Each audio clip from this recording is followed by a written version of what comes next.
So, welcome everybody to the new episode, Wayfar, the pre-show conversation, making me seriously reconsider this show, just a little tiny bit.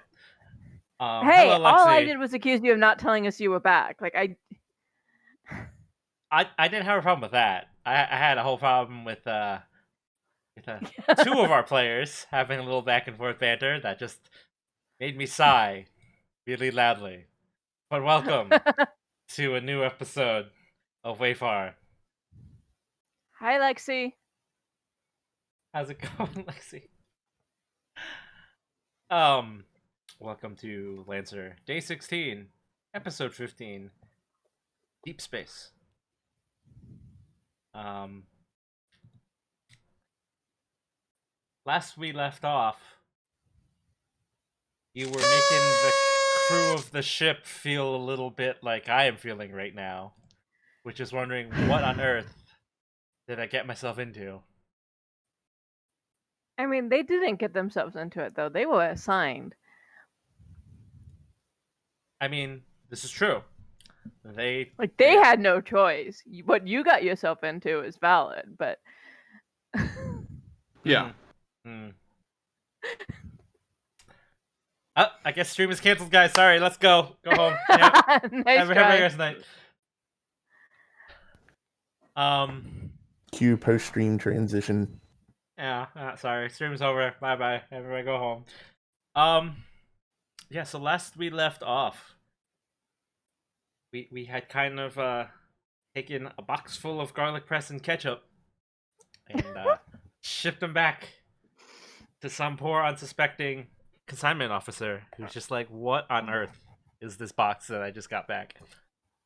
It's alright, it was addressed to Harker.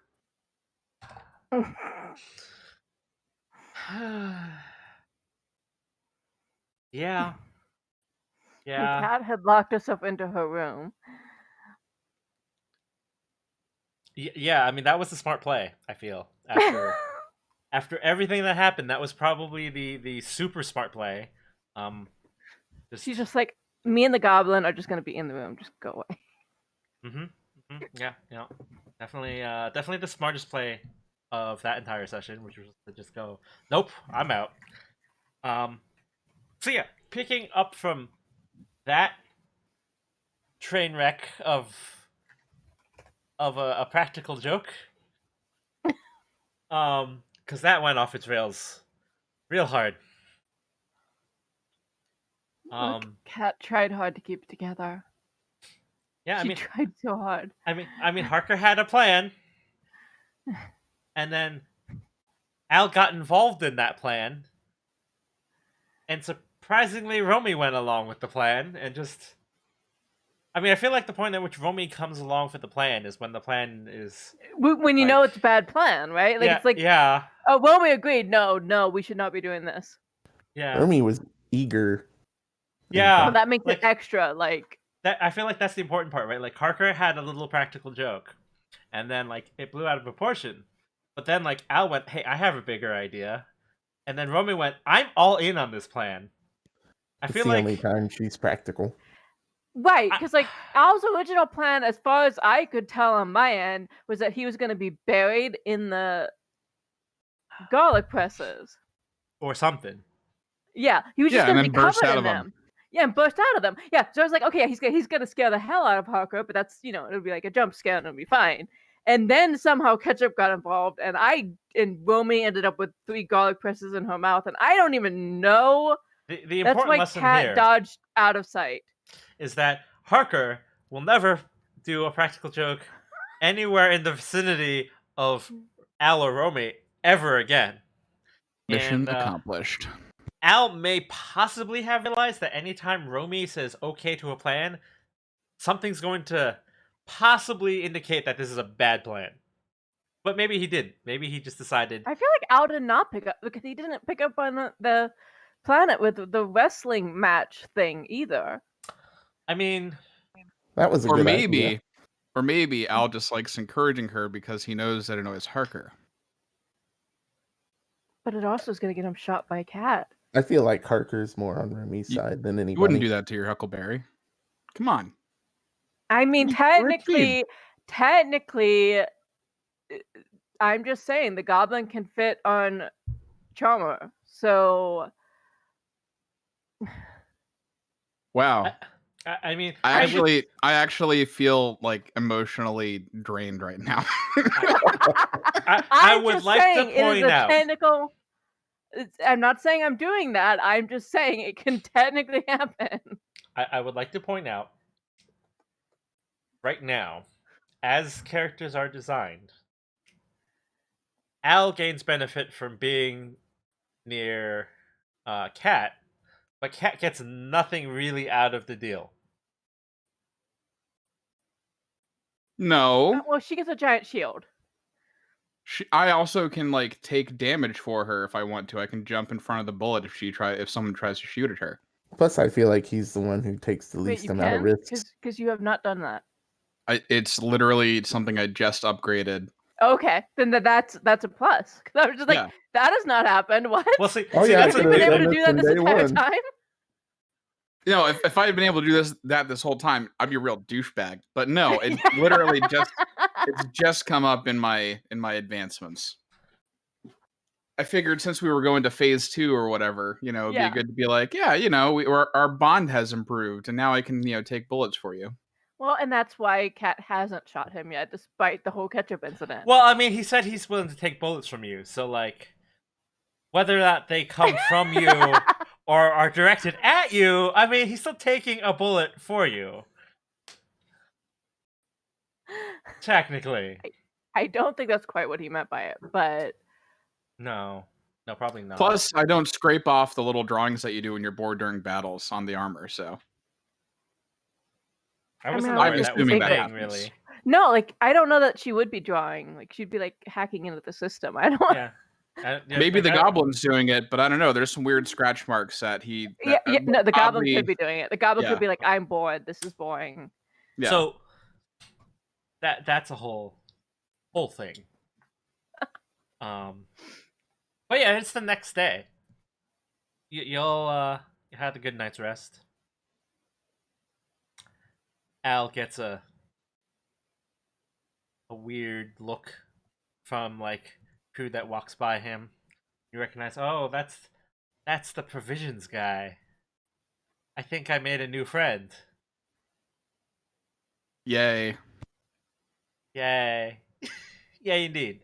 But it's the next day. You guys make your way, presumably, to get some food in the morning before you make your way up to the bridge. Your day is pretty uneventful. The crew is still sort of getting everything situated, right? Because before they can leave and do on the mission, they gotta like load and unload and get all the supplies that they'll need for what is presumably going to be an extended mission. Like, you guys can stop places, but the more self-sufficient the ship is, the better. Over the course of the night, you guys did get all of your stuff shipped up that you wanted shipped up. Your ship is pretty much ready to go as far as you're concerned. They're just sort of waiting for like their last bit of supplies and restock. But you do make your way eventually up to the bridge, which, as you recall, is big and fancy. And Harker would sure like to fly this ship, but alas, he does not.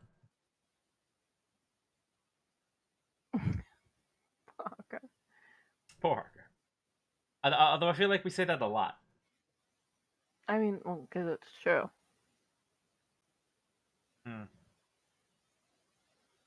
But Henry Parker is waiting for you on the bridge, the captain of the ship. If you don't recall, the ship is the Elysium. Henry Parker is your captain, and you actually don't know most of the crew on the ship except for the pilot in training, who's kind of like in the student driver seat. Coley. Yeah, Keith Coley, the guy who thinks you guys are super cool, super neat, and wants to be like you one day, even though he's a pilot. I feel bad for him. Poor Coley. Yeah, he's heard the stories. The stories write you guys up as big space heroes. No one's corrected him on this, but that is his view of you guys. Hopefully, you'll let him retain that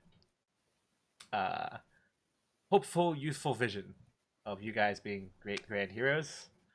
Totally, everything is planned. He didn't hear about the garlic press thing. No, he has not. Okay. So Can we yes, start I hear, with counts? I hear that's an old wives' tale, anyways. Never really happened.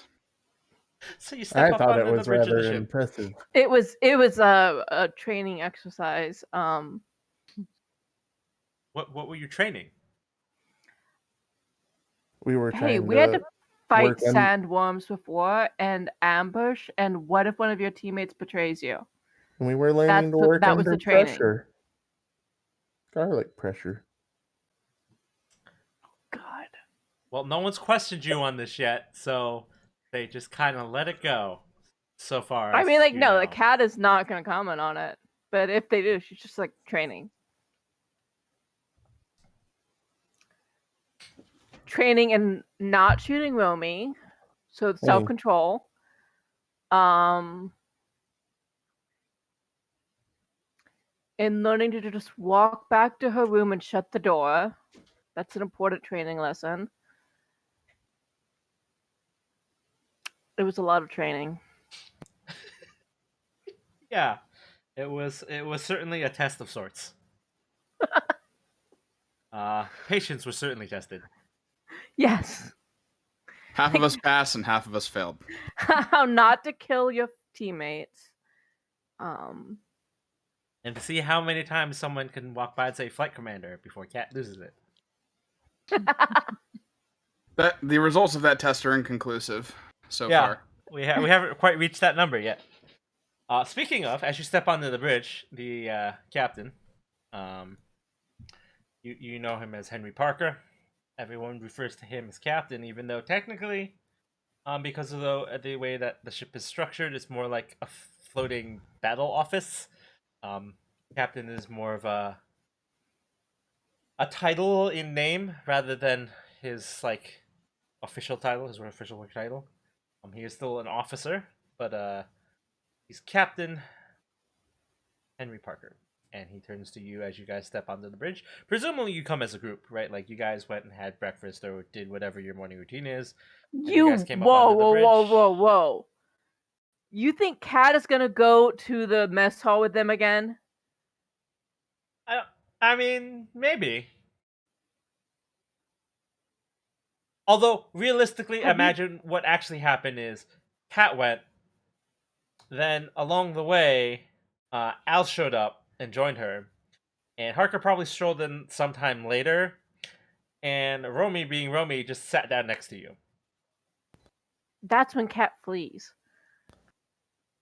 I'm guessing that's probably what the occurrence of events was that morning.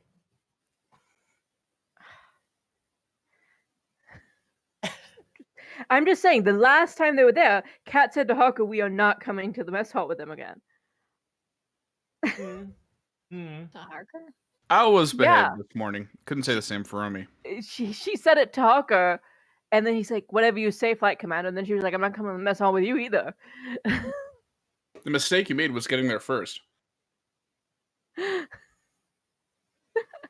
I mean, I would imagine her logic was to get there early. For all the meat. Because Al asked for all the meat, and then Romy did all the drinks, and Cash she was just like, wanted no. them mixed, and they said no. She had to adapt.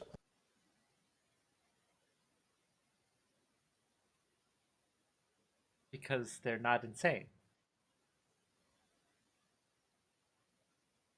But anyway, Well, Yeah. she didn't like it anyway. no.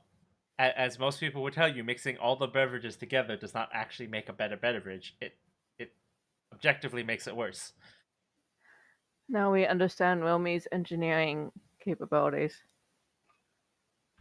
It's why she has all those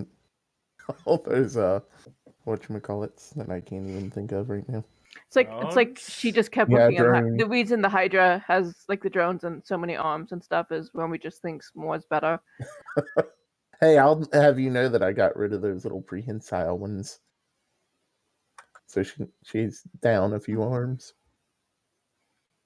Anyway. After apparently what was a very eventful morning, you guys make it up onto the bridge where the captain is waiting for you. And Captain Parker just politely nods to the lot of you and recognizes Cat and goes, "Flight Commander." She's just gonna nod politely and say Captain, and she's just kind of gritting her teeth. Yeah. Anyways, so he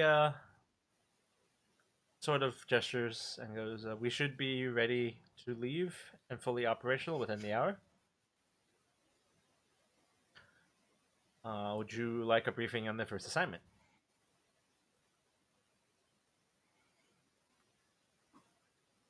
I mean, like, I'm assuming if Cat looked around, everyone would be like wanting a briefing, right?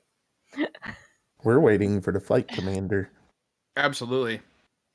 Well, if she glanced, she would glance back at them to be like, "Are you guys actually gonna sit here through this? Or you're just gonna make me listen to this briefing?" And like that's what her look is saying. I feel like Romy would stick around as long as they really put the brief part in the briefing. I was not leaving. And yeah, then she's gonna be like, yes, please." Okay. So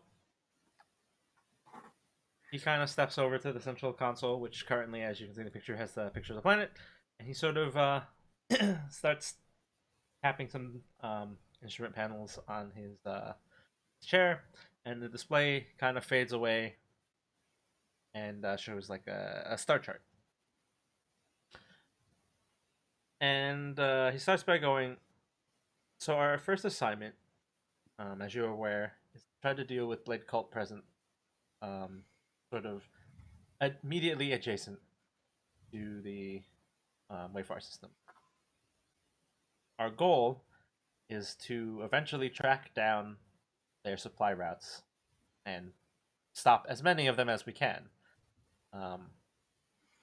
It's up to you to decide what the best method of doing so is, but I would certainly suggest starting out by trying to identify major trade routes and dealing with those first.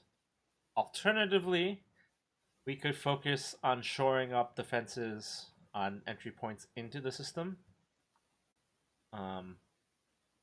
That would certainly take longer, but it would, for the moment at least, stop immediate reinforcements. If we chase after the major targets, they'll continue to get supplies while we're doing that, which would put some pressure on the planetary defenses. But in the long term, I feel that directly assaulting their supply lines would make more sense than simply stopping ships from coming in.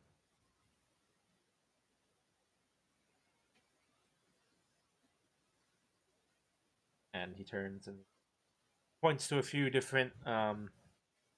They're kind of like imagined routes of where they suspect the Blade Cult are jumping from to get to Wayfar. And he sort of gives you an option of 3 different routes. And he points to one of them and goes, "This route we suspect is the most likely candidate from which they're most likely sending at least the majority of their ships through."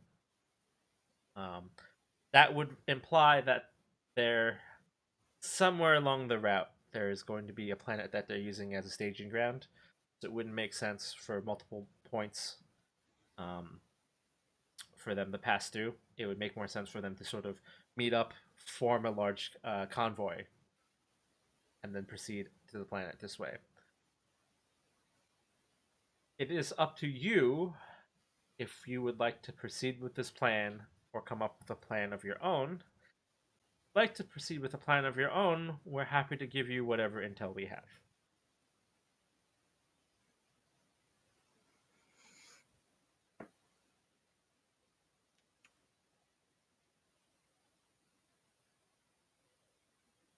Flight commander? You're gonna get yourself stabbed. Be like a stabbing on the bridge.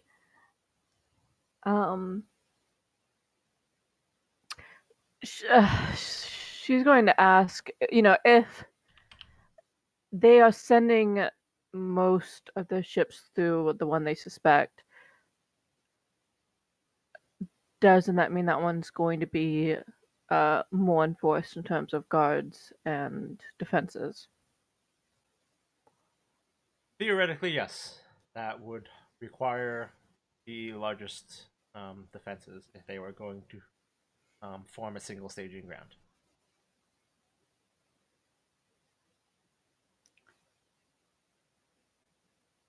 Do we know anything about the chances that they could splinter off from the main route if we attacked one of the smaller routes? Uncertain. Most likely, if we picked up one of the smaller side routes, it would most likely cause them to consolidate back onto the main route. Theoretically, if you're implying what I think you might be implying, if we struck these smaller routes and forced them to consolidate onto the main route, that would make a strike on the main route more likely to cause the most damage. However, doing so would also cause their defenses to be bolstered significantly as a result. It would make dealing with the main route more difficult. That was going to be my next question. So there's no way to find out if it's possible that one of the smaller routes might be carrying something so integral that they would have to split up to defend it. We do not have enough information on their networks as is to determine if something more vital was on one of the side routes or not, no. Although, if you have some way of accessing their information that I am not aware of, you may have better luck.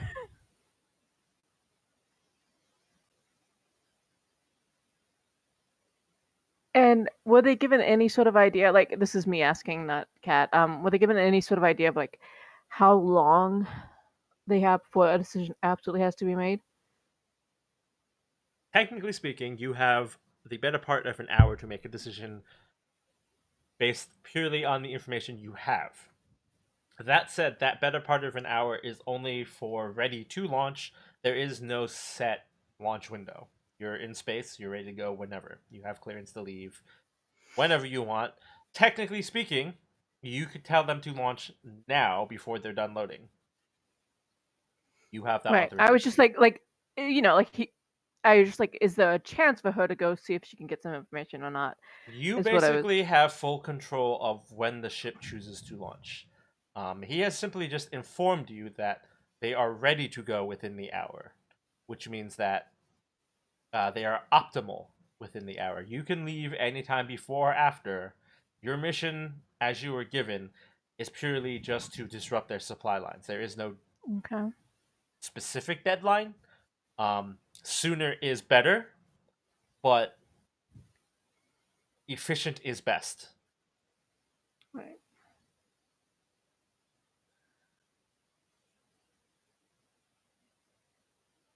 should we retire to our? Yeah, like Kat. Questions. Sorry, go on. Yeah, Kat was about to say, like, I need to speak with my team for a moment. He nods and he sort of gestures to like the back of the bridge area. Informs you that there's like a briefing area that you guys have access to. It's just like a small room off the side. He sort of leads you toward the door. You open up. There's just like a long table. It's just a closed off room. There's just it's kind of like a version of your rooms, but it's just a single floor, and it's just wide enough for like a table and some chairs around it, and you guys to walk around a bit. It's sort of like a small room.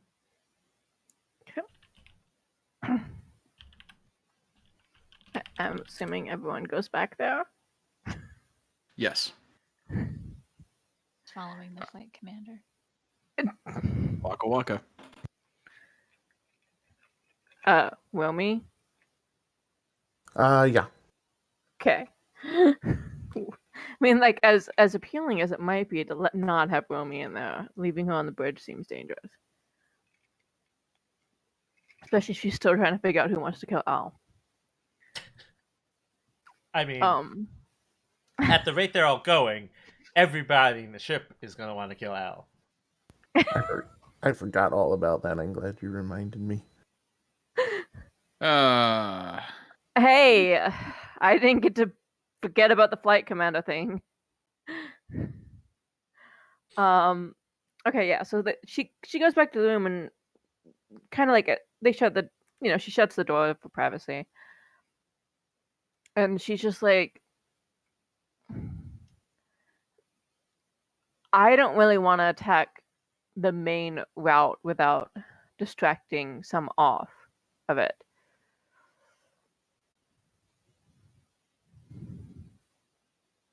Al nods and says, yeah, if we attack the side routes first and then they bolster everything in the main route, then yeah, we know where they're going to be and we have a better idea maybe of, what we could expect, but it could also be a lot bigger than we expect.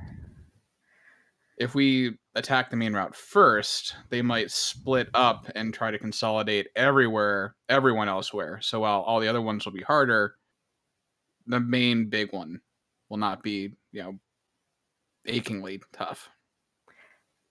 Can Kat contact the nav and tell them to sort of launch attacks on the networks, like digital attacks on the networks? You are allowed to use that as one of your resources. It would give you an advantage on the mission. It would depend in the context of what your mission is, what the results of that bonus. Kat just wants to be able to find out what the routes are transporting. Okay. Like to see if she can find, like if she can hack into finding out. But she doesn't want them to realize what exactly she's looking at. So it's almost like a DDoS, like she just wants the nav to distract. Yeah. Like they're not trying to get any information themselves. They're just causing chaos. Yeah. So yeah, you don't necessarily want to use them as a reserve for the mission. You're looking for them to sort of prepare for the mission. Yeah, she's just trying to use them to get information, but she's using them as a smokescreen.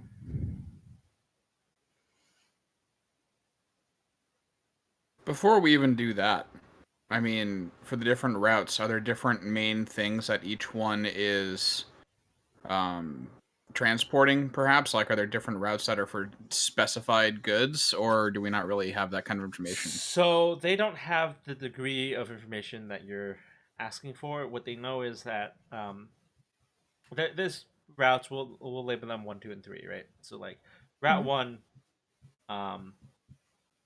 is considered the main route. They're believing that to be where the vast majority of the shipping routes are coming from.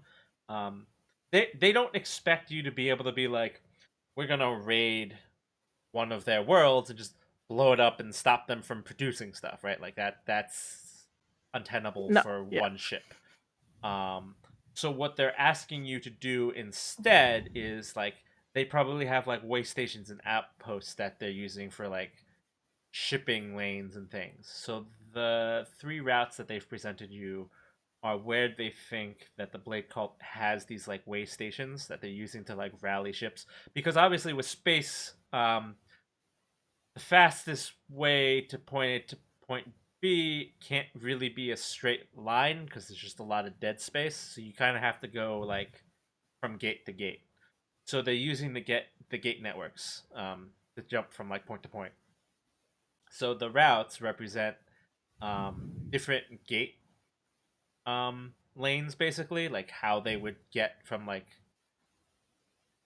close to the core and other parts of like the galactic network. And so they represent where they think ships are consolidating before they like form like a merchant fleet type of thing and like try to basically break through a blockade. So like these are points where ships would stop, gather, form up, and like get defenses for their caravan. So you'd be hitting their way stations. So they have 3 that they've identified. One seems to be where the vast majority of them are, and the plan is that if you strike the largest one, it makes it harder for them to form organized fleets. And by stopping them from forming more organized fleets, it's easier for planetary defenses to stop ships because it takes either them too long to form caravans, or it's more difficult for them to form caravans by breaking their footholds along these way networks.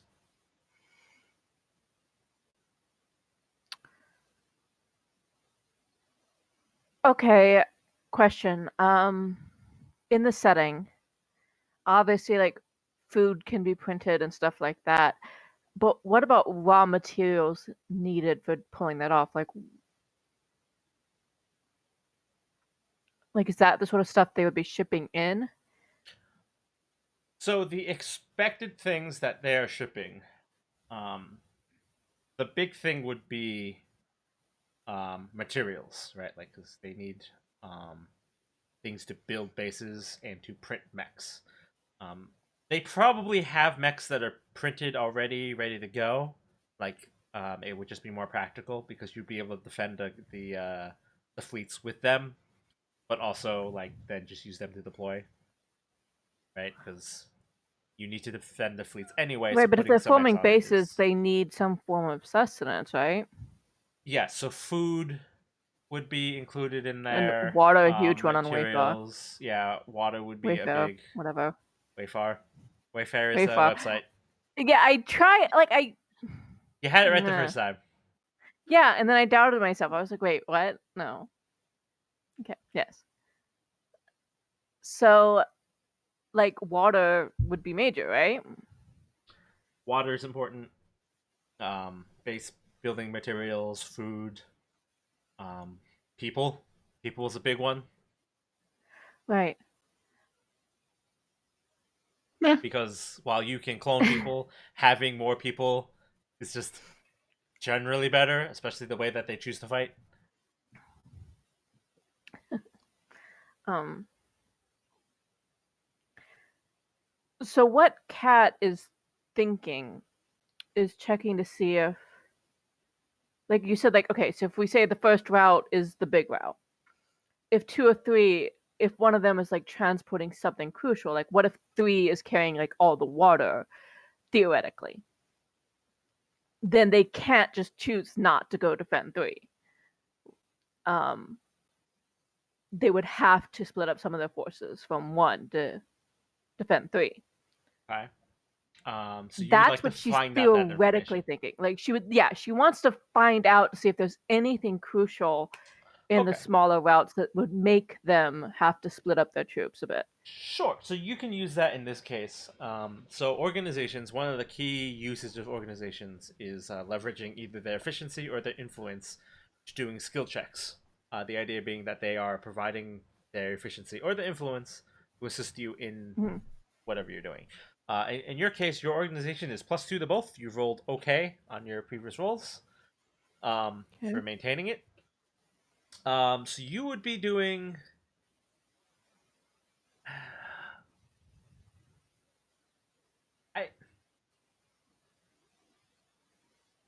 I will allow hack or fix on this one. Um, You do get the advantage because you are using. I mean, you would presumably be using the goblin on this. There's no reason for you to not be. Mm-hmm. And then you would get +2 on your roll from your organization bonus. It doesn't matter which one because you are +2 on both. Okay. So the accuracy would be just +1 from the goblin, and then Yes. Okay. Okay. Let's see. Oh gosh, that was a bad roll. I mean, technically that's 12 because you're getting a +2 from your organization. Yeah, it But was just the a really bad roll actual to start with. physical roll was bad. Yes. Really bad. A 3 and a 1. Cool. Yeah. So yeah. Okay. So you would like information on these 3 routes, right? So they what would a 12 get you? 12 would get you the information you need. There'd be some consequences. What are the consequences that we want to apply here? Which technically you would have to let her know before the roll, anyways, due to the mechanics. Yes. No. So there's always going to be consequences for a roll like this. Oh, okay.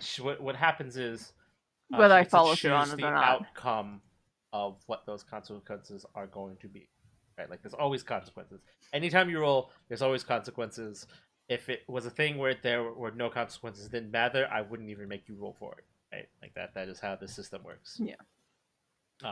If it was like especially bad, I would be like, this is what's going to happen. But like, she needs to find information. She's not going to not try to find information. Like that was the whole point of this roll.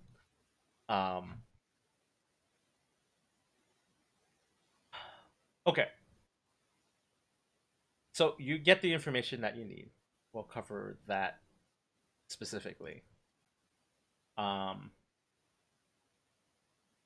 in doing so, the Blade Cult has been made aware that someone is looking into the way that they are like arranging their fleets. You choose how they become aware of that. I'm gonna actually give you 3 choices. Okay. The one option is to just tank it, get no information out of it, but you make a show of it so that they decide that like it's not worth doing anything about. You just be like, "Fuck it, I'm done, back out." So you don't get any information. The one other option is you will get the information you need, but some of it will be out of date. Basically, you will just take the information, grab it, and go.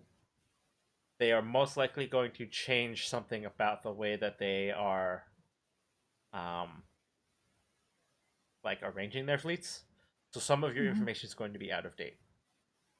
Your third option is you can force them to basically reinforce something by making it seem like you're more interested on one particular section. What's going to happen there is you will get the most information out of that section, and you'll get less information about the other sections. So, like, let's say you decide that you want to focus on the main staging area, right? Like, set path 1. Mm-hmm. If you choose this option, path 1 will give you all the information that you need out of path 1, but they are going to reinforce that section when you eventually attack it. So you can pick any of them. Like you can be like, I especially want to know about like section 2.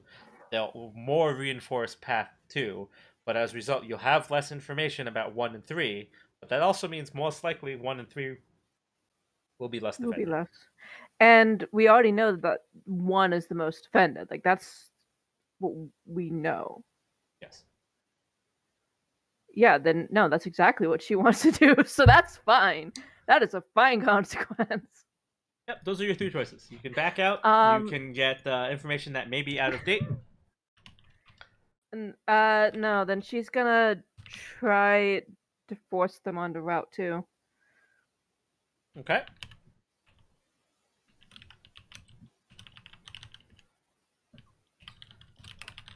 Okay, so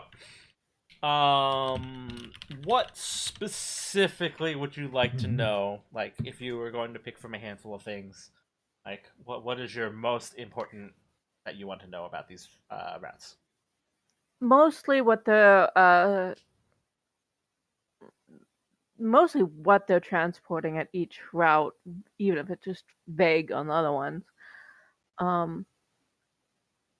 And if anything stands out as particularly odd, like it's like, and this one has like elite mechs on it, like like it's just like, wait, what? Why are all the like officials taking this route?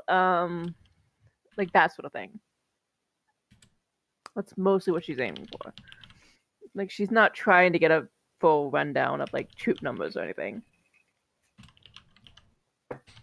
Okay, so all right, so we'll start with path 1. You don't get a full manifest out of it, but you do notice that because it is the main shipping route, so like all of the routes have a little bit of everything, right? Like they sort of decentralized it because they're getting supplies from everywhere. But like things that are coming along path 1 are predominantly personnel and military supplies. So like troops, officers, munitions, specialty equipment that may be harder to manufacture on planet. Um, that's sort of like the bulk of what's coming through. It's like their main military force. Path 3, the bulk of what's coming from there is going to be provisions and mechs. They're like production worlds is where that stuff is sort of routing. So it's like mechs that are pre-assembled and ready to go. They're sort of like specialty mechs that require more trained engineers or production facilities to get going. That's going to be like your specialty high-end mechs that you wouldn't normally have run into on Wayfar. So path 2 that you've sort of focused on and it has sort of drawn extra attention to, you've noticed that path 2 was extra encoded on their manifests. Which was weird because initially while you're digging through the data that you like managed to take, there wasn't anything of note compared to the other 2. Like it was a little bit of personnel, a little bit of military, a little bit of food. It was sort of like the same thing you were seeing all of them. And then you noticed that there was a particularly redacted communication line about this particular path. And with the help of your network, you're able to pull it up. And so path 2, they are transporting rather, the parts to build a new phasic weapon station. Crap.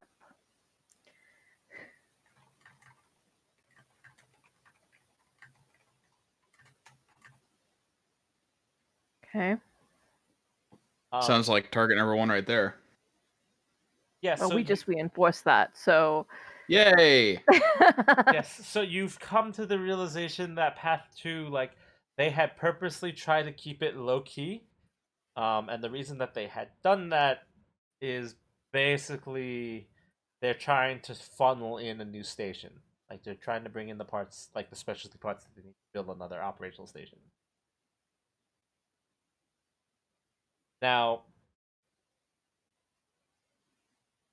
given how long it took them to build the first one, you're sure that like if you don't stop this transit, it's not gonna make a new station right away, but it will certainly get them very far along in its construction if it gets to the planet safely.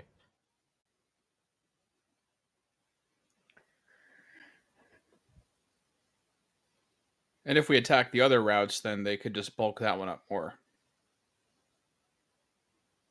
Well, they still need the other routes. Yeah, they need the other routes. Here's the thing. This is what's currently on the shipping lanes. You're not likely to be able to stop all three. Like, this intel is only good for your next strike. Mm-hmm. I mean, the thing is... So basically... If you strike Path 1, it has a couple of consequences, right? Like, the big thing is it is their biggest supply line. It has the biggest impact on the Blade Cult's ability to establish foothold on Wayfar. It is also predominantly carrying military supplies and personnel, so stopping that greatly diminishes their fighting force on Wayfar. Stopping Path 3 reduces their ability to provide for those forces, so they'll be fighting at a reduced efficiency significantly.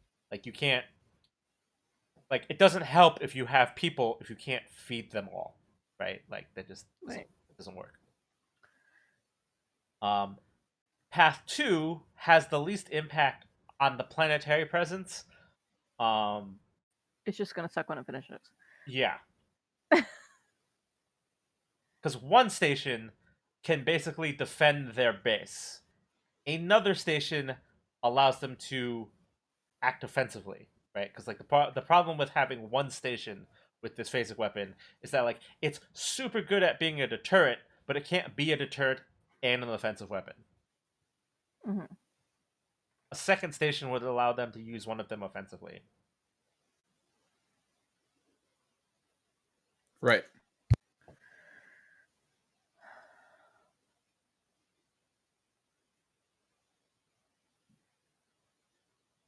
Now, just my 2 cents. Sorry, go on.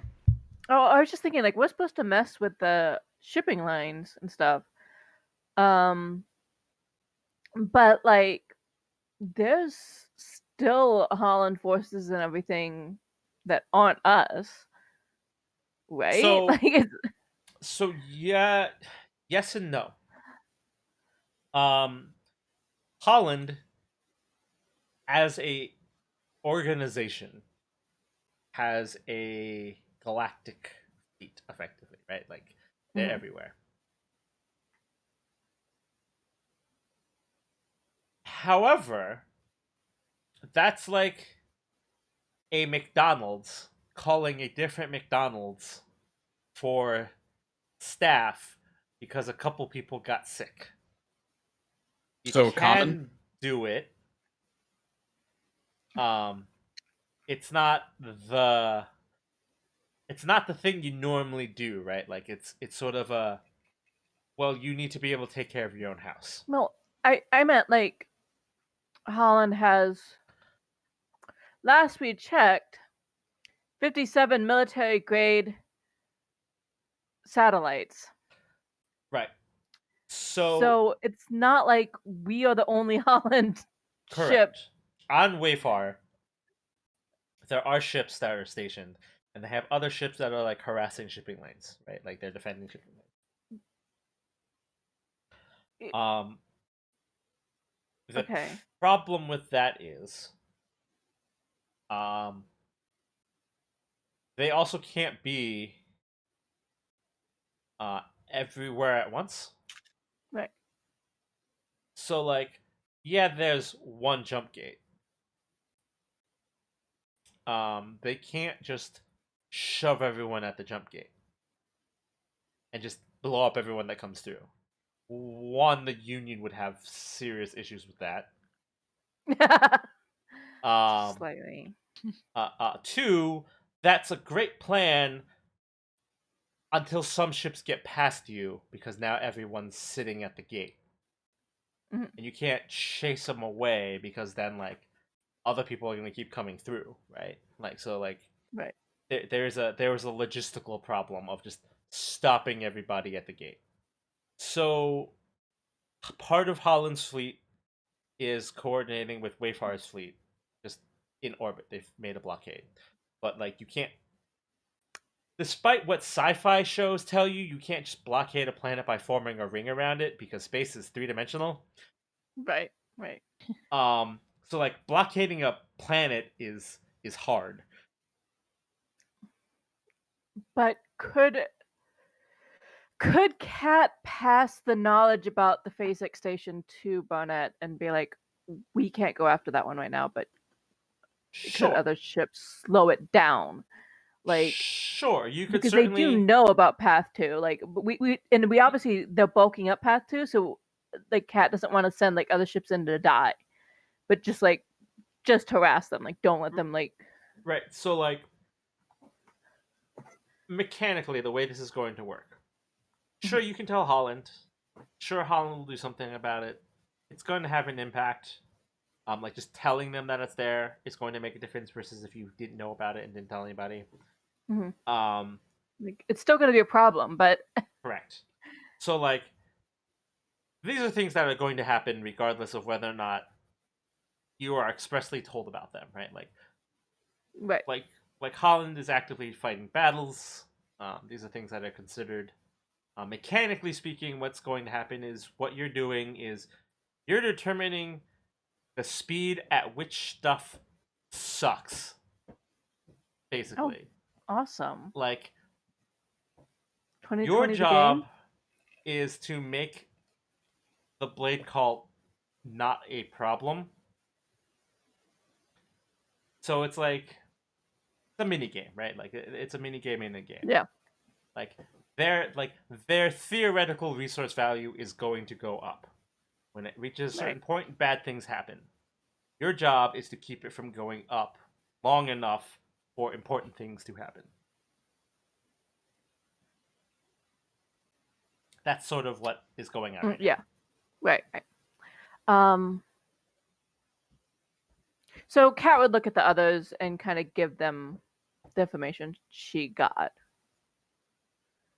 Because that's what she would have been like, letting them talk or whatever in the room while she was doing all this. I don't know what they're doing. Yeah, what are you guys doing? What has been going on while this hacking Like, and data load Kat's has been probably going on? curled up in a corner. Being like, I found out things I don't want to know and I hate it. Yeah, they would have like once she saw the new phasic weapon thing, they just heard her going like, "Fuck."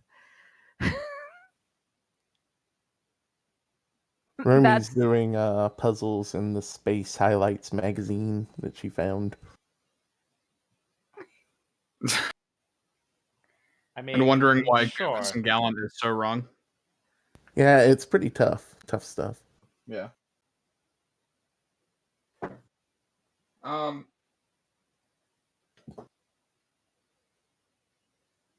mean, I was pretty much just hanging out and keeping an eye on everybody. Really was kind of waiting for information, but yeah, not doing much really. Stoic. Digesting. Literally.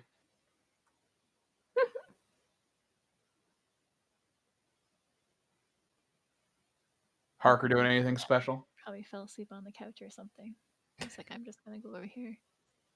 Harker's just asleep on the table. Like I had to sleep with one eye open last night. I don't know if you were aware, but I may have pissed off somebody that may want to murder me. I don't.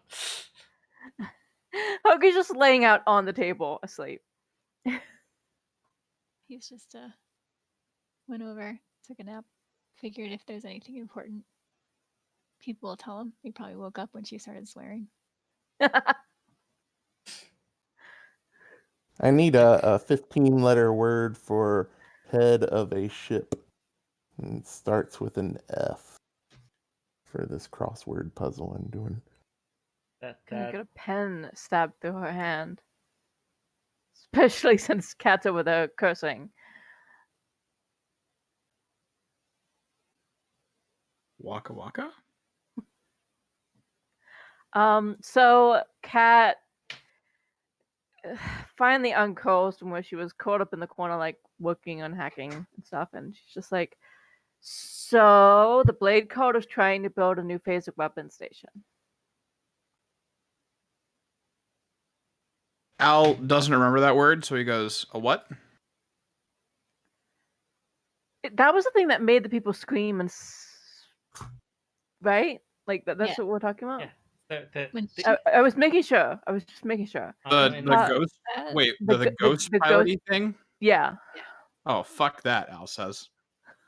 When she says that, Harker definitely wakes up. He's big scary ghost gun. He's a lot more serious now. But he doesn't say anything. He's just listening. So she's like, unfortunately, in getting that information, they became more wary about protecting that particular path.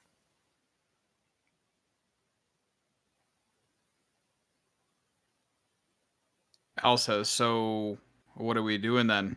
Are we going to go try to cut them off there? I mean, are they doing anything else with the other trade routes, or is it just all three are phasic stations? Like, what's going on? That would be horrible. That would out be of character. I know what's going on, but yeah, Al. yeah, no. I was just thinking that would be horrible. Like, yeah, all three of them are building phasic weapons, and great. I think we just need to go to a different planet and like retire. I mean, you do know a planet called Majapur where rich people go and they have big estates. You've been there. You kind of know the one guy. His name is David. He's the estate keeper. He has changed the lock since we left. So Cat sort of just like forms a huge screen just like kind of to demonstrate the routes, and above each route she like displays like what's on them.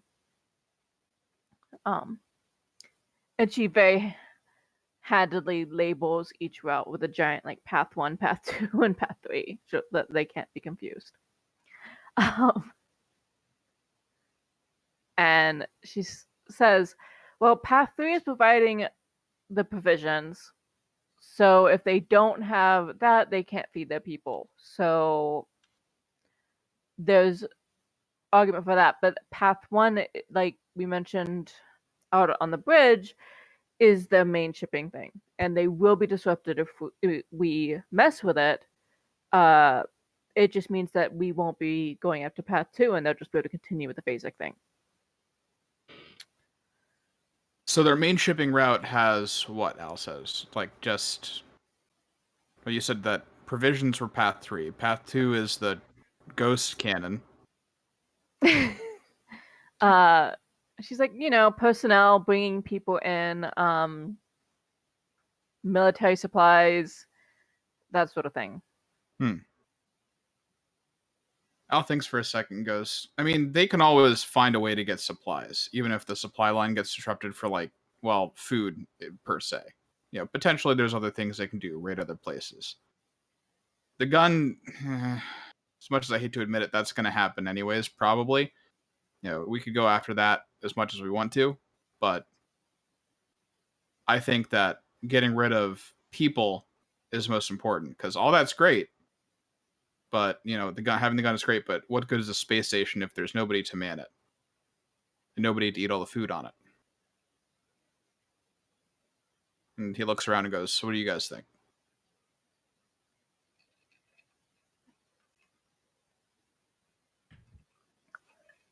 Romi's still doing the crossword, so it's up to Harker.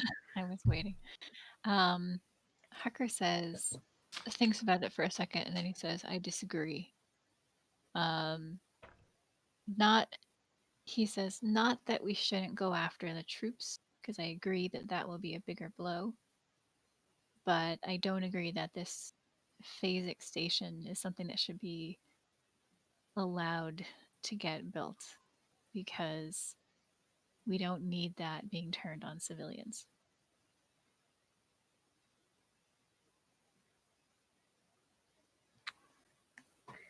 Al thinks for a second and goes, "True, but I mean, we're not the only ones out here disrupting, right? We can. Do you think Holland might be able to run some interference, or are we? Well, I guess we're the only ones here. So, fuck." Cat glances at Romy doing crosswords and just kind of looks back at the other two. And says we can let Barnett know about what Path 2 is carrying, and there's likely going to be a chance that they can at least slow it down a bit, and make it a little tougher for them to get it into the planet. Maybe even, get lucky and destroy a few ships by pot-shotting, essentially. But as I said, in getting this information, I ran into encryption and stuff, and they're aware, and they are going to bulk it up. If we want the most bang for our buck, that means Path 1, which would have been the most fortified until now, might be a little more open for us to take out the way stations.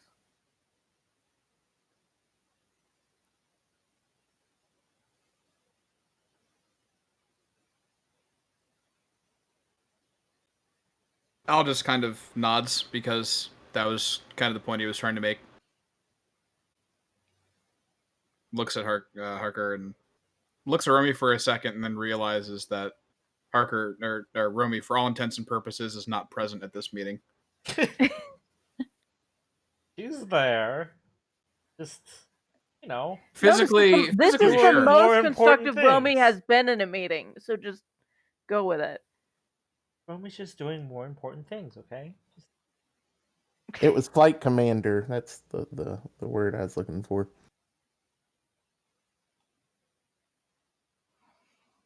Harker kind of thinks for a long, quiet second, and then he looks at the two of them and he just nods.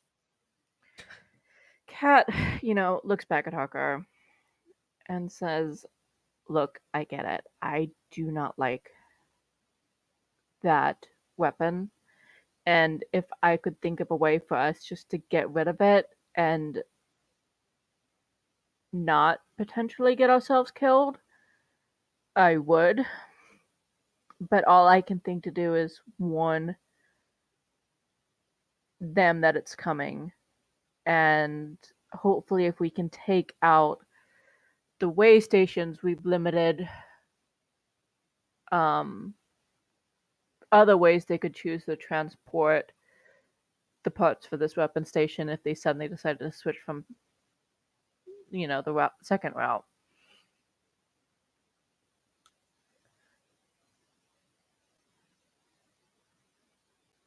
Harker says, "So you're sending Holland after it instead?" Kat kind of gives it a long moment of silence. She's like, "Well, I guess the way I view it is they can hopefully slow it down. If they can stop it somehow, then that just makes Barnett look really good. So it's in his interest to try to go against it. And it's in our interest to make Barnett look good. And us going after Path 1 when we've diverted troops from it is the most pragmatic plan, even if I would really rather blow up that weapon." Harker shakes his head and says he won't.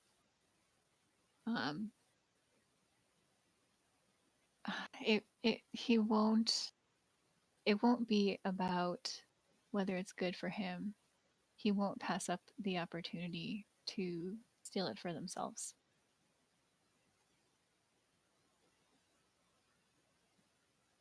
But he shakes his head and he's kind of like, I'm good to go with whatever you decide.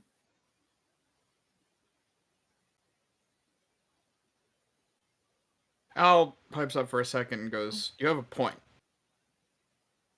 I guess it all just matters how much we actually trust Barnett to not do that, and I think you're right. He probably would just take it for himself." Cat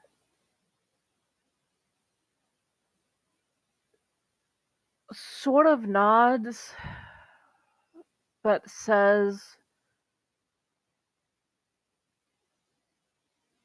the issue is if Holland wants to build one of these, all they need is the plans.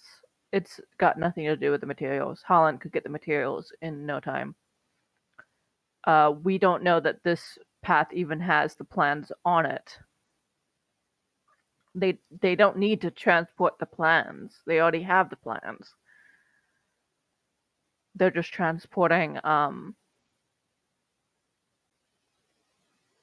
parts so they can build a second one because they already have one on the planet.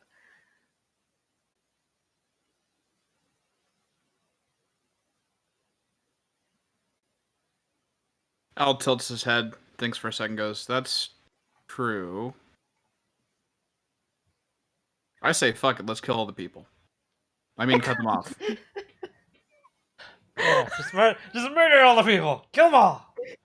She's like, not kill the personnel, please.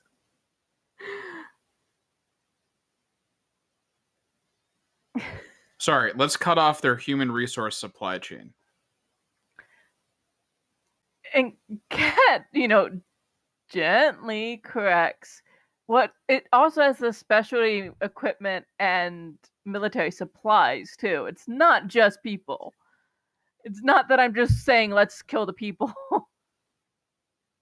No, that's what I was saying. Al would like to murder all the people.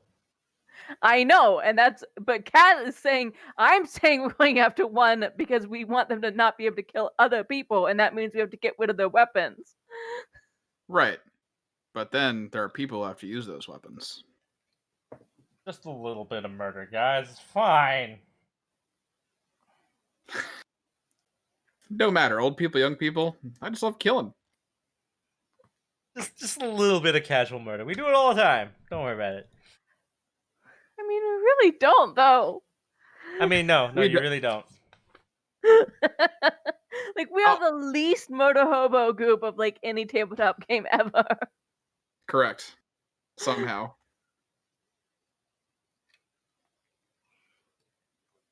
To be fair, what Al would probably actually say is akin to, I think cutting off supply line 1 makes the most sense, given the other options, especially because there's a good chance that we've diverted some stuff away from there, potentially, but who knows?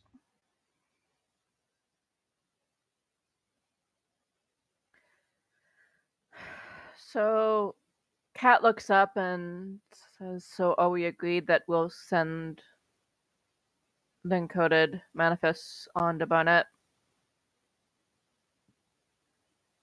I trust your judgment, Al says.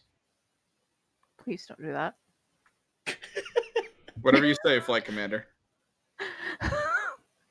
And then at that moment, Kat snapped and murdered everybody in the room. She comes out covered in blood.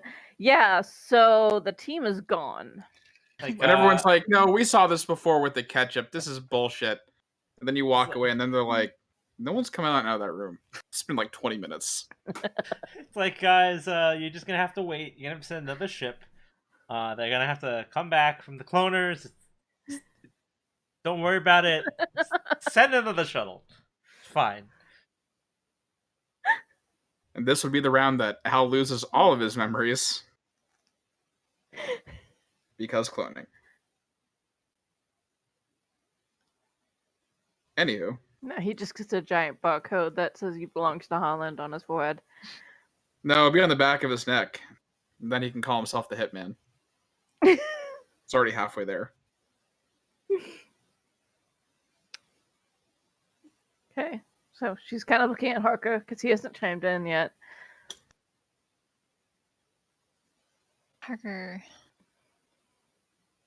kind of stays quiet for a long time, but then eventually he kind of just nods.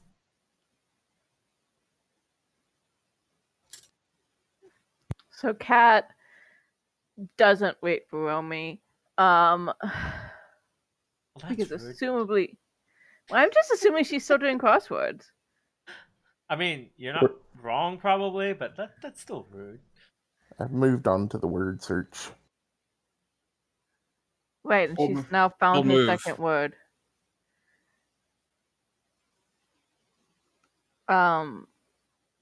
Starts with a crossword. Anyways.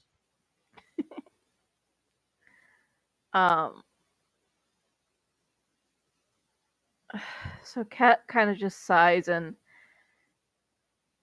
she does just go ahead and send off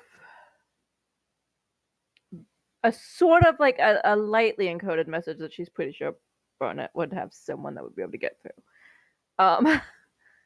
Of the manifest for the path to. Well, funny and she thing, sends it directly to him. Since you're on a Holland ship, you have a secure direct line to him. Well, is he actually going to answer that? Because, like, the past has been no. Well, I suppose the question is, are you sending the secure direct line to his personal or to his office? She doesn't really trust other people in the office seeing it. Well, then like, if he wants to let the office...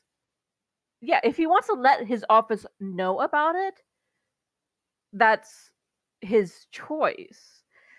But the reason she sent things personally to him in the past is because she's like, you hid the fact I was a hacker from Holland. So I'm not sending stuff to your office that proves I'm a hacker. Because that seems stupid. I mean, in fairness, Lancer pilots, generally speaking, are kind of all hackers to a certain extent. They're not all good at it. No. But she got threatened by that guy in the mining town. The annoying sports guy. About how Barnett had not put that she was a hacker on the thing. Yes. But I'm just saying, like, generally speaking, a certain degree of hacking is expected, right? Not hacking into the freaking Blade Cult's shipping lines. Yeah, that might be a little much. But I just mean, like, in general, like, the act of hacking isn't necessarily like a red flag. But like, I feel like the act of hacking into the Blade Cult shipping lines, though, is like, here's a heavily encoded manifest from the Blade Cult shipping line discussing a massive weapon. Listen, just be like, Harker found this in a lab somewhere, and I think he pissed off somebody else again. Yeah, you could have just. Yeah, he's had time to go to labs in the time we've been on the ship. It's really bad. The lab was on the ship. The Blade Cult has infiltrated everything. Harker's already on the Blade Cult's list. You could have just thrown him under the bus. And they already hate him. Like, Musashi knows him. They hate all of us. Yeah, a little bit. Like, I don't think any of us are like on their like, yay list. Yeah, you certainly haven't made friends with the Blade Cult. This is true.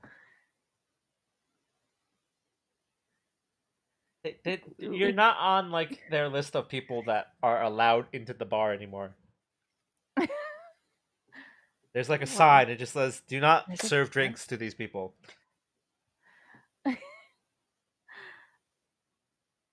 But yeah, so she would send it direct to his private line because she's just like, she left him a tablet where she said, like, if you need to contact me, you can contact me through this. Because it's like extra encoded. Yeah. So she would send to that because she's not, again, like, it's like what he chooses to do with this information. Because, I mean, Slice already sent him a super secret video and sent it all to all of Holland. Like, yeah, and he was like, well, that's weird. I wonder where this came from. Huh. How unusual. Yeah. And then he thought it was Cad, and she's just like, no, actually. I mean, do you blame him for thinking it was her? No, but like, she is just letting it's not like she signed this information either, but like it went to like the specific tablet that she left him. So it's It's a pretty good guess. It's like, that's weird that you would accuse me of providing you secret, like, hacked information. By the way, here's some secret hacked information. Yeah. She's like, no, no, that was actually my mentor. She didn't actually tell him that. So he could probably I knew he was guessing at that. Like, It's like, obviously this is someone she knows because she looked relieved when he asked when it got over here. it's like, yes, I was just super relieved you got that information that I sent you unofficially. Totally wasn't me. That wasn't me, and I just am relieved about that information. That I did not know. Yeah, so no, she's gonna send it to him privately because yeah, she does not want her name recorded with it. Like Okay. it's like basically the only note with it would be just like, it's up to you if you want to take the win on this one. As in, like, she is flat out saying, I'm not letting people know that this is a thing. This is in your ball court. You can look really good with it. I don't care. Just, we're not going to take credit for it.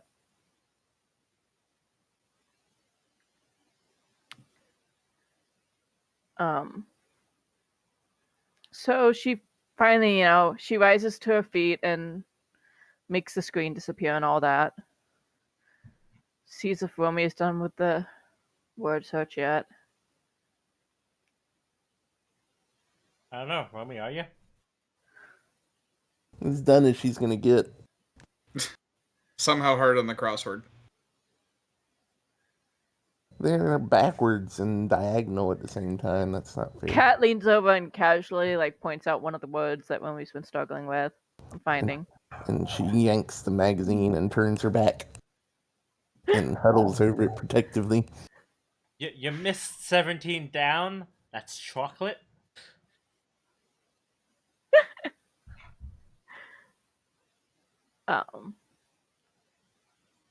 So Kat just kind of shrugs and goes like, so, we ready to go tell them?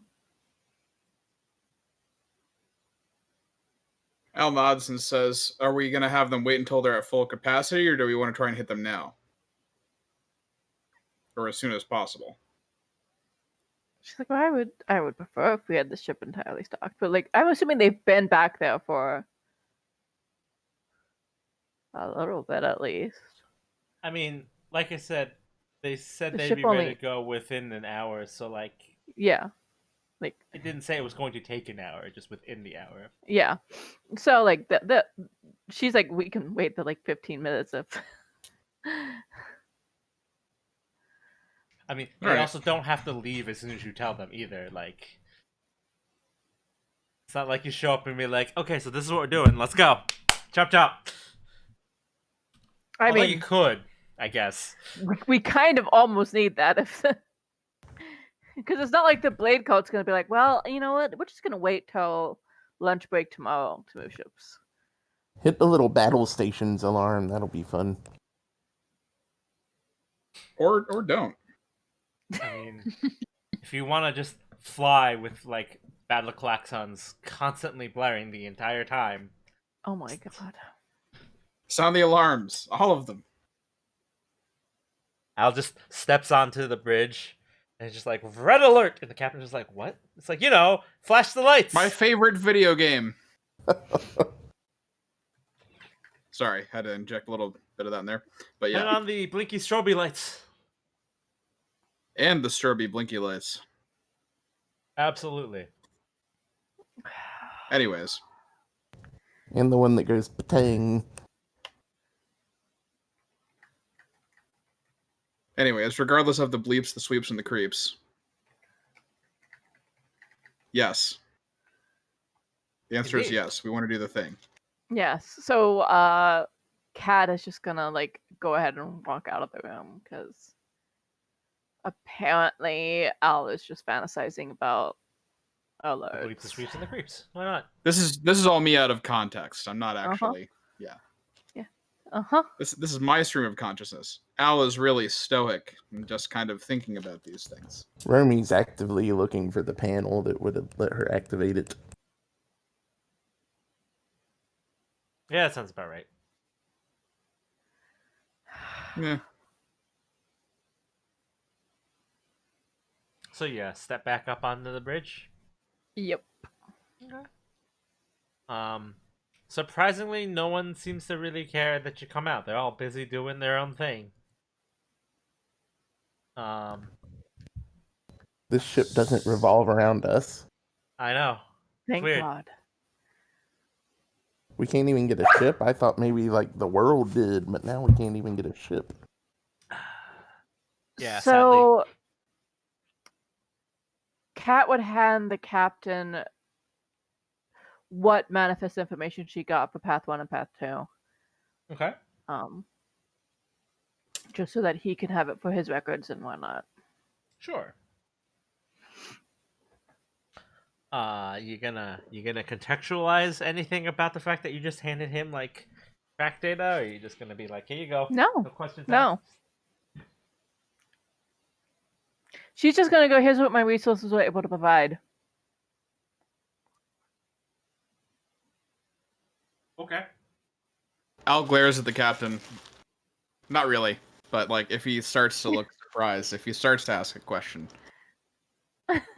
Like, I don't know, Kat just figures like whatever, she's the flight commander and they don't know what resources she has, so I mean, you just hand him some documents, provide zero context whatsoever, and just like, here you go. He kind of does give you a look, but he doesn't question it. He just like, yeah. Like, I'm sure there's no, a she cover totally was expecting like a look, but she's just not gonna explain.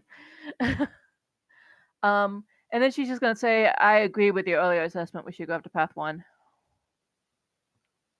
okay. He just sort of nods and goes, all right. When would you like us to proceed? And she's just gonna say, as soon as possible, we know that there's movement of the Blade Cult to reinforce Path 2 now. He looks even more confused about that one. He doesn't. She kind of just like flashes her question it? teeth in a grin at him. He doesn't question it, right? Like he just is sort of like, huh. Okay. Fuck, this is how we work, okay? I mean, he's gonna take some getting used to that one, I guess. We know things. That is the only reason we have survived things that no one else is supposed to survive, and that a bunch of idiots shouldn't have survived. Okay, so they know things, and I act. I mean, as long as you're admitting that you're a bunch of idiots, I guess. Yeah. No. Yeah. Okay then. No, but like he does sort of just kind of question how matter-of-factly you are about that statement, and just kind of accepts it because like he's gonna go with it because he's got nothing really to counter it with. Like, one, you're kind of in charge of operations, but also two, like, I mean, okay, really, right? Like, just what's he gonna say to counter that? We're the ones who have been fighting the Blade Cult, so. Like, he certainly has a very confused look on his face when he takes this information, but like he certainly doesn't question it. Like he's got no basis to question it, but he's definitely just like, huh? But you know, and now he's starting to figure out why Barnett would put them on the ship. I mean, I don't think he was necessarily questioning that before. I mean, I think he should have been. I mean, it's not his job. That's my argument. Is he should have been at least emotionally questioning it, even if he did not let them know he was questioning it. So you're claiming that you should have been completely unqualified to be on the ship? I think that is blatantly obvious. I don't even think that Kat is a hacker from the planet, and now she's got a title on a ship. Like, what? No.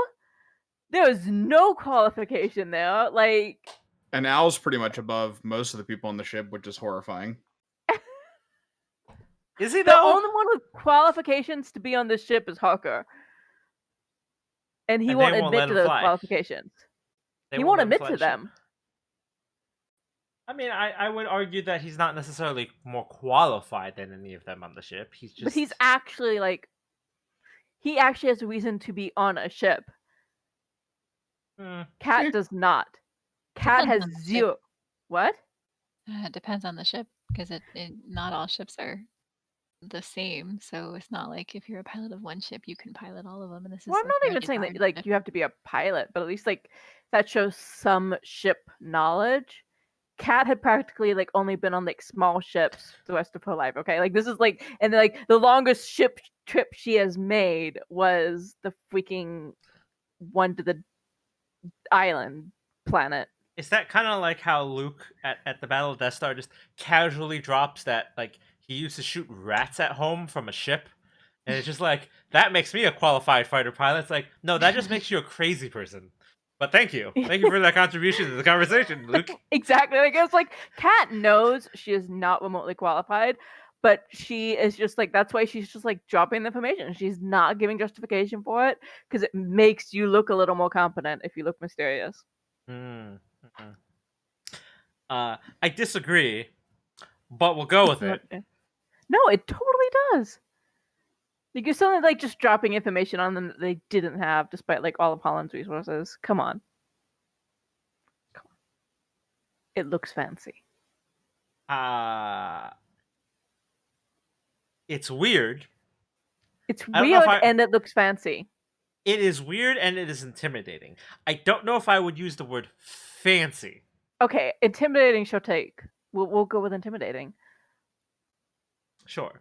I just don't know if I would necessarily use fancy. That just, like I said, that's just kind of like Luke just casually dropping. It's like, I used to shoot rats from a ship at home. It's like, what? Well, yeah, but this doesn't make her look hick. Well, to be fair, they were RUSs. Yeah, but that's sort of like walking into the army and being like, hey, listen, we need you to shoot those people on the ridge. But like, no, it's fine. I used to shoot rats from like 100 meters with a little BB gun. It's like, okay, one, that is kind of impressive, but two, what? From a moving ship that was made out of plywood. If we're talking about the prop, which is why it looks so weird. I just mean in general, like, there are certain statements that while they show your skill with something, do kind of make you look like a crazy person. And I feel like the crazy person supersedes the skill level. Until you're shown to be right. Whether or not you're right doesn't make it not crazy. No, it totally makes a difference. It totally does. Okay, listen. Luke was able to hit the target because it was bigger than the Womp Rat. Right. But he's still a crazy person that shot rats from a ship. Have you ever lived on a farm where there's like nothing else to do except murder? I'm sorry. I'm from the South, and I would argue that commit murder. It still makes you a crazy person. It just makes you a highly skilled crazy person. It only makes you a crazy person to people who have no comprehension of like how boring. It only makes you a crazy person for people who are sane, okay? No.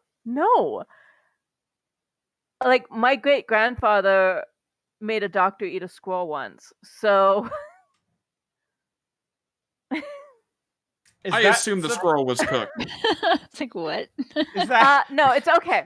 What happened was he used to apparently go hunting squirrels because they were that poor. You can taste the rabies.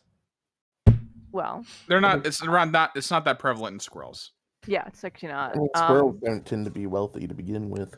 But so they would make they would use whatever meat they could because they were that poor. But he would actually sit in trees and actually shoot squirrels. And he at one point fell out of a tree like the gun recoiled or whatever, and he fell out of the tree.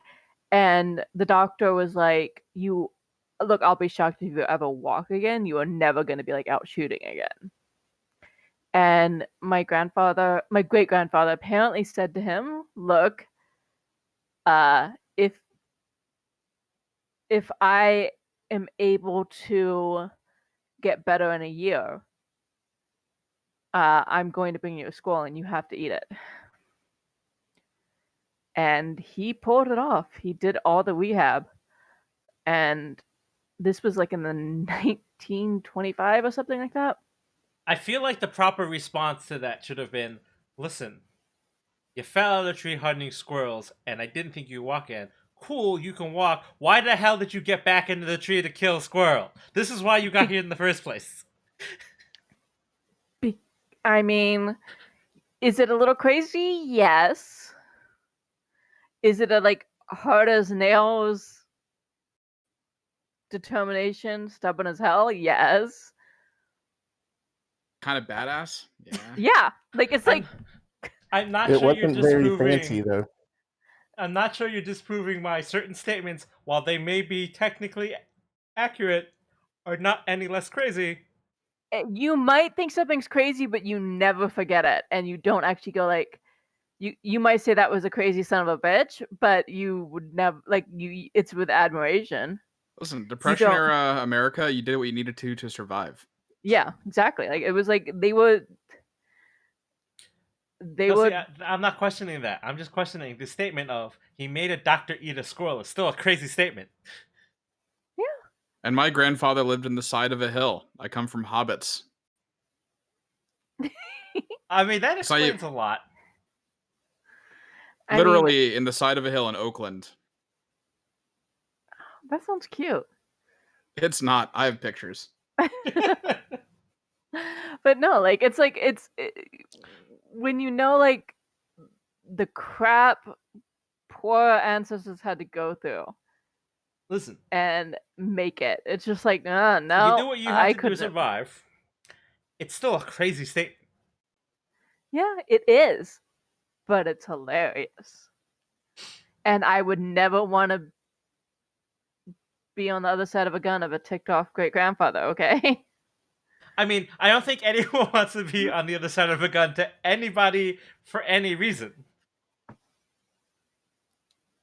Yeah, but some people are like, you can't really shoot that. And it's just like, no, the guy who like shot a squirrel can. He can totally do that. Still a crazy statement. I don't expect a New Yorker to understand. I'm a New Yorker. I understand. But then again, my family comes from Virginia, so. Yeah. If you come from the South, you understand. I thought Virginia didn't count. I mean, it's no, they can't count. I'm just kidding. That's West Virginia. Anyways. No, I like West Virginia. West Virginia has good people. I can't say anything bad about them because my 3 favorite brothers come from there. Only one of them still lives there, so that says a lot, I think. Yeah, well. Yeah, it doesn't count if you're smart enough to leave. This conversation is experience. Okay. Anyone who's watching and listening to this, either live or on the VOD, I hope you enjoyed the experience. It doesn't end here. The point is, you can say something crazy, but that doesn't mean it's not something you end up respecting someone for. I never said that. I just said it's still a crazy statement. What was even the statement that brought us to this? That she's handing him the information that they're moving. Oh yeah. Yeah. They're moving troops. And then the whole thing was about that is a fancy statement. I was like, no, that is not a fancy statement. That is a threatening statement. That is kind of a crazy statement. It's not a fancy statement. I mean, it's kind of a fancy statement. It still kind of is. Okay. No, because it's not like going like, I saw with my third eye that they were doing it. She's just saying, I know that they're doing it. Well, no, see, that would be an absolutely insane statement. Right, but like so all she's giving away is that she apparently does have the resources to pull off that crap. He didn't question it. He just gave you a look. Yeah, but I'm just saying it's not that crazy. It's just very threatening, and it's not what I would define as fancy. I mean, That, I just that think you don't ultimately understand the line that got you caught was like, I wouldn't call that fancy, and that spawned this conversation. Well, you shouldn't have questioned my fanciness. I don't know what to tell you.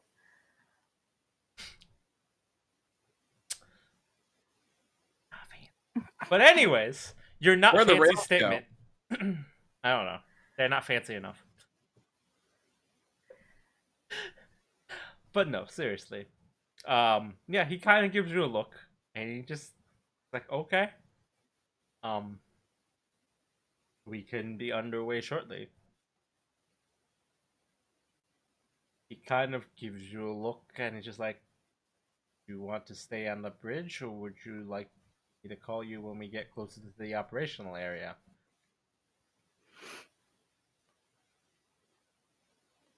Kat kind of gives a side eye to Hawker because she imagines he wants to stay on the bridge. I mean, he probably does, just to overview, kind of see what they're doing and how they run things. Kat would just go like, I'm fine not crowding you, but I think he wants to just stay and observe. He kind of nods and goes, "Well, at your discretion, Flight Commander. If anyone wants to stay, they are welcome to. Otherwise, anyone who chooses to leave will notify you when it's pertinent." And Kat would just be like, thank you, Captain. Like she's not used to these terms, and she just kind of like she just turns to them and immediately leaves before anyone can say Flight Commander again. So Al just goes, bye. Leaves with Cat.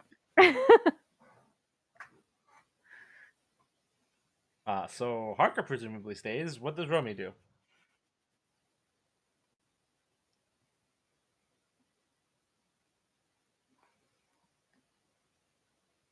Romy has died. What? We asked what Romy was doing. I don't know. Yeah, She's we don't know either. That's the problem. confused by all the fancy talk up on the bridge. I'm using big words. Big words hard. I feel like she's more comfortable in the bowels of the ship than on the bridge, so she probably wouldn't hang around. Okay then. So Romy wanders off. So It's an ominous statement. while people are going wherever they're going, Harker chills on the ship, on the bridge. You see a Yes. lot of people sort of like busy at their consoles and terminals, monitoring various stations of the bridge. I'm assuming you hover over by navigation. Yep. He wants to see how it runs. You step over to navigation. The pilot's not doing anything quite at the moment because he's waiting for his orders, but you recognize the familiar face of Mr. Keith Coley, who looks up from his little pilot in training seat. Uh, he kind of like looks up at you like bright eyed and like happy to see you. Just like, oh, you're staying up on the bridge. Um, what are you watching? What are you I mean, what are you interested in? Is there a seat next to him? There isn't. So you kind of like there are basically enough seats for like the bridge crew. So like if you're here, you're basically standing. Yeah. So he stands kind of behind him or to the side and just flashes a grin and says, just curious to see all the good work you guys are doing and learn more about how the ship pilots. he kind of looks. He's like, oh, well, I mean, he kind of eyes the navigation officer, who's basically paying the both of you no attention whatsoever. He kind of gestures toward his terminal, which, as far as you can tell, is like a smaller version of like the main navigation display. He goes, "Well, I can show you if you'd like." Her just gives him a charming grin and a nod. Says that So would be lovely. yeah, so Parker basically gets the excited puppy dog, like yay face from Keith Coley, who for the next let's say 20 minutes while the ship gets ready and starts to do takeoff procedure, basically walks him through the entire navigation systems of the Elysium. Parker pays attention to everything. Yeah, so that's what Harker's busy with for the next like 20-ish minutes or so. What's everyone else gonna do? Where'd everybody go?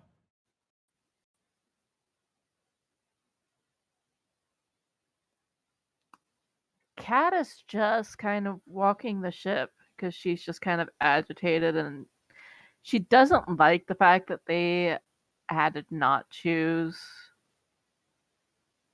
the second route, but like she doesn't think they should go into a place she accidentally just fortified. So These are the hard choices you gotta make. yeah, so it's like, so she's just, she's just got energy, and she's just kind of walking and observing, and just kind of like. Unfortunately for you, as you are pacing down a ship, every once in a while you get like the officer or the like eager like flight crewmen who are just like walking by and like, flight commander. And Al glares at all of them. It's like, if you A little didn't bit. like it, touring the ship just to like walk off some energy, has not helped with that at all. Like, the vast majority of the crew are like either too busy or like too tired to like even pass you attention. But like, there are like the on-duty staff of the ship who are just like, giving you your proper greeting. But you wind your way around the ship. Anywhere particular you plan to go, or are you just kind of wandering aimlessly? Well, like, she's kind of just wondering because like she doesn't really have anywhere to go right now because they're waiting. So you kind of left the bridge, and then you just kind of pick a direction. You wander. You do eventually make your way to like engineering, right? And like you are greeted by like a security officer who just like, his initial reaction is to nod at you and go, "Flight commander," and then as you continue approaching, he's just like,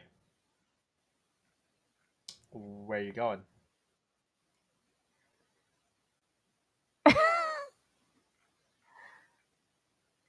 I mean, Al is with her, right? Yeah. Al straightens up and crosses his arms, looks at Kat and looks at the I assume head of engineering. Well, no, you're sort of stopped outside of engineering by like a security officer. Oh right, yes. Yeah, like it is a sealed section of the ship. Kat kind of just arches an eyebrow, and she's like, "I was just getting out energy, but why do you ask?" He kind of nods and goes, "Well, technically, no one's allowed into engineering without authorization." From who? Al says. He kind of looks at Al for a moment, and he looks at Kat again and goes, "You are authorized." And then he looks at Al and goes, "But you are not." Can she authorize me? You'd have to file the pertinent paperwork.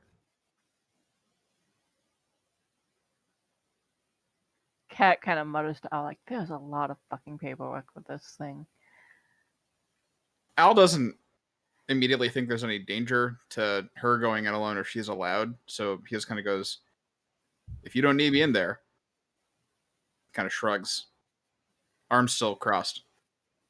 She just kind of waves her hand dismissively. She's like, as I said, I was just walking around. Kind of nods. Goes, well, I mean, if you're looking to get some energy out, there's a track in the residential decks.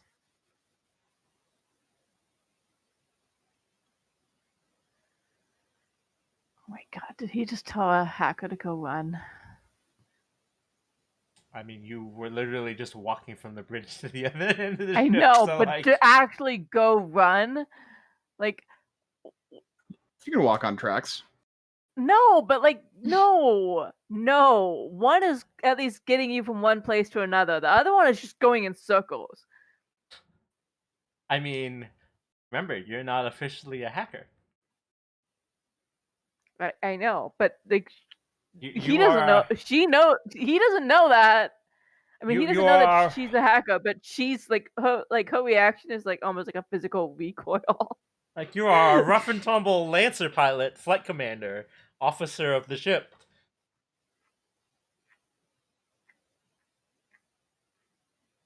And she kind of just looks him straight in the eyes and goes, if I wanted to run in circles, I would go back to talking to the bureaucrats. He just kind of nods and is like, understood, flight commander. And she just makes like this like kind of like half groan, and she just turns around and starts walking the other way because she's just getting away before she hits someone.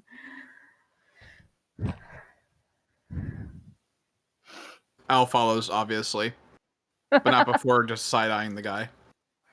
Is Al taller than this guy, by the way? How tall is Al? Like, oh god, I wrote it down in the character sheet at least. Hold on. Standing up straight, about 6'2". Yes. All right. By how much? Only a couple inches, like 2-3 inches. Oh, okay. Then it's just a side eye and a walk away.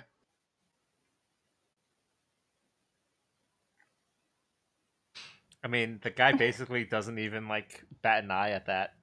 He just continues his guard duty. Like, he's not Al big, but this security is like, you know, he's built. Yeah. Like, so Kat's going to kind of just quietly say to Al when they're out of hearing distance. I'm just like, I really want to get in there now. I mean, you were allowed in there. Yeah. No, you not through the front door, because like when you're allowed, that's not fun. But that's literally what Al says. Al does actually say, you can. I can't, but you can. She just like gives him a look. She's like, I don't go past guards. I mean, I'd go through him, but I don't think that being that we have to be here for a while, that's a good idea. She's like, look, I don't want to fill out paperwork either. And I think both of us should eventually, at some point, get in there. Okay, but without the paperwork. Yes. All right. So, new mission unlocked, apparently. Yeah, I guess. Bypass security. I mean, do you want me to run interference? She's like, well, no, not right now, because we're probably going to be like stuck going into battle soon. Al puts the garlic press back in his pocket.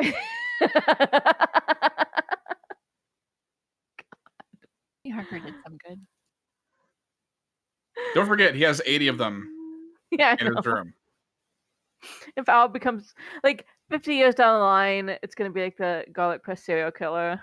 Like, I don't know, it's gonna be like a garlic, and all of the crew, like all of the team is gonna be like, "Yep, that's our friend Al. He lost it. Lost everything except the garlic presses."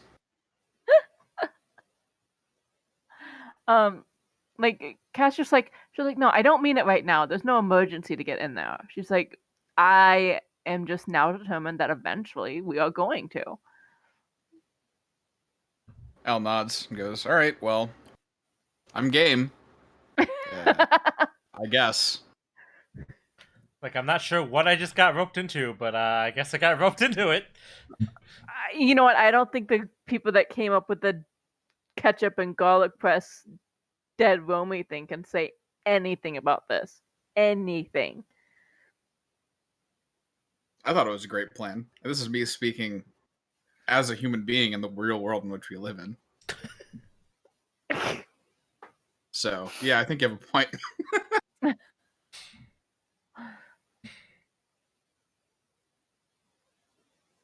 Al just looks at her and goes, all right, well, whenever you decide to plan it, we can think about it. He looks kind of background, to where they came from, goes, how much time do we have until we get to the destination?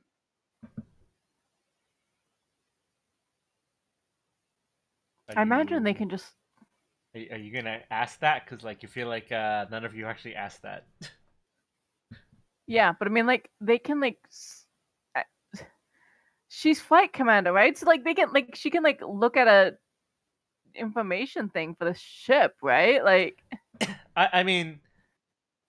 Like, I feel like that's not super secret information within the ship. That is not super secret information.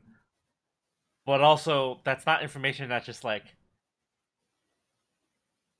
there. Like, they don't have a log of, like, our destination is this. It will be 3 hours until we arrive. Like, that's not a thing that's just there. You're gonna pull out your little communicator and I feel like that's hail a the thing on bridge. regular flights. I don't know why it's not a thing in the future. We'll get Harker to ask. He's over there. I was gonna say. Yeah. So, like, she taps into, like, the earpiece thing, whatever they're using to communicate. Just like to Harker, like, ask how long it is till we get there. So at this point, Harker is in the middle of a basically a lesson, right? Like, Keith Coley's still Fanboy lesson. Yeah, like basically Keith Coley's still like teaching him how the ship works when he gets his message. So you're in the middle of your lesson when you get a call basically from your boss. How are the comms? How do they work? Like, is it a separate like thing that he's carrying, or is it like an earpiece? That is basically up to you, right? Like, the technology is like you could have them in whatever form you want. It is just standard tech. So like, okay. what is your preferred method of like interface? Probably earpiece, less to carry. Sure. Earpiece of some sort. So he would kind of put his hand up to his ear and kind of give, his instructor sort of like a hold up finger. And he would point to his ear and kind of say, flight commander, hold up. And then he would ask, how long until we reach our destination? So at this point, you haven't actually left yet. It's only been like, it's only been about 15 minutes, right? So like they're still in the middle of like shakedown, right? Like they're like getting everything secure, all the systems powered up. Once it's about 5 minutes until you guys are ready to deploy, to get to your destination, like to actually get to where you guys need to be, where like you're in mission range, is gonna be about 4 hours. Okay. He relays that to Kat, and then he gestures for for him to continue.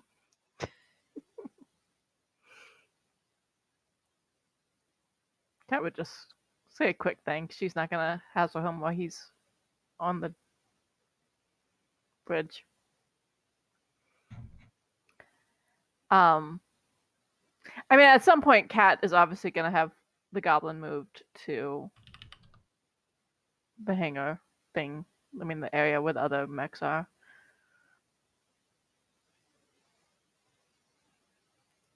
And that's just because obviously, in case it's needed. Okay.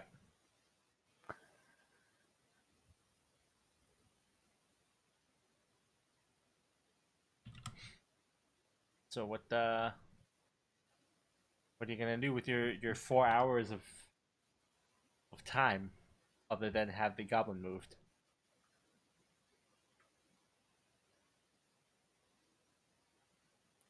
I don't know. I don't have any plans. I don't know. Space chess. Probably not really. Al and Kat can just start a poker game with some of the off crewmen. I mean, you could. That would certainly be a thing. Sounds awful. I mean, they're not drinking, so Harker would be sad he missed it. well, I mean, they can send a message to Harker being like, "You want to come join the poker game?" Well, we could do our little heist. I don't think sneaking into engineering and causing a security crisis right before they enter a battle is the It's best like, plan. sorry guys, the flight commander can't make it. They are currently in holding for violating security protocol. They can't come to the battle right now. Okay, thanks. Bye. It's like, excuse me?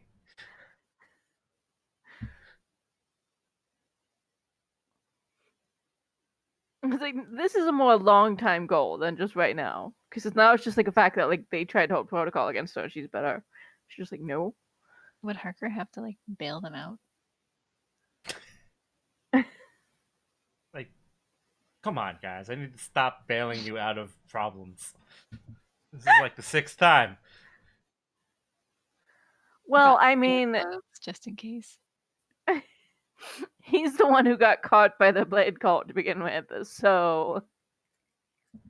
But not without clothes. Cat had clothes, okay.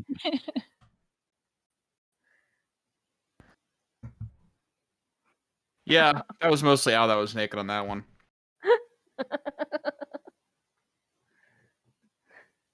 Because the one thing Cat kept was her dignity. It's a very important thing to catch. Well, I mean, like, I think, unfortunately, Cat is not a fighter, or she would actually be like, let's spar or something, but she is not. I mean, meh.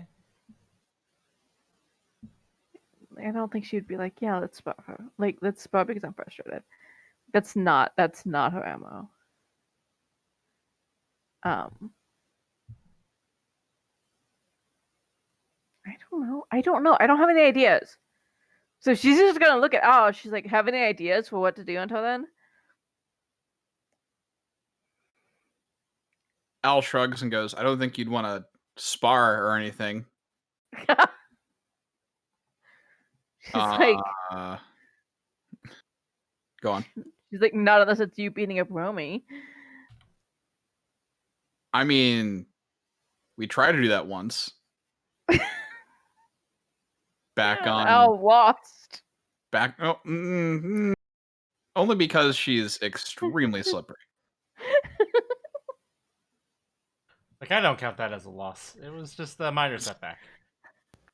I don't think Al has bested her once in one of those. Nope. Only once, and it was a hollow victory. Because you came back and blew that shit up anyways. I mean, Cat managed to keep the shackles on her, so that's Cat's victory. Yeah. Here's an out of character question. Are holodecks in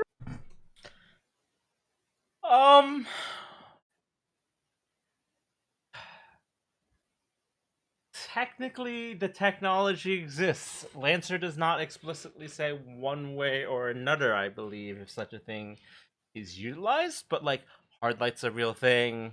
So simulations and like advanced VR theoretically are possible with the tech level that they have. Theoretically. Yeah, I would argue that Holland probably doesn't have something like that, like not a proper holodeck.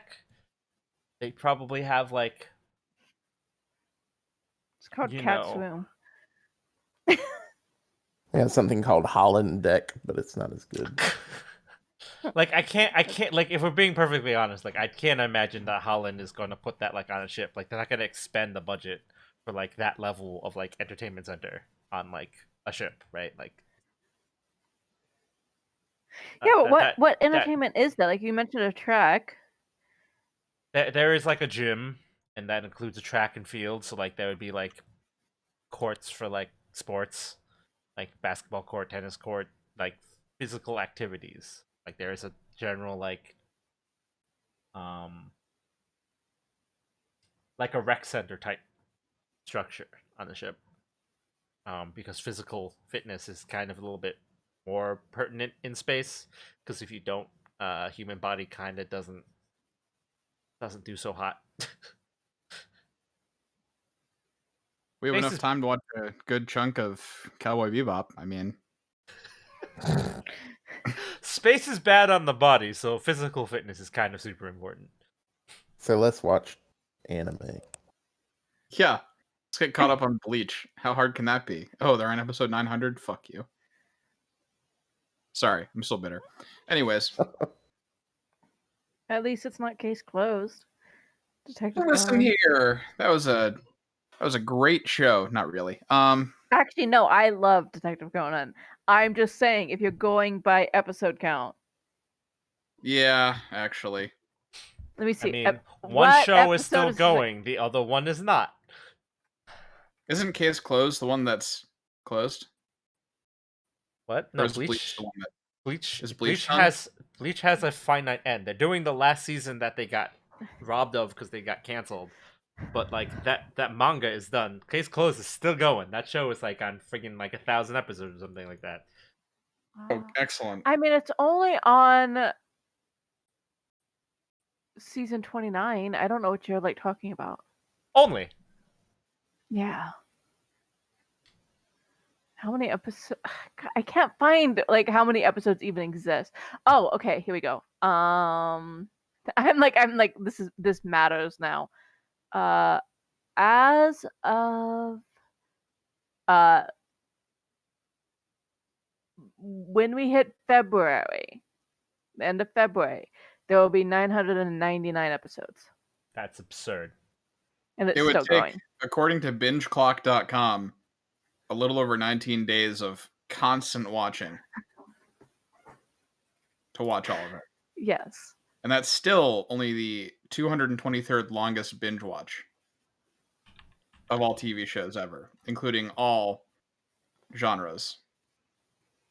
I think I'm only up to episode like 400 before I The stop. longest ones must be soap operas or some stupid Days of Our Lives or something. Correct. As the World Turns is in fact the third longest at 475 days, 20 hours, and 30 minutes. Wow. Days of Our Lives is number 4. There's That's absurd. That's all I'm gonna say to that. And then General Hospital, then All My Children, and then The Price is Right. But anyways, back on track. Cran Shinchan had, and there's something called, I think Cran Shinchan is still going too. It's like something that no one in the West has really watched. I have DVDs of it. Anyways. And anyway, it started in 1982 and it's still going. Yeah, but they only have 17 days of content, so. Only.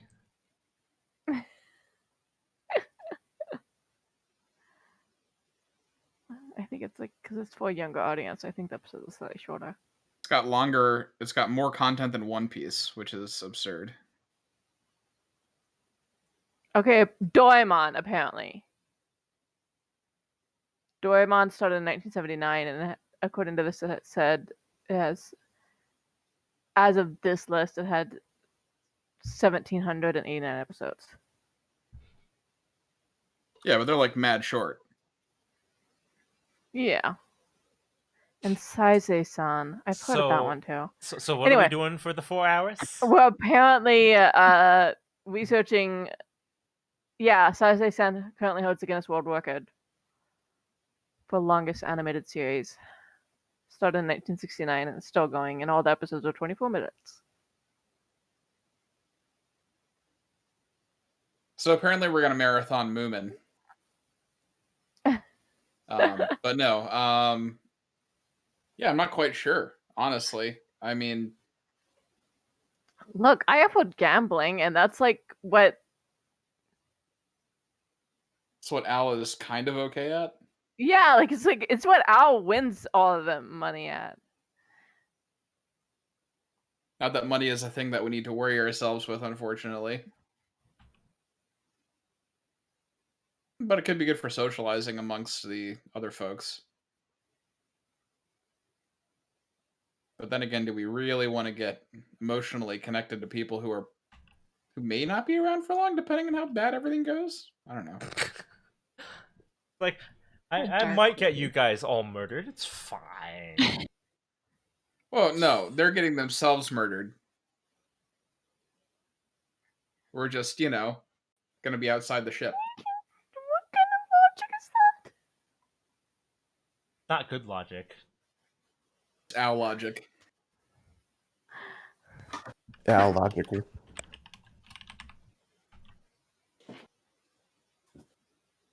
Anyways, Al, while considering what to do for the next 4 hours, kind of looks at Kat and goes, should we include Romy in any of this? Do we know where Romy is? Should we know where Romy is?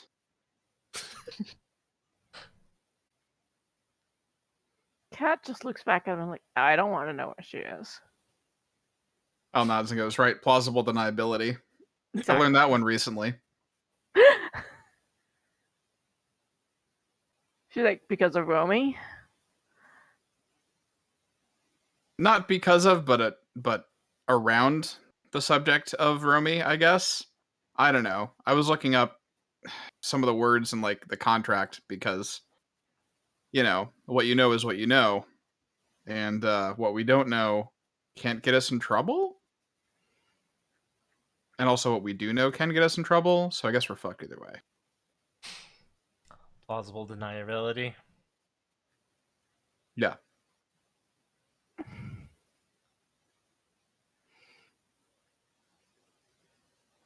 Al shrugs and goes, I don't know, I could gamble, I guess.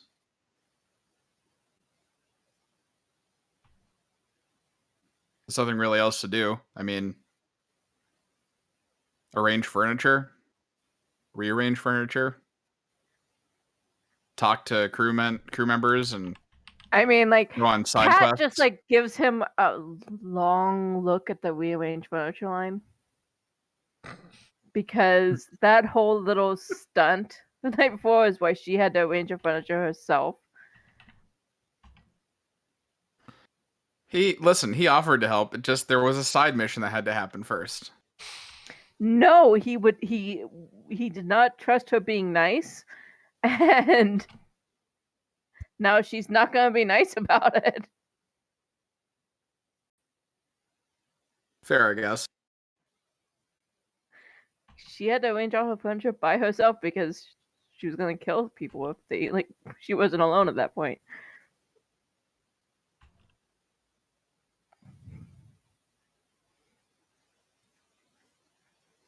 I think the question remains, though, that before we do get into what we're going to do, what is Romy up to?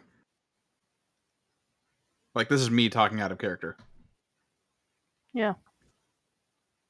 She's wandering the ship looking for, even though it's a fancy ship, she's looking for the underbelly of it where all the interesting stuff goes on. And I'm not sure what she finds because I have no idea what is out there. I mean, depending on what you define as underbelly, there's certainly I mean, there is like engineering, which you're not allowed in either. She Well, finds a secret gambling den at if the she bottom of the ship. wanted to get into engineering, I'm sure she'd try. But yeah, she wants to be down there where all the bits and pieces are going, and there's steam. The ladies and the men of the night are down on the bottom of the ship. And there's steam going, psh, and red lights, and cramped corridors, and pipes, and all that sort of stuff.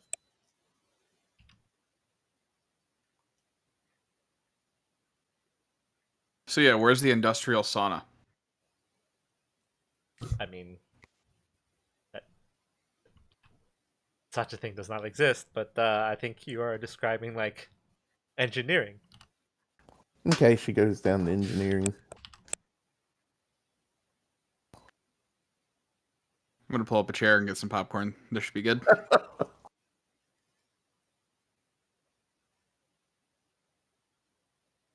Does she pass us on the way to engineering because they're coming from engineering?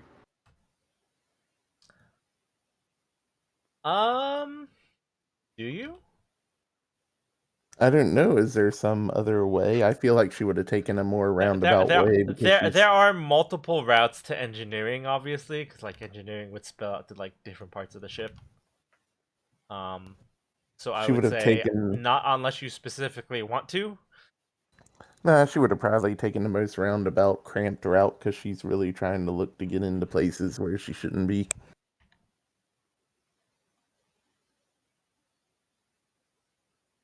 Okay.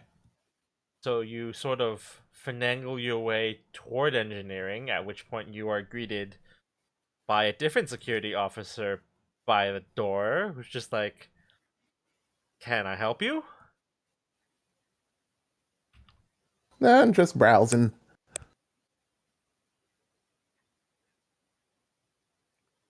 And they're just like, "Well, you're not authorized to be here. Why not? You don't have clearance."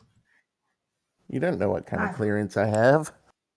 I'm with the flight commander. Is she flashing the damn badge? Yeah, she definitely flashed her badge at this He kind point. of looks at you and goes, "You can be with the flight commander, but last I checked, you aren't the flight commander." I'm her right hand. Pain in the ass. She kind of stops at that point. And again, he goes, "You don't have clearance. You're not authorized to be here. What kind of clearance You can stand and stare at this door all you want, but you ain't getting through it." What's your clearance, Clarence? Is there a window that I can look in? No. What's back there that you don't want me to see? This seems pretty suspect. Engineering. You aren't allowed. It's just engineering. That's not that big of a deal, really. They let me on the bridge. That's nice for them. And they let me in the other places. That's nice for them. You aren't allowed in engineering. I want to speak to your manager. You can talk to the flight commander about it. I already did. Kind of stares at you.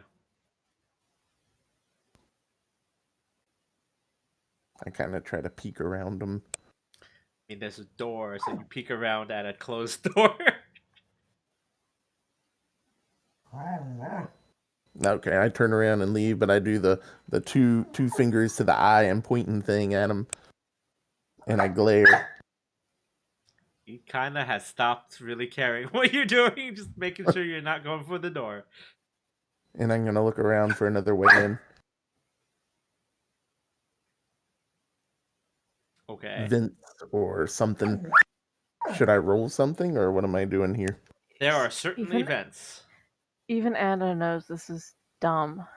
Okay, I go around the corner and I pick a vent, and I need to know if I picked a good vent or not. So now this is turned into Among Us. I do have a question. This is very important for what's about to occur. Are you a normal-sized human being? I mean, she's Romy. She's pretty slight. Are you a normal sized human being? Are you between 4 foot and 6 foot? Yes, but she's very flexible, like her tongue. Okay, well, guess what? You're not fitting Call back that was in never the vent. needed. I figured y'all would appreciate that callback. Unless There's got to be a big vent. There's always a vent that you can fit in. unless you are Unless Mr. Fantastic, you are not fitting through that vent. I pull out my drone that can fit in the vent. What is the size of this drone? It's my little personal pet drone that I always have with me. And how big is this drone? Nice. About vent sized, I'd say. And what exactly is vent sized?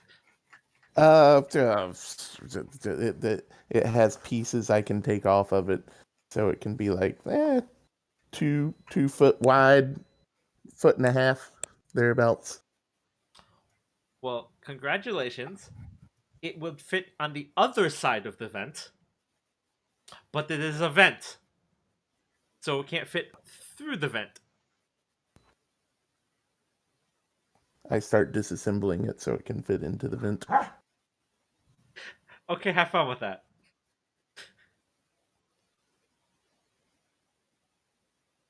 Romy's pretty quick at this stuff. Uh-huh. Destroying stuff? Yeah, we know. Okay, so you have successfully disassembled your drone on your side of the vent. Yeah, and I put it back together into some sort of smaller drone.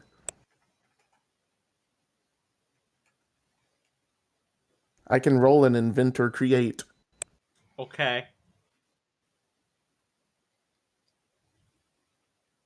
Congratulations, you have made a small drone that fits through the vent. I do it. Okay. It fits in the vent. It goes into the vent. It goes Awesome. through the vent. You have come to the realization that in disassembling a fully functional larger drone and making a significantly smaller drone, some functionality may have been lost. Oh yeah, I was making sure it had the camera and the screwdriver and some sort of propulsion. Absolutely. Your drone gets about 20 feet into the vent, and then the battery that has to power all of the things that you put on it dies. That's not what I would have done. And now you have to build another drone to get that drone. I start taking the extra parts from my drone to build a retrieval drone with higher battery capacity. So that keeps you busy for about, I don't know, 2 hours of building a series of drones to retrieve the drone that didn't make it through the vent. Oh, look at that. I built So- 5 drones. So about 2 hours later, you have managed to retrieve your drones That means I had 2 and hours pull left. them back to your side of the vent and realize that after all of this, you didn't get into the vent. Yes, but I'm going to go looking for a higher capacity battery. Okay. So what are people doing while Romy burns away time on a meaningless errand? Hacker is still getting instructions. Well, so imagine that's not going for 4 hours. So. no, so luckily for you, the lesson was pretty much, it wasn't really a lesson, right? Like he kind of walked you through like the systems in the like 20 minutes, 25 minutes prior to launch. It was kind of a quick overview. Obviously, as someone who's been like on a ship and has flown a ship, fundamentally speaking, like wasn't hard to translate. Specifics obviously don't apply from one ship to the other, but like you get the gist that like you could probably fly the ship okay if you needed to, but like without actually flying the ship, that general information isn't like exceptionally useful to you.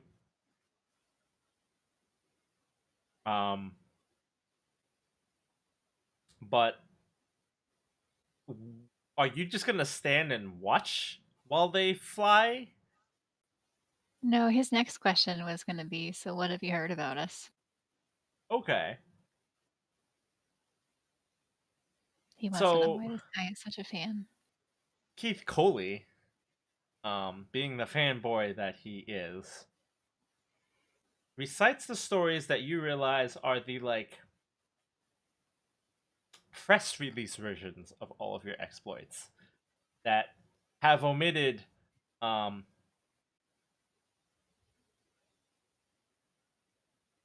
less than stellar sounding versions of things that you have done and have purely been about like results driven outcomes.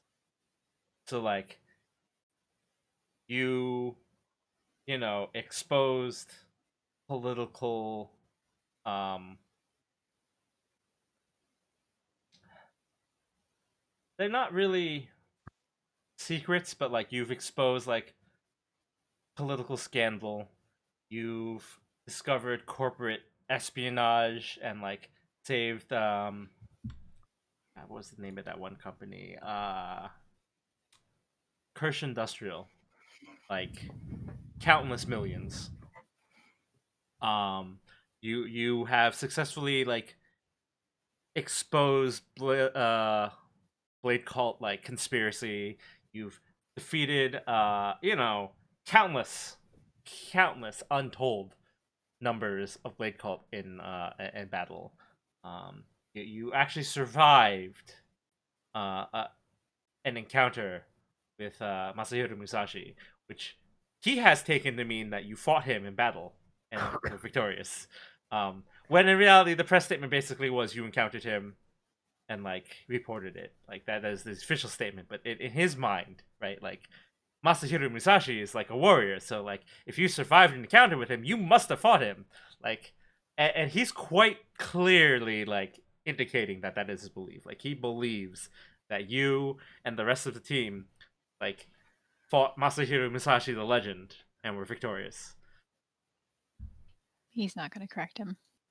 Like, how many people believe this? In fairness, because the press statement is simply that you discovered him and like you ran into him, like most people probably don't believe that's what's happened.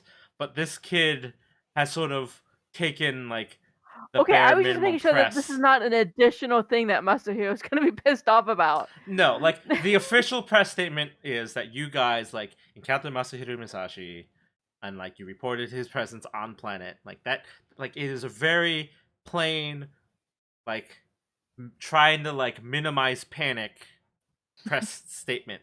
But he has taken it like as like you are his heroes, you are his idols, therefore you must have beaten him in battle. Like Keith Coley has you like in hero vision. Like everything that you were involved in, like you have done some amazing thing. Even it was as simply as like,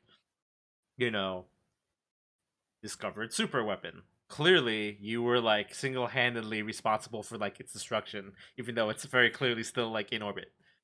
So like in his mind, like you guys are like superheroes. So essentially, we destroyed the Death Star, but the Death Star is still there. You guys are the ones who found the Death Star plans. The Death Star is still flying around somewhere, but you have single-handedly blown it up. Yeah. Okay. I call R2. Harker doesn't necessarily like confirm that, but he doesn't correct it. His things are like, oh yeah, I remember that mission. It's like, yeah, I heard about that too. He never quite confirms or or adds to He's just like, adds oh, to it. is that what they said I did? Okay. Yeah. But he doesn't correct it either. It has not stopped or done anything to deter Keith Coley's hero worship of you. In fact, if nothing else, the fact that you haven't corrected him on anything just makes him even more adamant that like what he believes must be the true version of events. That is what happened from a certain point of view. Exactly. I'm a bit irked that Romy didn't think to bring up defeating Masahiro to that stupid engineering guy. Oh, because Oh. Romy was hiding behind barrels during that entire fight. That wasn't hiding. That was our first fight, and you hid behind barrels. It was not dying. Tactics. Tic Tac. It was really bad tactics. Maybe just a little bit. Parker offers to buy a cola drink at some point. He would love it. He would love nothing more. He wants to know that if you're gonna offer him a drink, does that mean he gets the opportunity to talk to you more about and like ask you about your missions and maybe get some more stories and like get your perspective? Because all he's ever read was the reports. Parker says, absolutely. He's elated. Easiest seduction Harker has ever done. What? Listen to somebody else talking to him about how great he is without Exactly. saying a damn word. Just like, do you want a drink? And like, yeah, okay. Talk more about how great I am. You seem enamored. Let's liquor you up.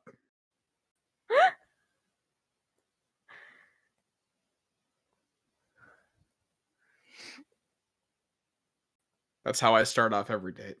Anyways. I mean, that is your right to do so. Obviously Yeah. a joke, Jamie. I'm not dating anybody right now. I mean, The I'd have COVID to reach the pandemic. you seem enamored point, and that has not happened. So, like the it all hinges on the enamored fanboy element first. So yeah, that barely covers 2 hours, let alone 4 hours. So are you just gonna listen to Keith Coley gush about you for 4 hours? Tempting. Parker's like, yes. No, he'd probably, once he had a really good eye for how the ship was able to be navigated, and some crazy off chance that he ends up having a pilot, at least he kind of has a general sense of how he could go about doing it. It's like in crazy off chance where he takes over the bridge and pilots. To some degree. You So should ask what happens when there's a mutiny. What kind of security protocols there are? Like, if somebody was to overthrow the bridge, how much could someone actually do from navigations? Just asking for a friend. He does ask,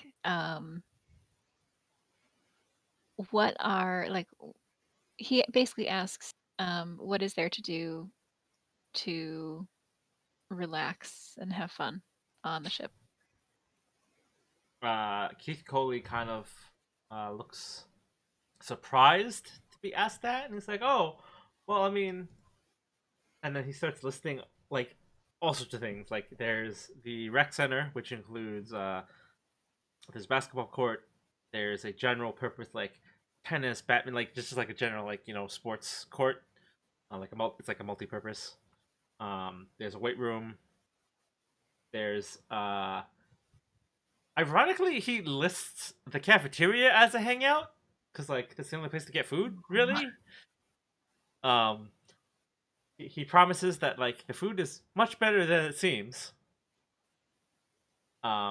Mostly because it's They're the only all really hot desperate food. on that point, and I want to know what they're putting into the food. Whatever it is, it must be better than it tastes.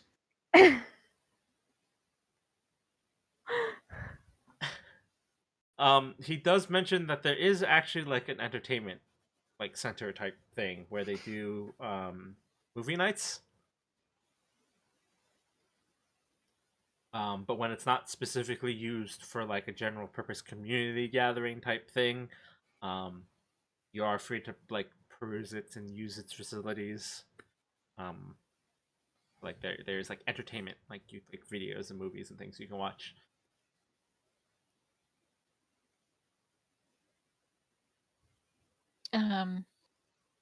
He kind of nods and then he thanks him and says, "All right, I better go check in with the flight commander." Parker's gonna get himself smacked.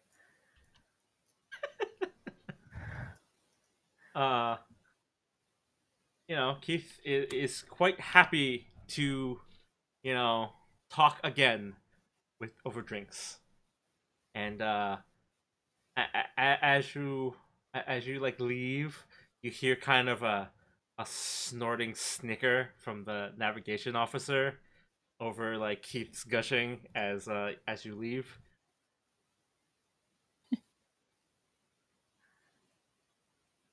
No, he kind of gives him a little salute as he leaves.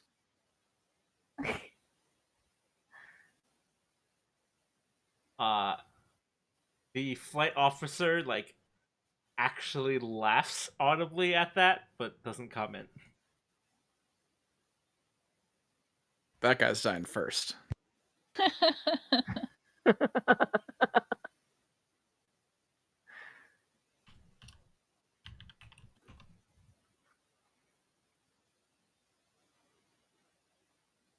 So you go hunt down a flight commander.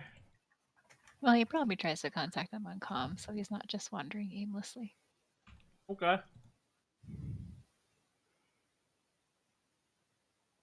I mean, like, they'd answer. Yeah. Cat's still trying to figure out what to do at this point. Because, I mean, if she doesn't figure out something to do soon, she's just going to start hacking rich people and sending them money to poor people. So it's like, whatever. So does Harker just reach out to Kat specifically? No, he probably goes on the comms in general because to their team channel, because probably always good to check in and see what Romy is doing. I mean, I'm kind of surprised that the first response wasn't to just like loudly in front of everybody on the bridge, just like open the direct line to Cat and be like, "Hey, flight commander, what are you up to?" He's biding his time on how much he risks his life. Yeah, after the whole garlic press thing. Yep, exactly.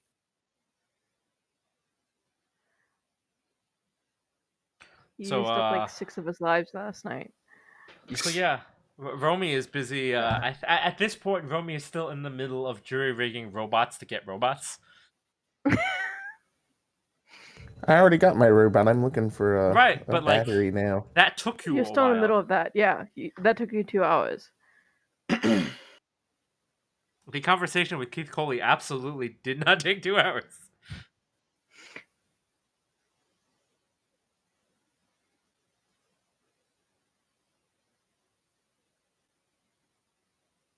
I would say Kat at this point has like walked away from engineering for a little while at the point that this has occurred. Yeah, because she has no idea that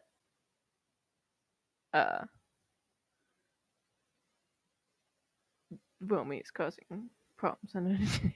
I mean, I feel like deep down in her soul, she knows that Romy is always causing problems.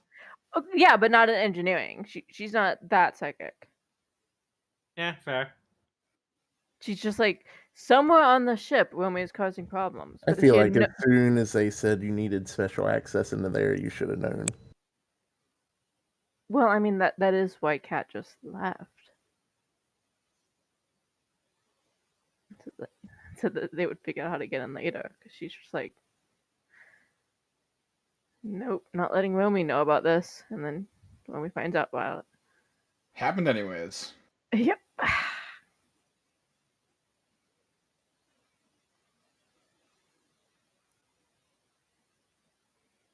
Kat tried. So yeah, you're sort of walking, still trying to figure out what to do when you get a call from Harker.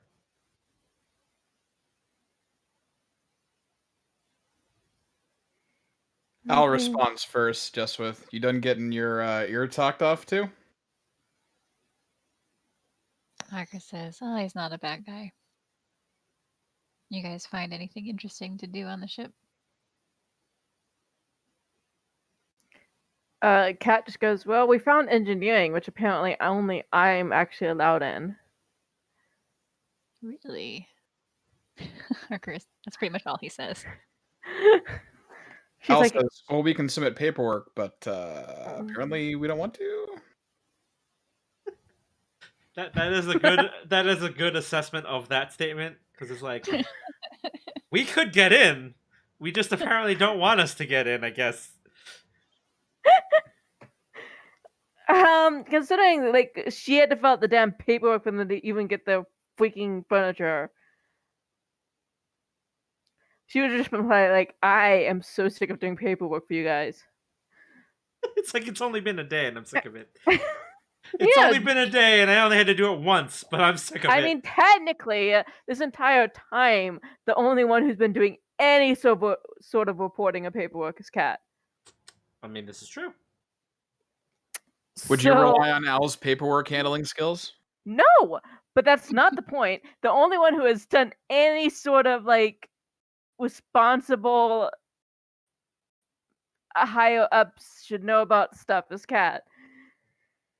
Except for the one time Romy tried to contact and betray Holland. Just so that the she could one pay time. off her debt to Crush. One of Harker's little known skills is avoiding paperwork. No, that is a well known skill by now. They have watched him avoid paperwork several times. It's a well practiced art.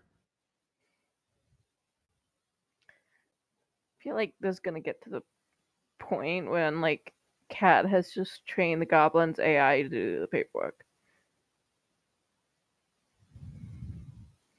She's just gonna warn people like ignore the bits about like robots taking over the universe.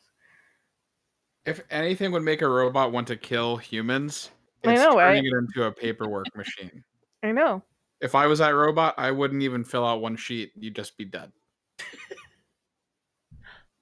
It's like Kat is trying to get the sentient side active even sooner. Hello, Kage. Welcome to the stream.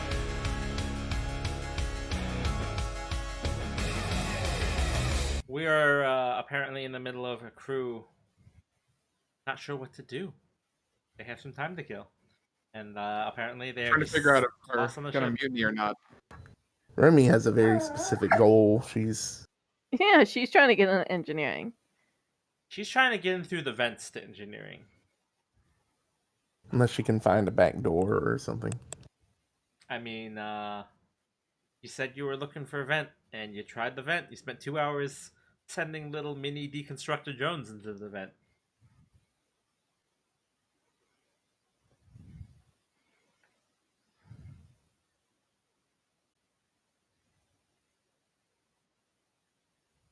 Fairly accurate statement.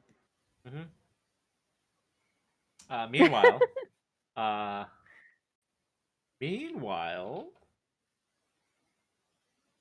is there no further meanwhile? I mean, we're talking. We just explained that to Hawker. That's our meanwhile. Yeah, but like, that's like maybe 5 minutes. Back at the whole. No, I meant like that. We said that to Hawker. We said like that he had said that like we could do paperwork, but we don't want to do that question mark. And Hawker hasn't responded. Well, Harker technically said really. He pauses for a few seconds, and then he asks, "Where's Romy?" Al shrugs and then remembers that Harker can't see a shrug. He goes, I don't know. You don't know where the question Romy is, should you be afraid that you don't know? I mean, as a person, I am a little bit. I know where Romy is, but I'm still afraid.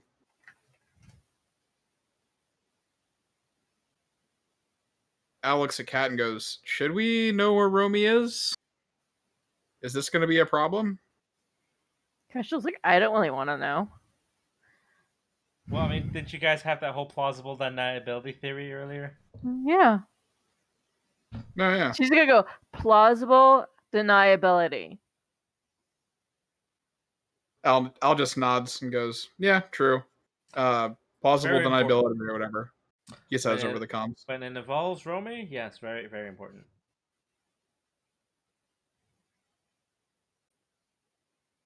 Well, they can't see Harker's expression, so Harker just says, okay, well, what are you two up to? Next. And Alex Kat the cat and goes, are we still going to try to get an engineering? Since we have the time, or? Kat sort of blinks at him and is like, no, that's a long-term plan. We don't do that. Like, we don't cause security crises right before a fight. Al just nods and goes, we're not going to commit crimes. Quick cut to Rumi. Who's currently in the middle of like sending robots in to get other robots to retrieve the robot that got stuck. I just want to say something. Does nobody fucking notice this? She went to go get drones. Is it not like CTV or something? Absolutely, people are watching this one person just huddled next to a vent, just sending drones into vents. No one's questioning it because, like, it is just kind of stupid looking, if we're being perfectly honest. So they're just like, eh? And, like, people some are of the placing people... bets about how long it takes for it to die and shit. Like, she went to get drones from her Hydra frame, which I think has infinite power. A couple of people are, like, looking confused as they walk by. There's even the odd person that, like, covers their eye with their hand as they walk by to just pretend they're not seeing it. She just waves genially to everybody as they walk by. And she says, mouse problem.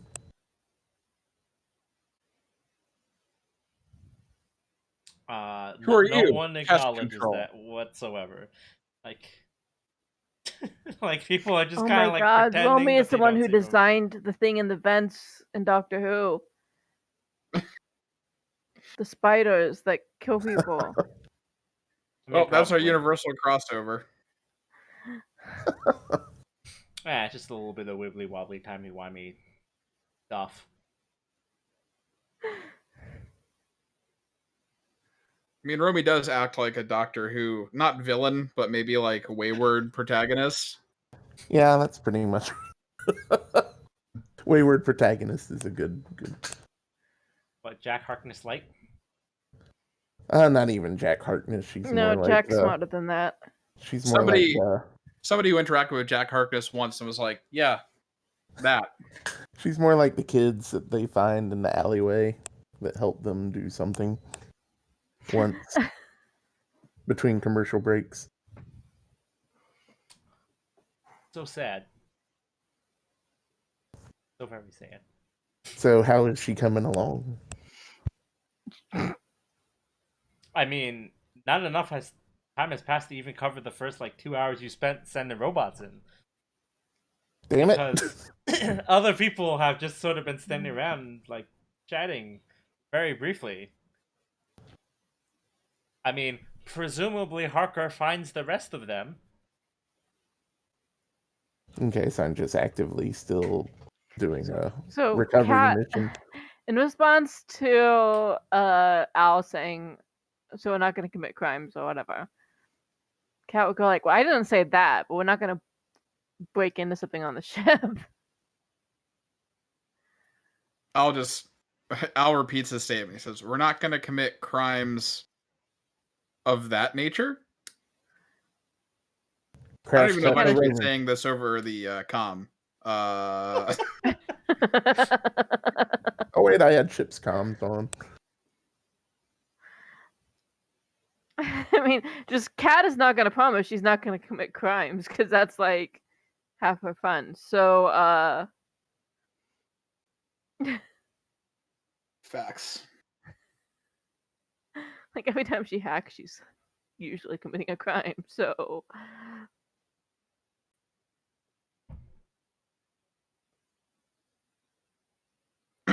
so Al just goes, "So how do you want to kill the time until we potentially go up against way too many robots?" To Harker. Because they're out of ideas.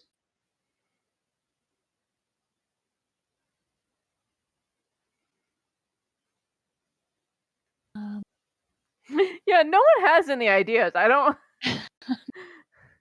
know why you think Harker's gonna have ideas. Harker's like, I'm gonna go back and nap more. This sounds like paperwork.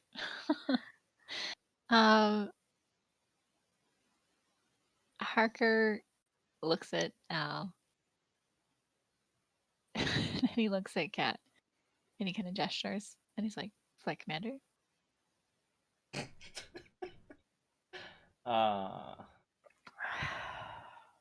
Harker's gonna die before the end of this session. There's a good chance. I'll just look at Harker and it's like annoyed for Kat, but at the same time respects the hustle. And remembers that this is the genius who thought up garlic presses. Yeah, Kat literally says, next time you pull a stunt, I'm not remotely covering for you. Not even gonna try. Al takes out a garlic press. Harker is kind of like, did you try though? And that's when Kat goes like, I completely did. Al, back me up. I tried. Al just nods and goes, yeah, she's the reason why you're not dead. Harker kind of eyes Al at that. Al gives like a, what attempts to look like a playful kind of grin, but it looks more like a grimace. But then he winks, which makes it weird. Don't make it weird, Al. Jeez. Come on now. Weird Al. Harker just kind of says, uh-huh. Oh, dear. She's like, I tried to get him to go help me move furniture around, which I had to do later by myself. Al just looks at her and goes, you could have called me. You were busy cleaning ketchup off your floor. I could have helped after that. She's like, then ketchup would have tried. Harker points out, I had nothing to do with the ketchup. So is this conversation that just kind of occurs for the next, hour-ish? I feel like, yeah. Stand in the hallway and just have, this back and forth about, who didn't do what? Well, Harker shouldn't have called a flight commander. I don't know what you want from me. Okay.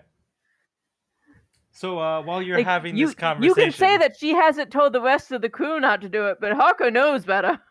While you're having this conversation, you do notice a Romy passing by a corridor.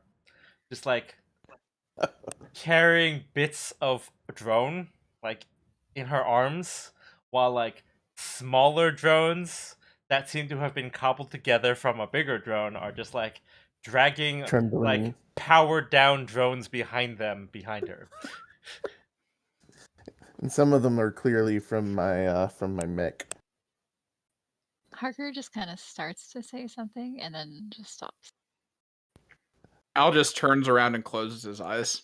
He whispers plausible deniability. And after all that, one actively more says, I saw nothing. And she's just kind of looking up at the ceiling. And after all that, one more drone kind of comes up, taking up the rear. Comically timed because it was so far behind. On one leg. Pulling itself with an eye stalk.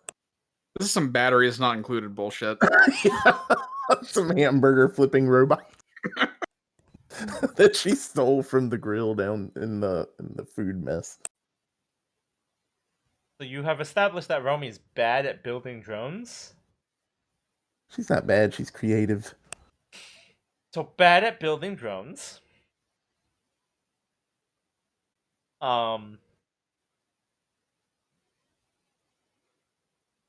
Yeah, good job, guys. So presumably Romy's just gonna go make another attempt at trying to break into a vent. Yep. I mean, if Romy gets herself locked up, then that's sad. That doesn't sound like you mean it. So to change the subject, when Romy is out of sight, Al turns to Harker and goes, "Did you find out anything about this ship?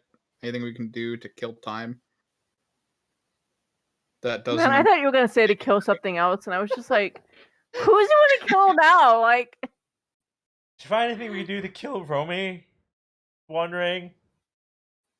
We're gonna kill Father Time. Well, that's not very Parker nice. relays to Al what he has learned from their friend on the bridge. Right. Remind me, what was the main entertainment thing? It wasn't like, because I remember the mess hall was mentioned, but there is like an entertainment like area, rec room kind of thing. Yes, that they use to have movie nights, and there are like entertainment facilities for like movies and things that you could All right. requisition, basically. All right. Algus looks at Harker and Kat and goes, "Well, we can either retire and steal our nerves before this next mission, or we can find out what kind of random stuff is currently going on in the rec room and maybe take some people's money." Like, in a game, not like shake them down. Are you sure that's not what you meant? Like, Harker was kind of eyeing Al, I think, for a few minutes there. it's just like, let's go get some people's money. It's like, are we robbing people? Like, is that the are plan we the now? bad guys? Yeah, obviously, we're corpos. But anyways. Like, I feel like we might be the bad guys among the bad guys here. I think we might be the worst people here. Are any real good guys? Is that why we have skulls on our uniforms? Do we? I mean, No. is that a statement toward like Holland? Because that is certainly not what's on their uniform. Romy has skulls on her uniform. I feel like that just makes you a bad person. That's just to mark who is to die first. She has skull knee pads. Are they real skulls? No, they're squishy. Smurf skulls. Okay. I mean, I think that just possibly makes you a bad person rather than just a crazy psychopath, which is definitely not what you want to be, having real skulls on your knees. This isn't like, the apocalypse or anything. Although Wayfar is kind of an apocalypse planet. I mean, like, I feel like that is not a completely true statement. Yeah. Like Wayfar literally is an apocalypse planet. Like that was there's the problem. not even dogs. The planet. Yeah, there's definitely a dog apocalypse for sure. Dog apocalypse. So, Cash is like, I'm all for like going to see if someone wants in on a game. Okay then. So you meander your way over to the entertainment center, and it's a decently large room, right? Like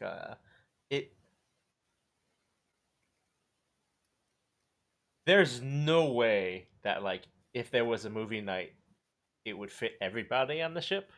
Like even assuming like half staff, right? Like there's room to maybe fit like 50 people comfortably in chairs. If like they rearrange the layout of the room. So like you would imagine that movie night is not a popular function on this ship. But there's a number of tables that are spread out. There's a few people that are using them just like for sitting, reading. There's a couple of people playing cards. There's a couple of people playing like chess. As far as you can tell, it's very traditional entertainment. There are a couple of computer terminals. You're not really sure why, since everybody has one in their room. So you're not really sure why. I mean, plausible. You're not sure exactly what the computer terminals are for from first glance, but there's a couple terminals on the, along one of the walls. There's tables set up. There does seem to be like It's a replicator type setup where it's like an industrial printer, and you're presuming that's where people are getting like the chess sets and things. Like it looks like it's designed to like replicate, entertainment things.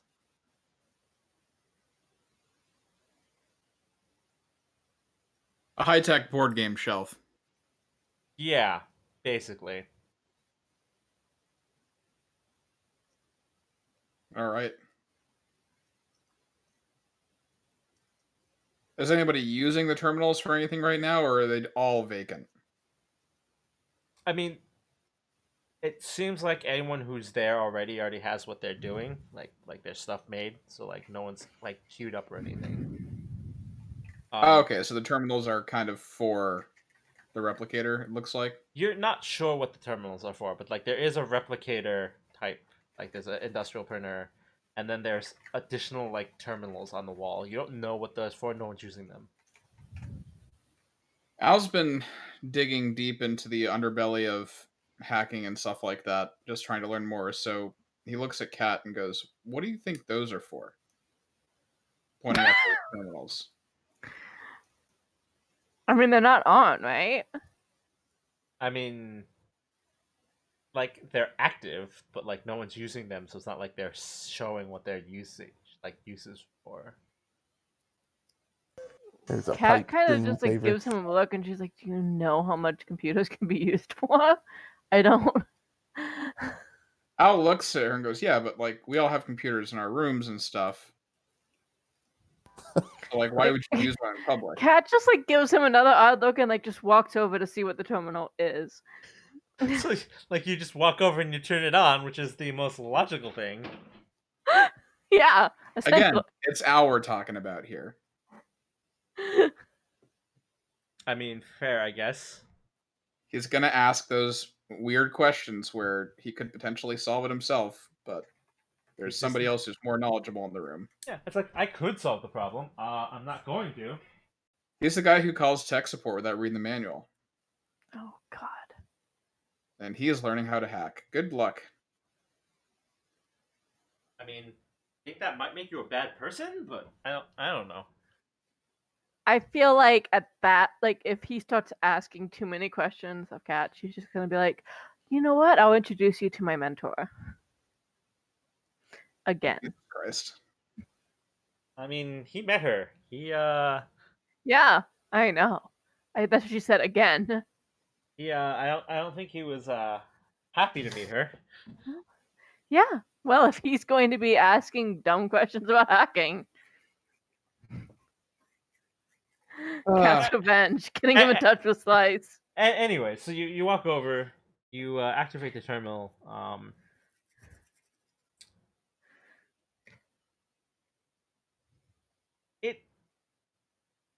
So like at first look, right? Like it is his initial assessment that it must be used to access the printer. Yes, that's true. That is one of its features. It is also hooked into like a requisition system. So there is actually a catalog of specialty equipment that is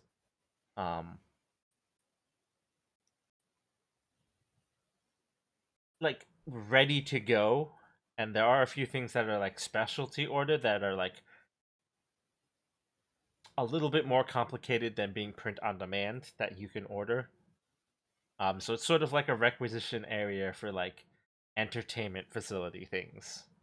So like kind of like augmented reality VR type things. So like they don't have like a holodeck, but they have sort of a thing that like it's like you can play Beat Saber. It would be like virtual reality equipment that is a little bit more tech-y. Like it's an immersive experience equipment. So it's like God, I don't want to just be like Sword Art Online's like full dive, but like kind of like that. Where like it was a thing that you would equip and it would put you into a virtual environment. So it's something a little bit more involved that they can't just like print off and be like, here, take it. It's things that you would like have to specialty request. So like there's a catalog of like things like that are a little bit more involved that aren't just like 3D print a chessboard or something.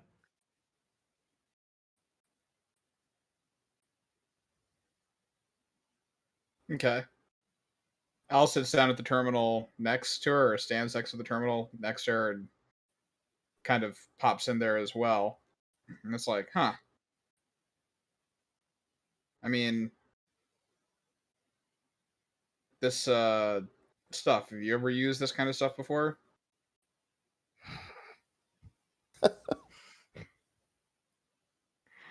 Cat's literally in pain at that question. She'd just be like, yeah, I have. You can. She kind of slides out of the terminal, and she's like, you can feel free to mess with that. Hey, this keyboard, you ever use one of these? He's talking specifically about the full dive, type equipment, because he's never really used that. He's been in the no cockpit of a yeah. robot. She knows, like, she knows that he has not been in an experiences where he would have. So she's not actually making fun of him. She's just like being asked if she had. She's just like, yeah, I have. Have you played video games? It's like, yes, I have played video games. You are welcome to play video games. How is the equivalent of a human who has never played a video game? Right, yes. like,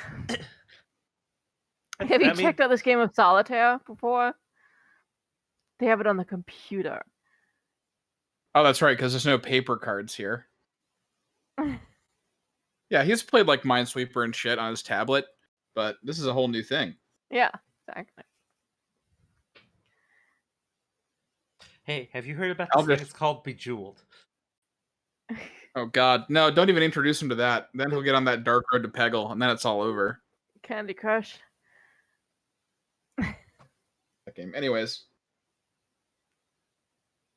Hey, anyways. Guys, I just discovered this pinnacle of human technology. I think they call it Tetris. I love Tetris. Don't even joke about that. That shit's still good. Still good. Humans love shapes. It's just stacking boxes, but I can't stop. It's not just stacking box. Anyways, I'm not going to get into this. It kind of is stacking boxes.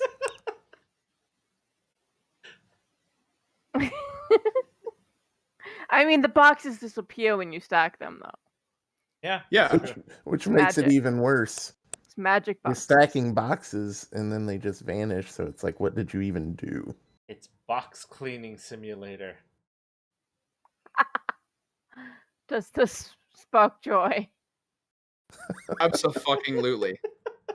To be fair, though, I rearranged my office over the weekend, like as in moved it to an entirely different room, so it does spark joy. I don't think that's called rearranging when you move it to a different room. Yeah, it is. I'm rearranging. He's rearranging his apartment. That's relocating. Technically. No, that's like a different apartment. No, it's a different room. No, relocating. You're rearranging your apartment, but not rearranging your computer room. You're relocating the computer room. Well, I rearranged it so that it's in a different room. That's not how that works. That ignores. I feel like this is the conversation that's going on in the rec room. Like, there's a conversation like this going on in it right now. It should be immediately assumed that whatever bullshit side stories that we get into in real life are actually happening somewhere on the ship as well.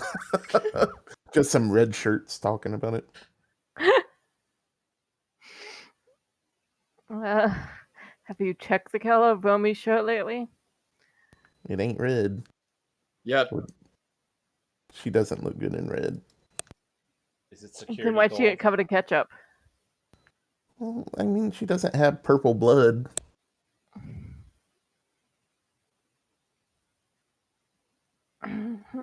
Anyways.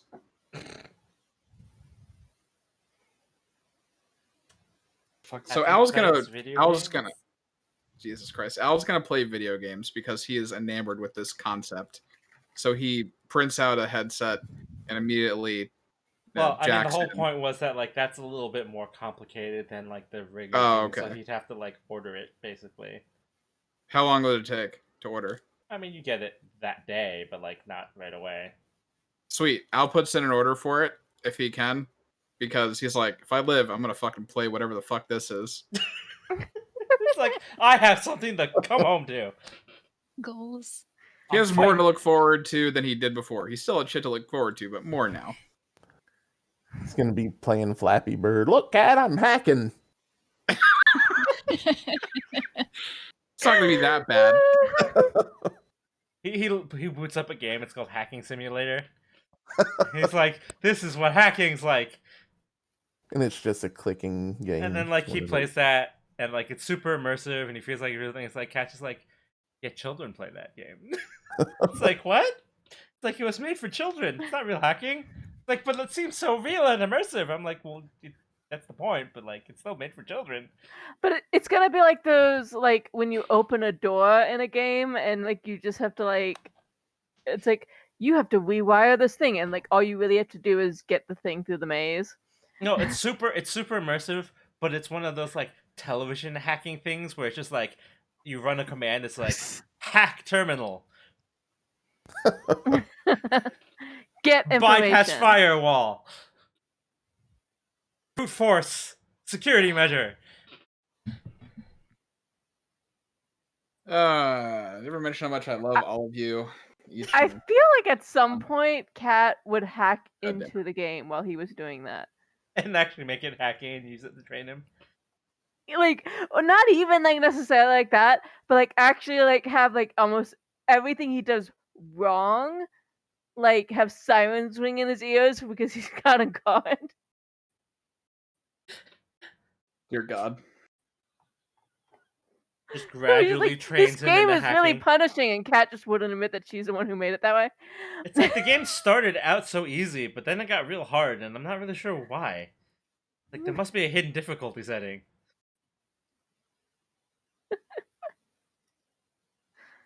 She's like, that's life. The That's hidden rough, difficulty buddy. slider that you have no control over. It's like, that's rough, buddy.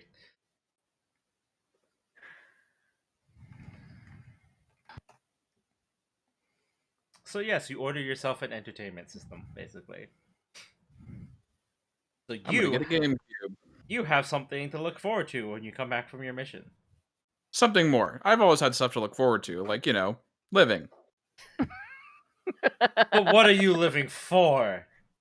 Now Me. you're living for the video game.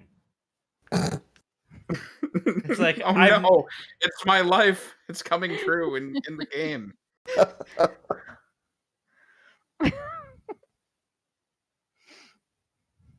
Sorry, I got too real for characters. Oh, I am a character. John can tell you that. Anyways. He's certainly something.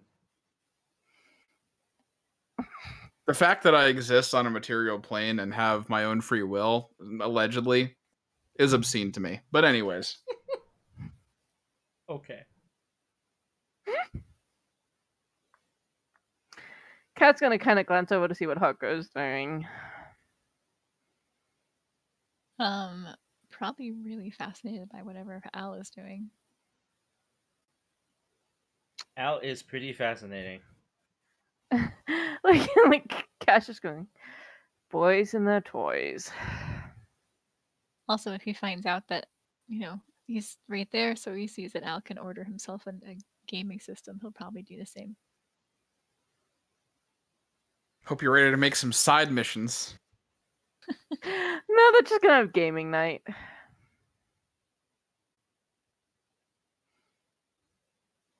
I mean, it would be a good segue into all of us playing a game together. Yeah, Space Phaz. That sounds awful. Moon's Haunted. It's just like ultra hyper realistic Phasmophobia. Moon's Haunted. Yeah.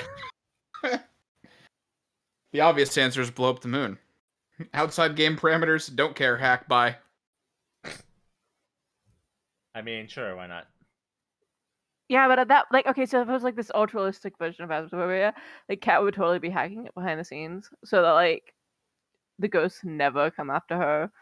I mean, I feel like if you're a hacker, video games aren't really fun anymore because you just I fix know, that's everything why you she don't would, like. all these people, like, petitioning to get to be the ghost in Phasmophobia, like, basically Cat would be. She'd be like, nope, I'm gonna be the ghost. I mean, people already do that. That's already a hack. But she's just gonna be like, I'm just, no, I'm gonna be the one, like, haunting them. But not tell them. So she'll be like, no, I'm watching from the van, it's fine. I feel like this is why Al is possibly not going to enjoy his gaming experience. Nah. I mean, yeah, probably. It'll probably be the Cat, first and last time. Cat would let, like, actually, like, make him play actually some enjoyable games. Because she's like, no, I think you should know that they are enjoyable things. Start with Pac-Man, work your way up. Yeah. Well, Pac-Man has ghosts too. I don't know what you want. Yeah, but, you know, it's not like Pac-Man Adventure on the DOS or whatever. Or on DOS, I should She's say. gonna get him, like, whatever version of Street Fighter they have.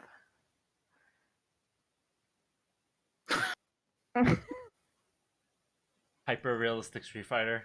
When you get Yeah, he just gets to beat up people in a game. I feel like Al wouldn't enjoy that. I feel like he's barely restraining himself for doing that like 99% of the time, and now he just gets to do it. Wait, if Al found out... Sorry, go on. I was gonna say, but like the issue is like in a video game, there's not really a point, right? Like it is just because it's a tournament. You got to make the numbers go higher to win. Sure, but yeah.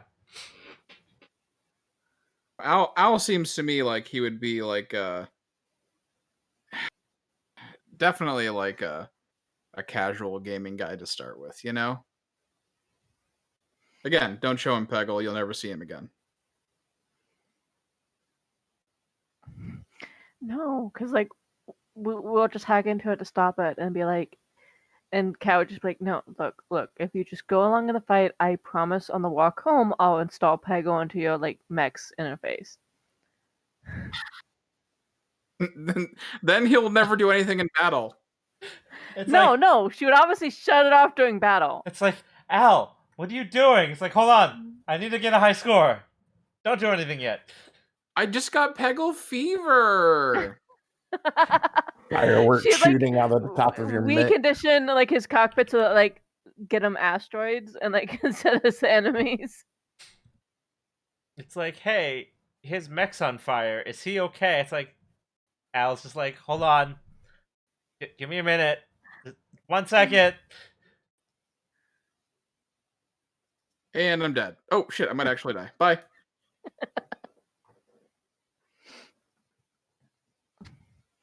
Yeah, anyways. but like if he was playing like an MMO version of something, he could actually say, I have Algo in real life, literally. Peggle MMO. It's the future. Good lord. I mean, they made a movie out of Battleship. I mean, sure. But anyways, this is quickly turning into a podcast about things I hate and love. So, yeah, anyways, he orders a video game system. He's going through the game's catalog, but he's just like, yeah, I don't know. What else can we do around here? Because he's not getting that now. Ecstatic. Of course he is. You don't get excited about a new toy when you've ordered it and you're waiting for it to come, and then it never comes, and then Amazon gives you the money back for your microphone? Or don't? I mean, I didn't get money back. I just had to wait 6 months for my microphone. Oh, yeah, that's right. I forget, was it worth it? I mean, I'm using it now. What do you think? Yeah, it sounds good. Sounds like you're in the room with me. Kind of. Yeah. Sure. If my room was a little more, you know, amicable. Anyways. I don't know. I was like, not really that echoey. I was gonna say echoey, but it's not really that bad. So, anyways, let's shift the focus off of my ramblings. Is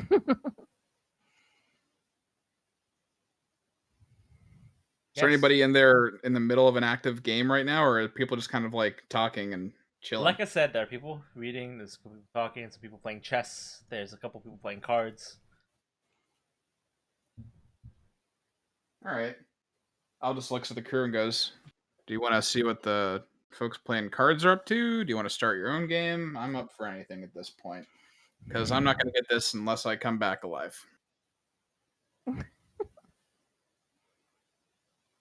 Well, I mean, at least they know that you'll be working extra hard to come back. I always work extra hard, thank you. Extra hard.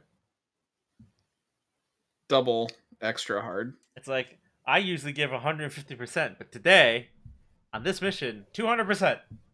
Is this a commercial? Video games, the only thing worth living for. I didn't give 150% until I got video games. No, he always gave 150%. Now he's giving 200%. Oh yeah, 200%.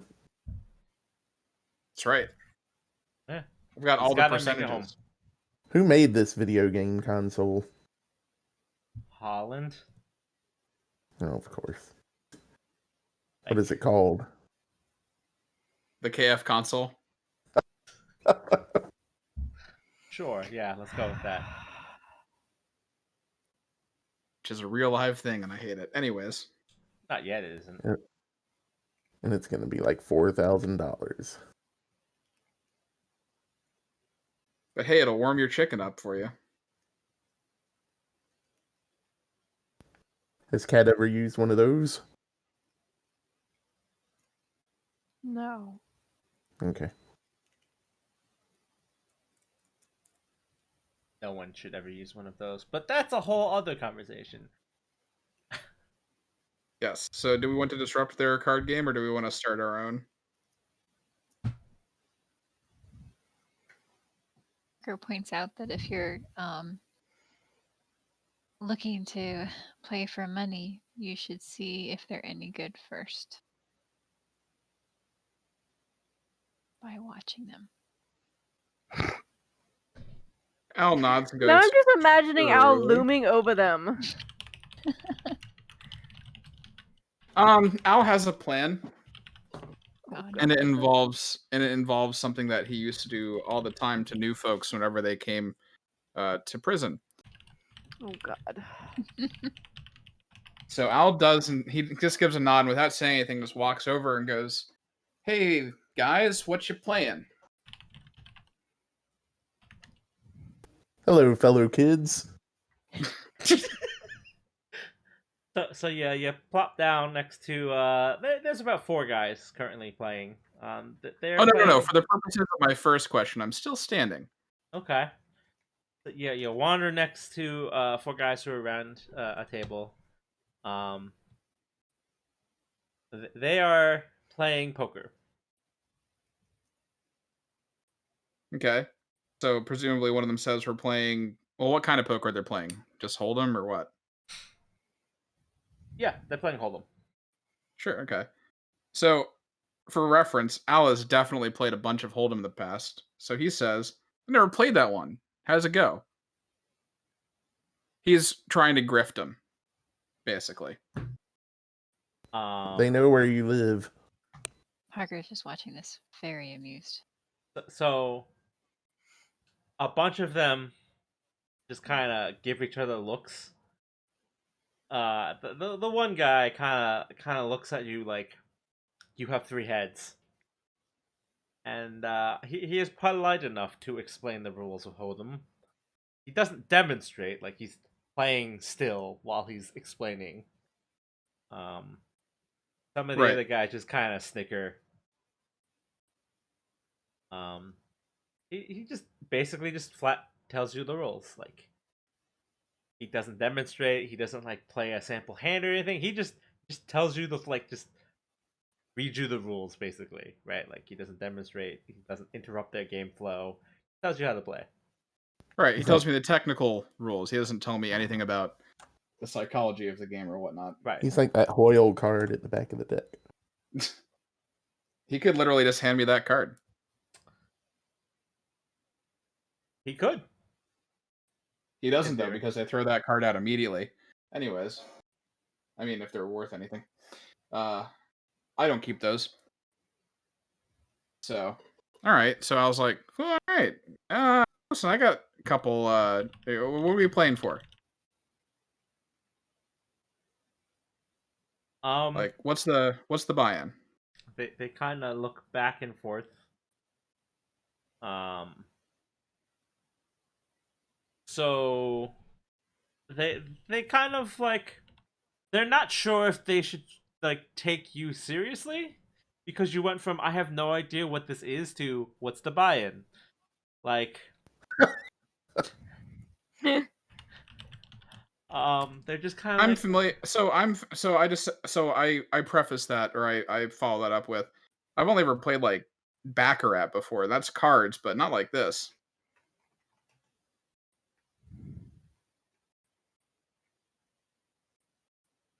Which is in and of itself a confusing statement. So right, so they're just kind of looking like you're like, is this guy serious? Like, what?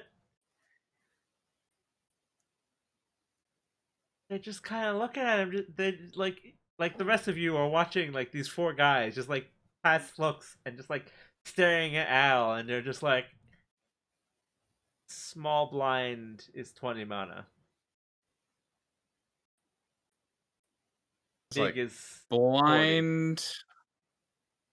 40. Oh god. Wait, hold on. What does that mean? Blind. Didn't realize we were duck hunting. Oh wait. No, you just explained that, right? Because small blind. Okay. Yeah, like that is a basic rule thing. Yeah. Okay. Sorry. Yeah. Sure. Can you deal me the next hand?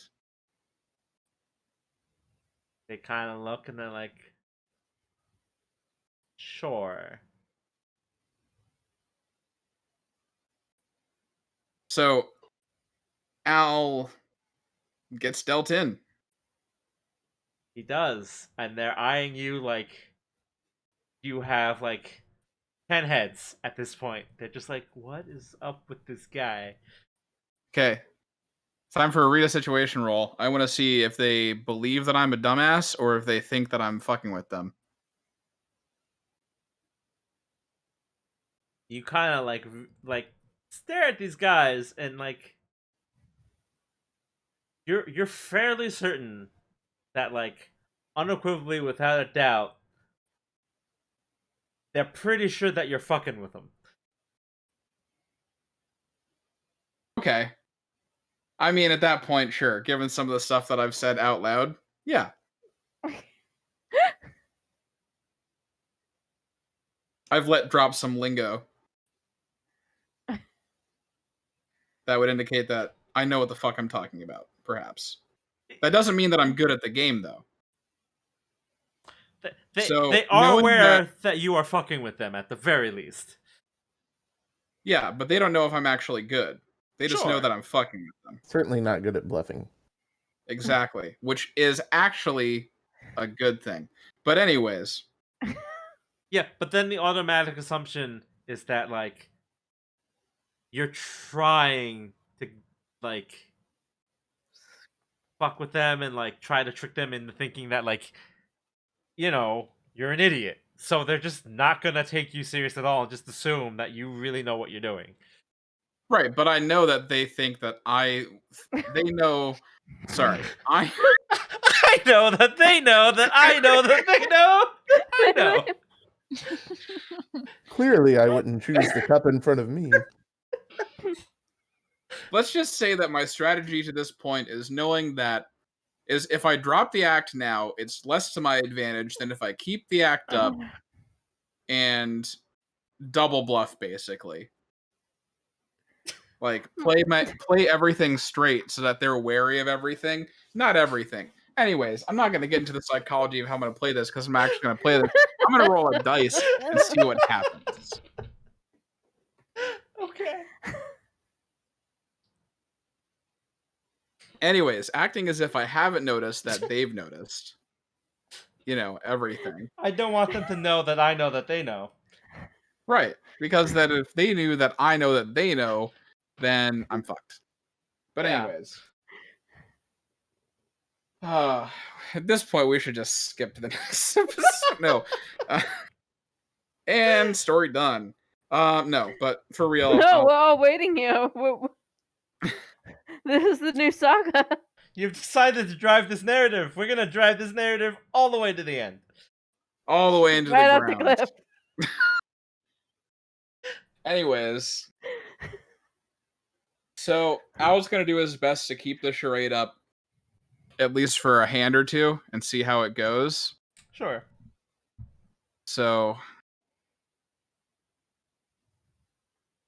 I don't know. What do I roll for this? Just grit?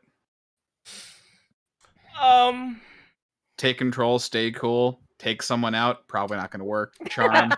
No, do not kill someone at the card table. I Or would should I say continue to read a situation? I would say this is definitely a stay cool because you're trying to con them into believing that you're acting like an idiot.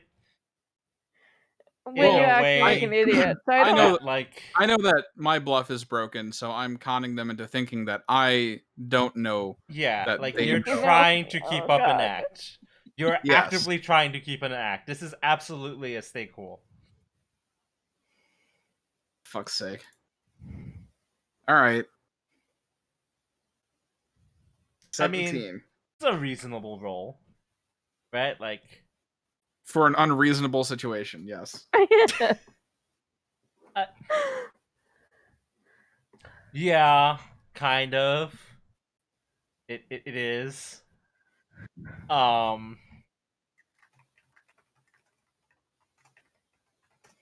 Yeah. That's all I'm gonna say to that. Just yeah. There's not even a train anymore. So tracks, there's no train. Yeah. I mean, so you succeed. Like, yeah, you succeeded. You have absolutely bluffed them into thinking that you're I playing bluffed the them into thinking you're that playing the they role. know that I'm playing the role. I'm bluffing them into thinking that they Yeah, I was know that I'm specifically playing trying a to role, avoid but this I loop. don't know that they know I'm playing a role. I was specifically trying to avoid that logic loop, but yes. Well, we got to get our story straight here. Yes, you have convinced them Nothing about this is straight. that you are an idiot. There's levels to that. Anyways, You have successfully convinced them that you're an idiot. yes. But a special kind of idiot. Not the kind of Yes. idiot who's bad at poker, the kind of idiot who thinks he can trick people into thinking that he's bad at poker. Sure. Regardless, you've convinced them that you're an idiot. Yes. Which, I mean, again, honestly, I not shouldn't have hard. to roll for. I mean, We had the whole discussion earlier that they were all idiots, so I don't fair. It's fair. like you successfully convinced them of the truth.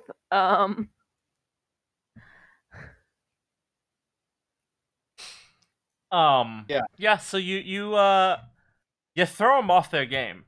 That said, you know, Because of my inconsistent and wildy behavior.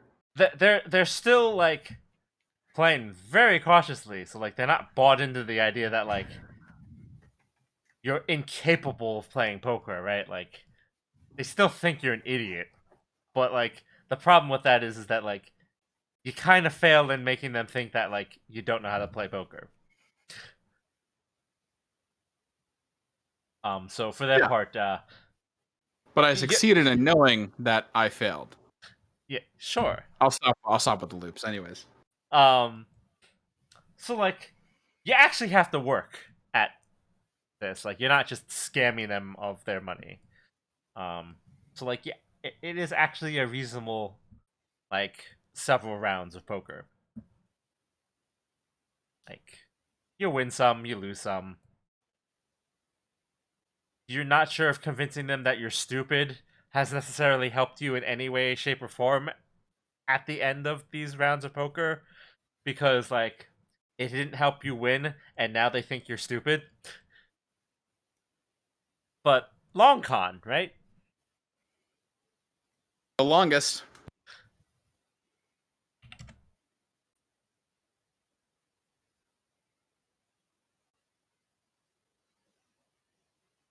But anyways. Yeah.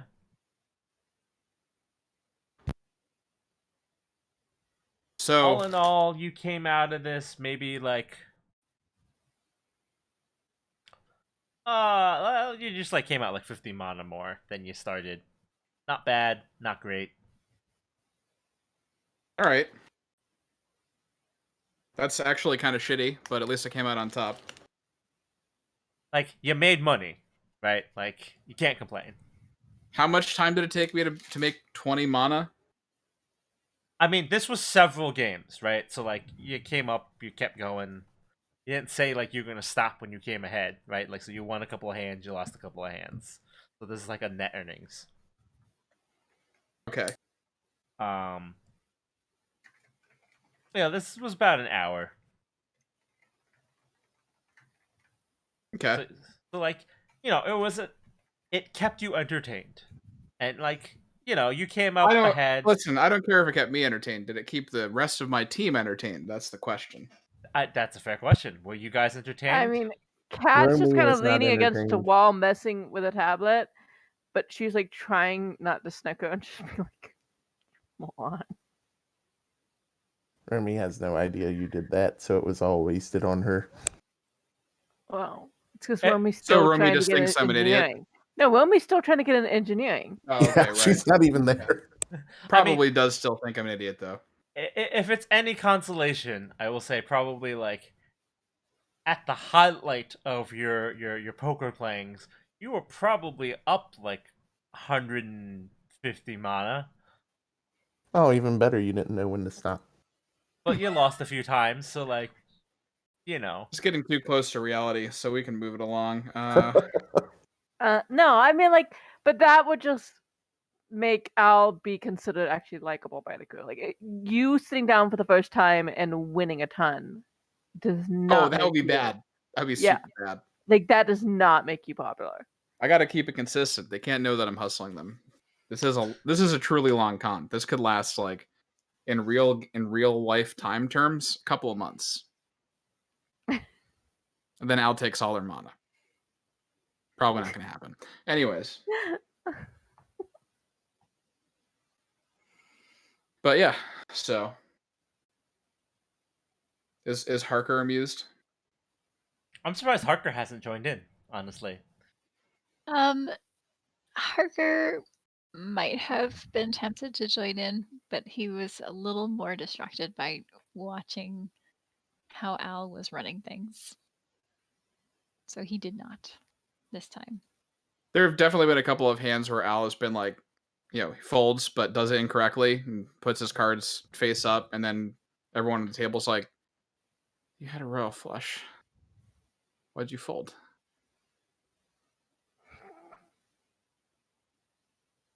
This is based on real life events, by the way. Anyways. Sometimes that's all I'm going to say about mistakes. that.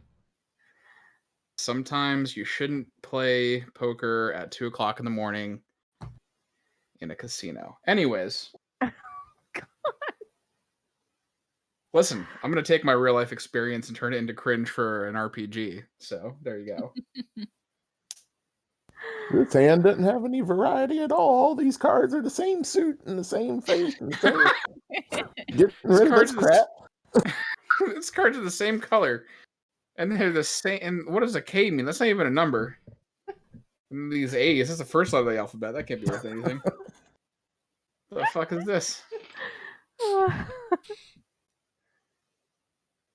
It's like, Yeah, I but just anyways. realized that poker would be a lot easier if I could count.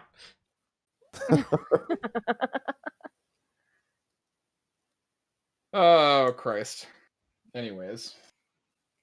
This is a lot of mental capacity for Al, but at the same time, he's used to it because he would just grift people all the time. It's like poker taught me how to count from 1 to 10. And then Okay. it's Ace 2, 3, 4, 5, 6, 7, 8, 9, 10, J, Q, K. Those are the numbers. How many people here have actually watched the show Leverage? I love Eh. Leverage. I have seen It it. was a great show. I just feel like our entire crew is a bad Leverage crew. Yeah. Ooh, who do I get to be? You are freaking Parker. You're just bad at it. I'll take it. Making like the insane one. Like I've been rewatching the series. Like we started it, and like she was like terrified of horses in this last episode because she saw someone in a horse costume kill a clown when she was a little kid, and I'm like, it's Romy. Yeah, I could see her being a Parker. I mean, if we're referencing TV shows about crews, you want to be the crew from Leverage. You're really just kind of Librarian season 1. Not as familiar with that one. I Even more mean, lost now because I've not watched either of those shows. that is accurate. Yeah. I mean, does that make Cat the Guardian? Possibly. Who's just like, what the fuck are you talking about, and always fed up? Very possibly. We're all the Yeah. side characters from Hercules and Xena. Well, wait, does that Got make you Joxer? Autolycus and Joxer and Salmonius and yeah. Yeah, I'm pretty sure that makes Romy Joxer. No, well, I guess. Yes. Damn it. Like, without there a doubt. was no hacker in Hercules and Xena, though. Yeah, you could have been I don't know. No, because Hacker is clearly Autolycus. Yeah.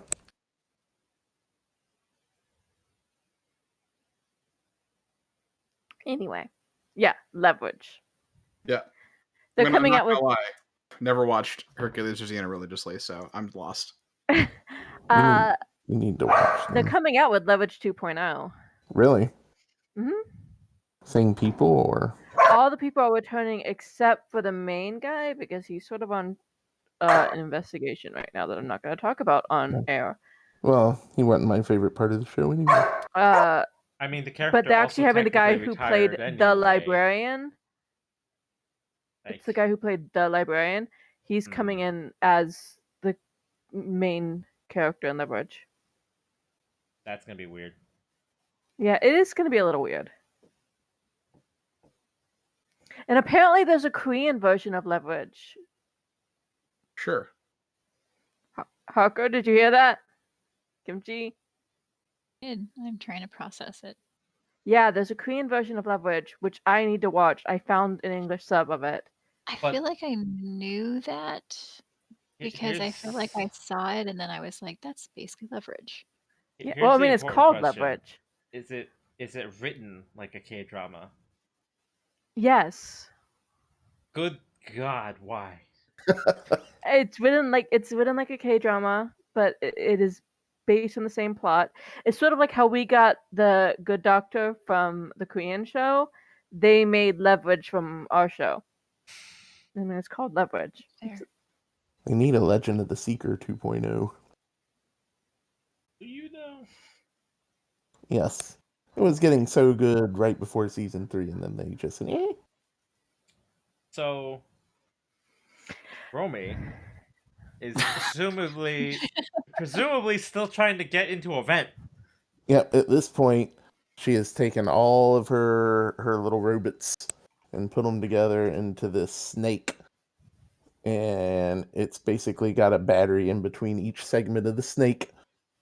And it's like a Swiss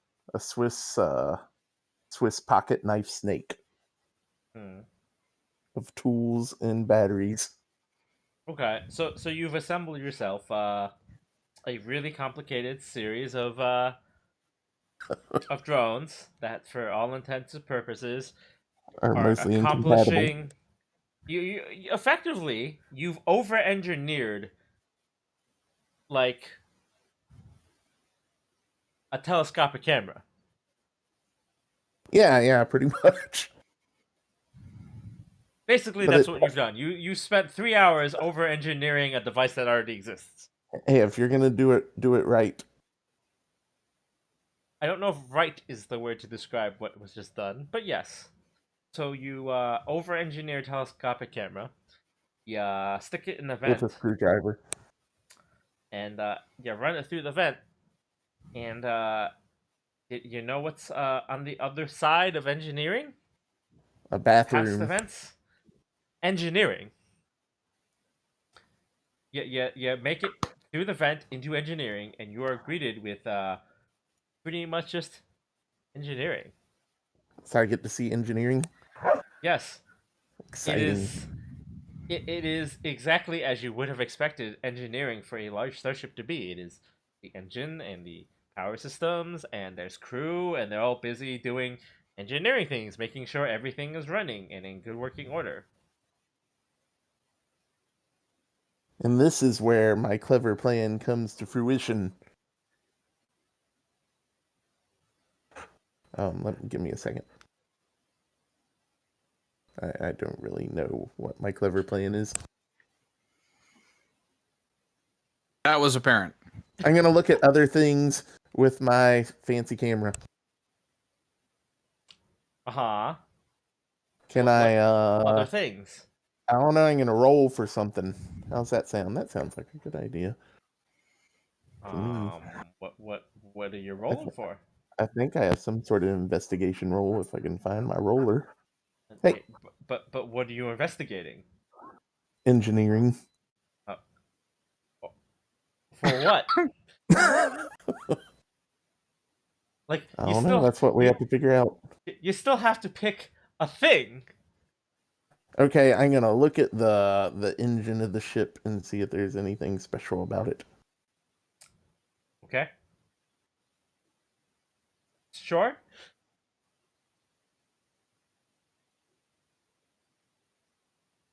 Um, it's it's an engine of a ship. It is very large. This is a large ship. It is not one that you're particularly familiar with because you don't work for Holland, but it is about what you would expect for a ship of this size. You have Well, come to realize that in your engineering is zeal, boring. you have come to realize in your zeal to discover engineering because you were denied access to engineering, that engineering is in fact just engineering. Yeah, it's pretty boring. What a letdown. This whole episode's a wash. It has come to your realization that maybe if you just considered that engineering was just engineering, it might be a little less mysterious. Is my snake long enough to get to the door? I mean, Phrasing. It can see the door. Can it get to the door? No. Damn it. Okay, I retrieve my robot. Okay. And we just kind of wander off with our robot tail between our legs. Hmm. But I keep it because there's all sorts of vents in this ship, and I'm gonna find a good one. So here's the important question: was it worth it? Yeah, she feels like she got to see something she shouldn't have. Okay.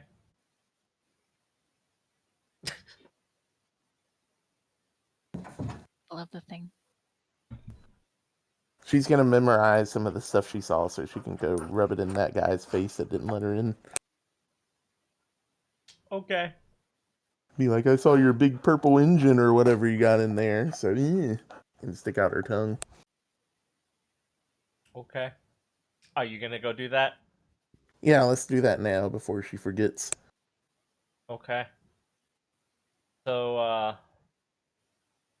you go and you rub it in that you saw the engineering interior, and he kind of looks at you and goes, okay. And then he kind of pauses. He goes, you know, the security feed for the engineering on the bridge, public access, right?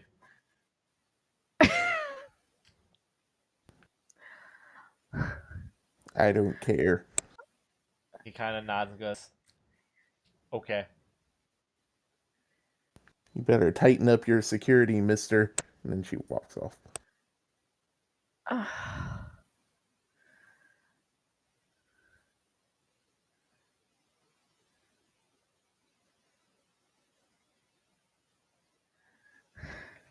Well, that was exciting. That was horrible. That was Romy, everybody. Romy may never go on another adventure again. That was a very Romy thought out plan with very Romy like consequences. I think this has gone a long way to demonstrate a Romy plan. One day she'll do something. I mean, in fairness, you did something. She learned a lot about her drones and made some friends along the way. With her drones? No, with all the people who passed by and looked delighted to see her there. Yes, they Delighted. were. They were delighted. That is the word we're going to use. The good thing is they were so busy trying not to see her that most of them probably won't remember what she looks like. I don't know. The image of Romy like disassembling drones in the middle of a hallway is kind of hard to forget. Hmm. Cat must have knocked it off.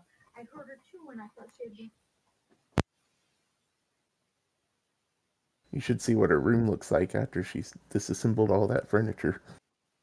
I already have. Again, I have seen batteries not included. Yeah. Yeah. It is a mess of a room in Romy's room.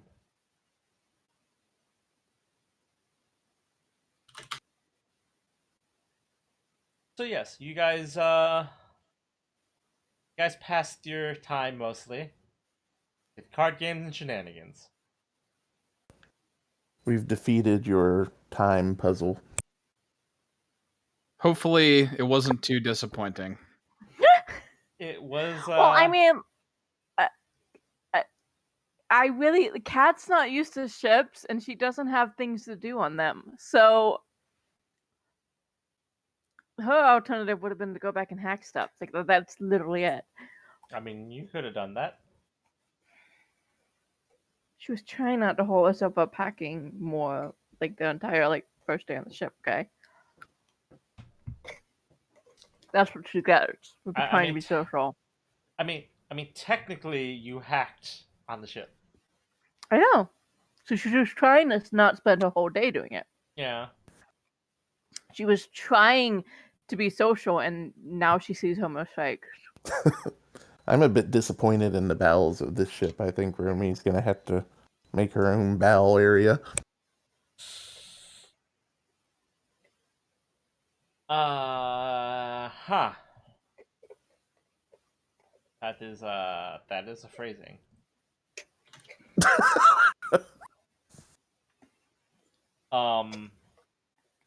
Yeah, so today was an interesting experiment. Which we failed. Yeah, seriously. Today's experiment was I was just going to give you a generic prompt. And my hypothesis was correct. It failed. I was just going to see what would happen if, completely unguided, there was something on the other end that is just what would happen if I didn't specifically guide you to that end? What? Hey, Romy tried something, and I feel like it could have been interesting if something had happened, but it didn't, so it wasn't. I mean, so the encounter at the end of today's session was already set up after you guys had picked your path, right? Like, I only needed like 10 minutes to set that up. So I was just curious what would happen if I was just like, you guys have time to kill, what would you like to do at that time?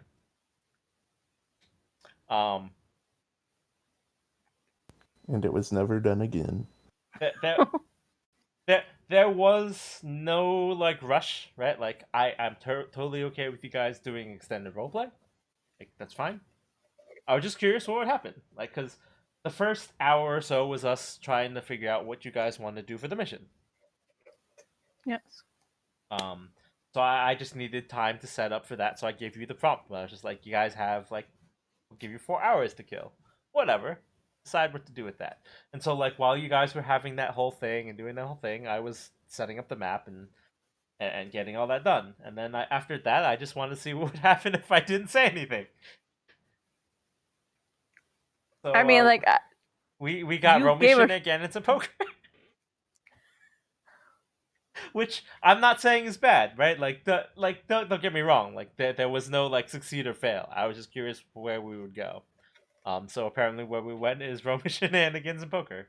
No, Hawker also had like fanboying information. Yes, this is true. We did have some fanboy moments.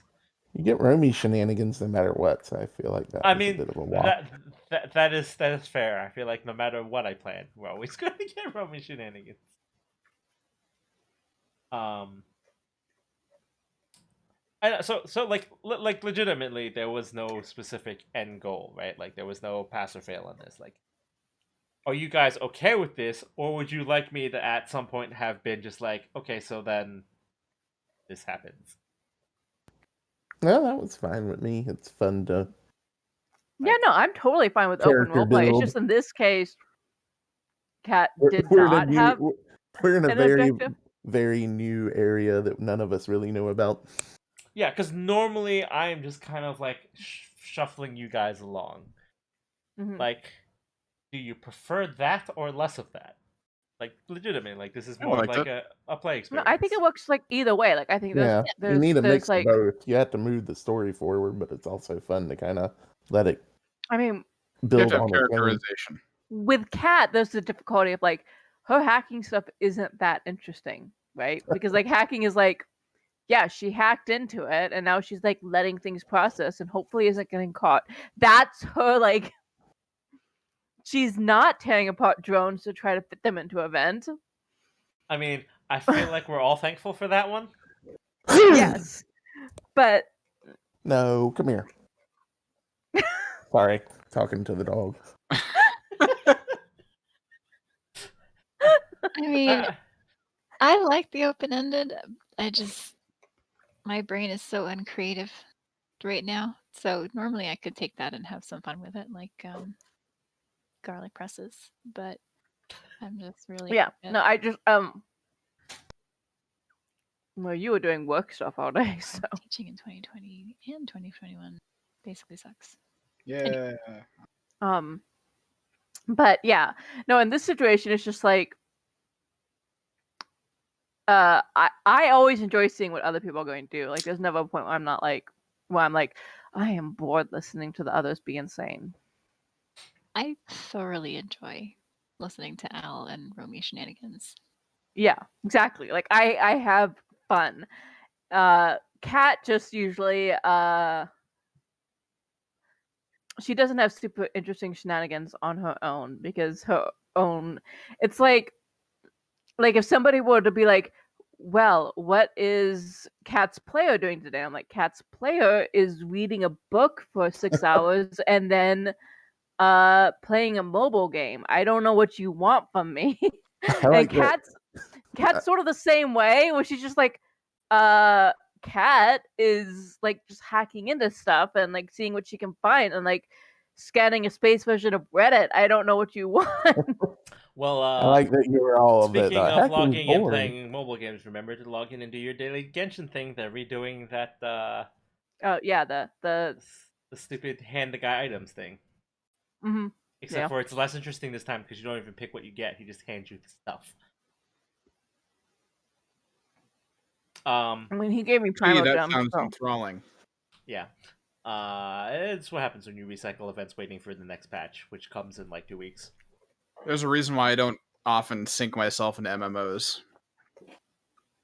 A lot of the same.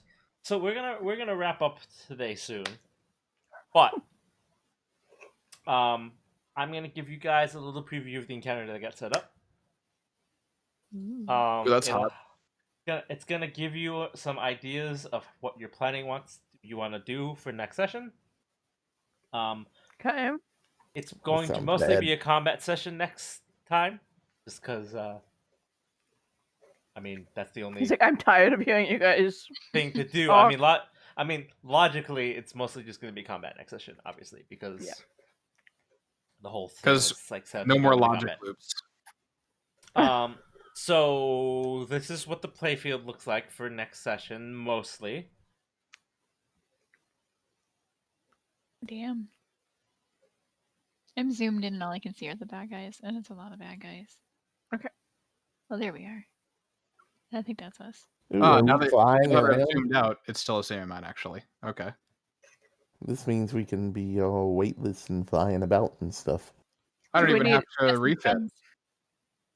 Is one of those people Keith? I'd be really sad if he dies. Spoilers, my mech's all in one piece. Now everybody knows that I got it put back together. So we need EVA modules then, right? You do not technically, but I've already if you- fitted for one, though. If you do not have one fitted, you move at half speed in space because your default thrusters are not suitable for space maneuvering. I had Oh, room just no, for I not an totally option. don't. If she has an EVA model, would it count as Al's EVA model? Could she be like, psh, and help push him around? Because her tiny mech does not propel his big mech, because that's not how mass works in space. It's like, well, I mean, Oh. No, but it also theoretically, means I don't need it because hopefully I'm not going to get knocked off. Because if I do, moving at half speed is I mean, the least of my worries. Theoretically, her thrusters contribute to the thrust of his mech. If you don't mind taking forever to accelerate the mass of his mech. She's basically one of the directional thrusters. Yeah, basically. Yeah, this is why I fit with an EVA module, because there's no option of me moving at half speed ever. Yeah. I had Like, an EVA module you had to move one space. until we upgraded. Now I don't have room. I kind of feel like buying an EVA model just to assemble it before next mission. EVA model module? Yeah. Hmm. Stay tethered. You only have 3 minutes, bye. Yes, but so for next mission, you'll have NPC support. That is also why you're fighting a slightly larger force than you normally would for your party size. Yep. You will not have direct control over them, although you can certainly try to give them orders to do things.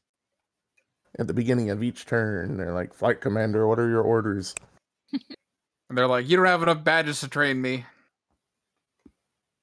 I mean, if Kat wants direct control, she pretty much gets it. Sure. She doesn't have to give orders. Assuming direct control. Yes, exactly. Assuming direct Um, control. That said, And that's the reason she's the Abathur of. this will be a mech combat battle. You will not have ship support because your ship will be doing other things, because there are things other than mechs that they will have to deal with. Because plot reasons. Well, no, because they're not just a bunch of mechs floating in space. They launch from somewhere, and your ship is busy dealing with that. I mean, I feel like that is still a plot reason. Yeah. It is a valid plot reason. Yes. Like, there is a reason in the plot that they are not going to be helping us. It's also very fancy. It is not just a random plot reason, however, though. Your ship is busy, trying to keep you from. It's not a plot contrivance. It's a plot reason. Yeah. It's just Romy used the wrong word, which surprised no one. What? I'm good at word. Just the one. Just the one word. Are you good at word clip art? Even sure. Microsoft Word isn't good at word clip art. Aw, don't hurt the paperclip feelings. Fuck you, Clippy. I'm coming for you. He just wants to help, man. Just wants to help. But yes, so next. It looks like you're planning a Lancer campaign. Did you want to roll a different mech? Who? Me? Yeah. I did, and I actually did extensive research on what I would like to do, and I went through all the Clippy can help you with that. Oh dear God. Anyways, You I actually walked did all the right research. into that. I did. Fuck. But I was talking about it before, but I decided that this was the best option for the way I want to play. Yep. I'm surprised you didn't see that coming. I strolled right into that. You really Yeah, did. I was like, is he seriously answering Clippy right now? Like you waltzed into it. That wasn't even. Like Clippy's standing there holding the door open. You're like, "Thank you, good sir," and you walk right past him. Anyways, there's like a little in a bit musical and doing like I'm singing in the rain as he walked past him. To be fair, his Clippy impersonation isn't that spot on, so it's hard to tell. Can you tell that there's a little bit of me and Al? Nah. I'm nothing like Romy. She's insane. Wish. Oh, dear Lord. But yes, so, if you guys want to start planning how you want to manage things, the battlefield will be spruced up a little bit with some things, but these are the numbers that you're dealing with. Yes. I will be behind the spruce somewhere, hiding. I mean, your mech is about the size of a spruce, I guess. I hope there's random trees floating in space. I feel like Romy will come out now with a cardboard tree pasted to the front of a mech. I will tangent. I will tangent for a moment. In the series Gundam, they have this magical like MacGuffin particle called a Minovsky particle, and they could spread it. Or the Plavsky particle. If you're watching Gundam Build Divers, please proceed. And they could spread it through space, and it interferes with electronic devices. So that means like they rely on cameras with computer-aided sensors to identify enemies because regular sensors don't work. So, with this knowledge, there is this wonderful technology where they just build inflatable balloons that are shaped like the mechs that they deploy at long distances to trick the cameras into thinking that they're real mechs. It's so good. They did that in an actual war once. Yes, they did. So I could just imagine Romy just sending my inflatable mech. Little inflatable balloons of her mech just out into space. No, I would just send the inflatable mech along with the rest of the crew and stay home.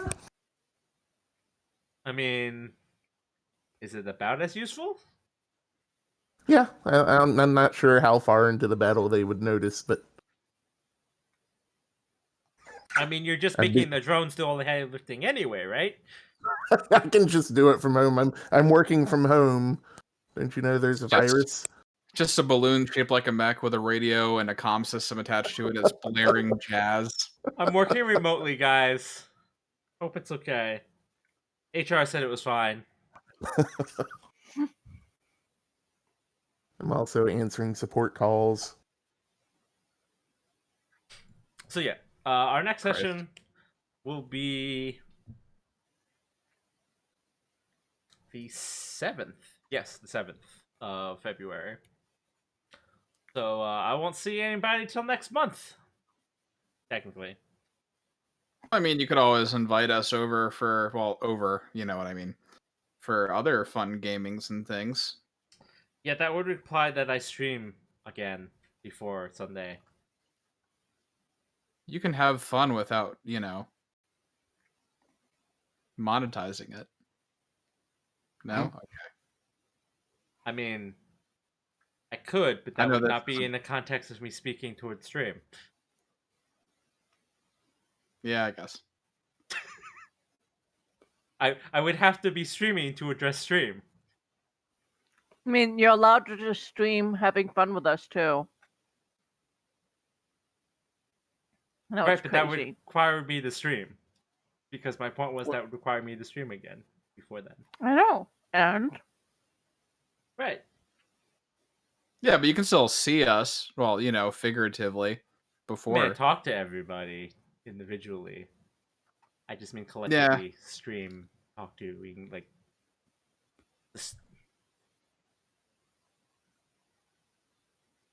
It's not a logic loop, anyways. But yeah, so that was today's session. It was largely the misadventures of Romy trying to get into a vent. And Al is an idiot, or is he? The answer next episode. I mean, so I wasn't gonna specifically prompt you in response to this, but you said vent, so I took that quite literally and went with vent. You could have tried looking for a service access. Or a crawl space, yeah. Yeah, but you said vent, so you got an air vent. Which... Well, I said any sort of back way in, like a vent. Right. You said vent, so I went with vent. I don't like your parser.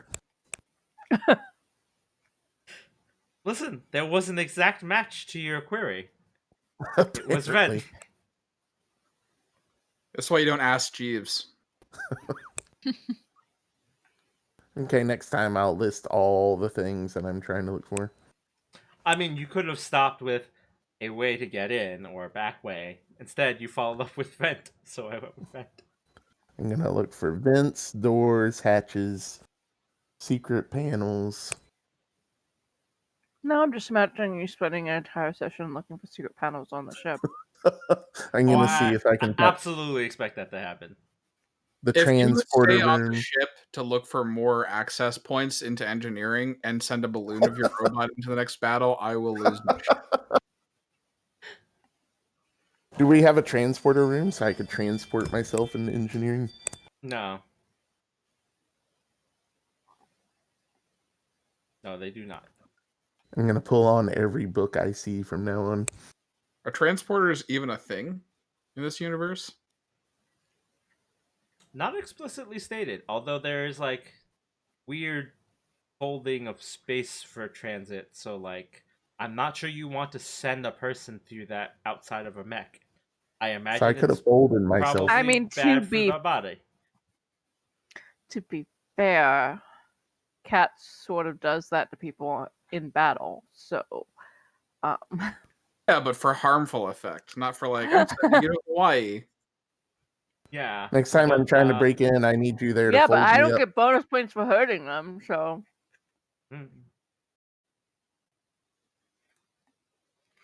But yes, so today's session was an interesting experiment. I have taken notes on it. Oh God. First time anyone's taken notes on me, but okay. I mean, I will say I need to take better notes on some of my NPC things because I just realized I have an entry here that just says Paul. Who's Paul? There is no follow-up. It just says Paul. Is that the security officer? Paul No, Bart, the security it was officer. back. It was around when we sent you to the resort planet. Oh, Paul, he was the guy that we were going to get boxing in our little boxing match. Yeah. What? I just wrote Paul. Yeah, we were going to have a knockdown, drag out UFC pay-per-view fight. Yeah, it was Paul. Yeah, what's his name? Paul. Oh God, no. Bart at this point. Logan Paul, and maybe that's what it was. Oh, that's maybe Paul Logan. Let's call him Paul Logan. Logan. Listen, if I a hate you named all. character ever had a full name, I wrote it down.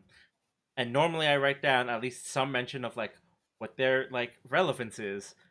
I don't know if nothing ever happened with Paul, but like all I have written down is just Paul. And I don't remember why.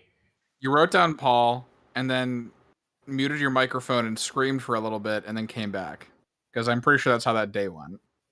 Like, genuinely, there is a note here. It just says Paul, and I have no idea why it says Paul. Maybe you were Paul writing was. down you were appalled, but you didn't get it all out. Like, it takes place You're fired. before Magipur, so it was before you went to the planet. Because that is how I jot down notes. But, like, it takes place after you know how many satellites were in planetary orbit, but before you went to the planet Magipur. Oh, Paul was the guy on the ship, I think. Maybe? Yeah, he was on like the cruisy ship. I feel like you can say that about a lot of people. I mean, it's not like we have an audio record of all of our sessions or anything to go back and listen to. That would be atrocious. Yeah, I don't know what you're talking about. I don't make recordings, and I don't. I mean, I have actually listened to a bunch of them, but I don't remember Paul. Yeah, like genuinely, I have like I'm okay about remembering some of these characters, like, but legitimately, I don't remember what Paul is. He was the guy on the ship who was like showing us around and shit before we ended up on Magipur. Oh, was he the guy who tucked us into a thing? Yeah, in lieu of the, I still don't Fifth know who Element that is. style stewardesses. What? Oh, he put us to sleep in the little sleepy thingies. Yeah. It was very Floss in Paradise. This is getting worse and worse. That's what everybody listening tonight was saying. I'm kidding. This was a good session. I like this one. We should send this in to the people who make Lancers so they can see just what their system's capable of. Yeah, let's not send them all the stuff where we were using mechanics of the game. Let's just send them this bullshit. Look at this exciting universe we've created. Good old Paul. The important NPC Paul. was so unimportant, I didn't even write down what his job was. Well, now he's going to have to make a comeback, obviously, because we're talking so much about this fucking guy. We don't know for certain who he is.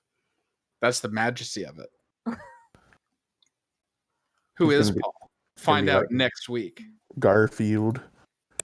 But yeah. The Deals Warlock? Today was an interesting session. Stuff happened. Romy broke some stuff. Put it back together. Broke it Al again. made some money.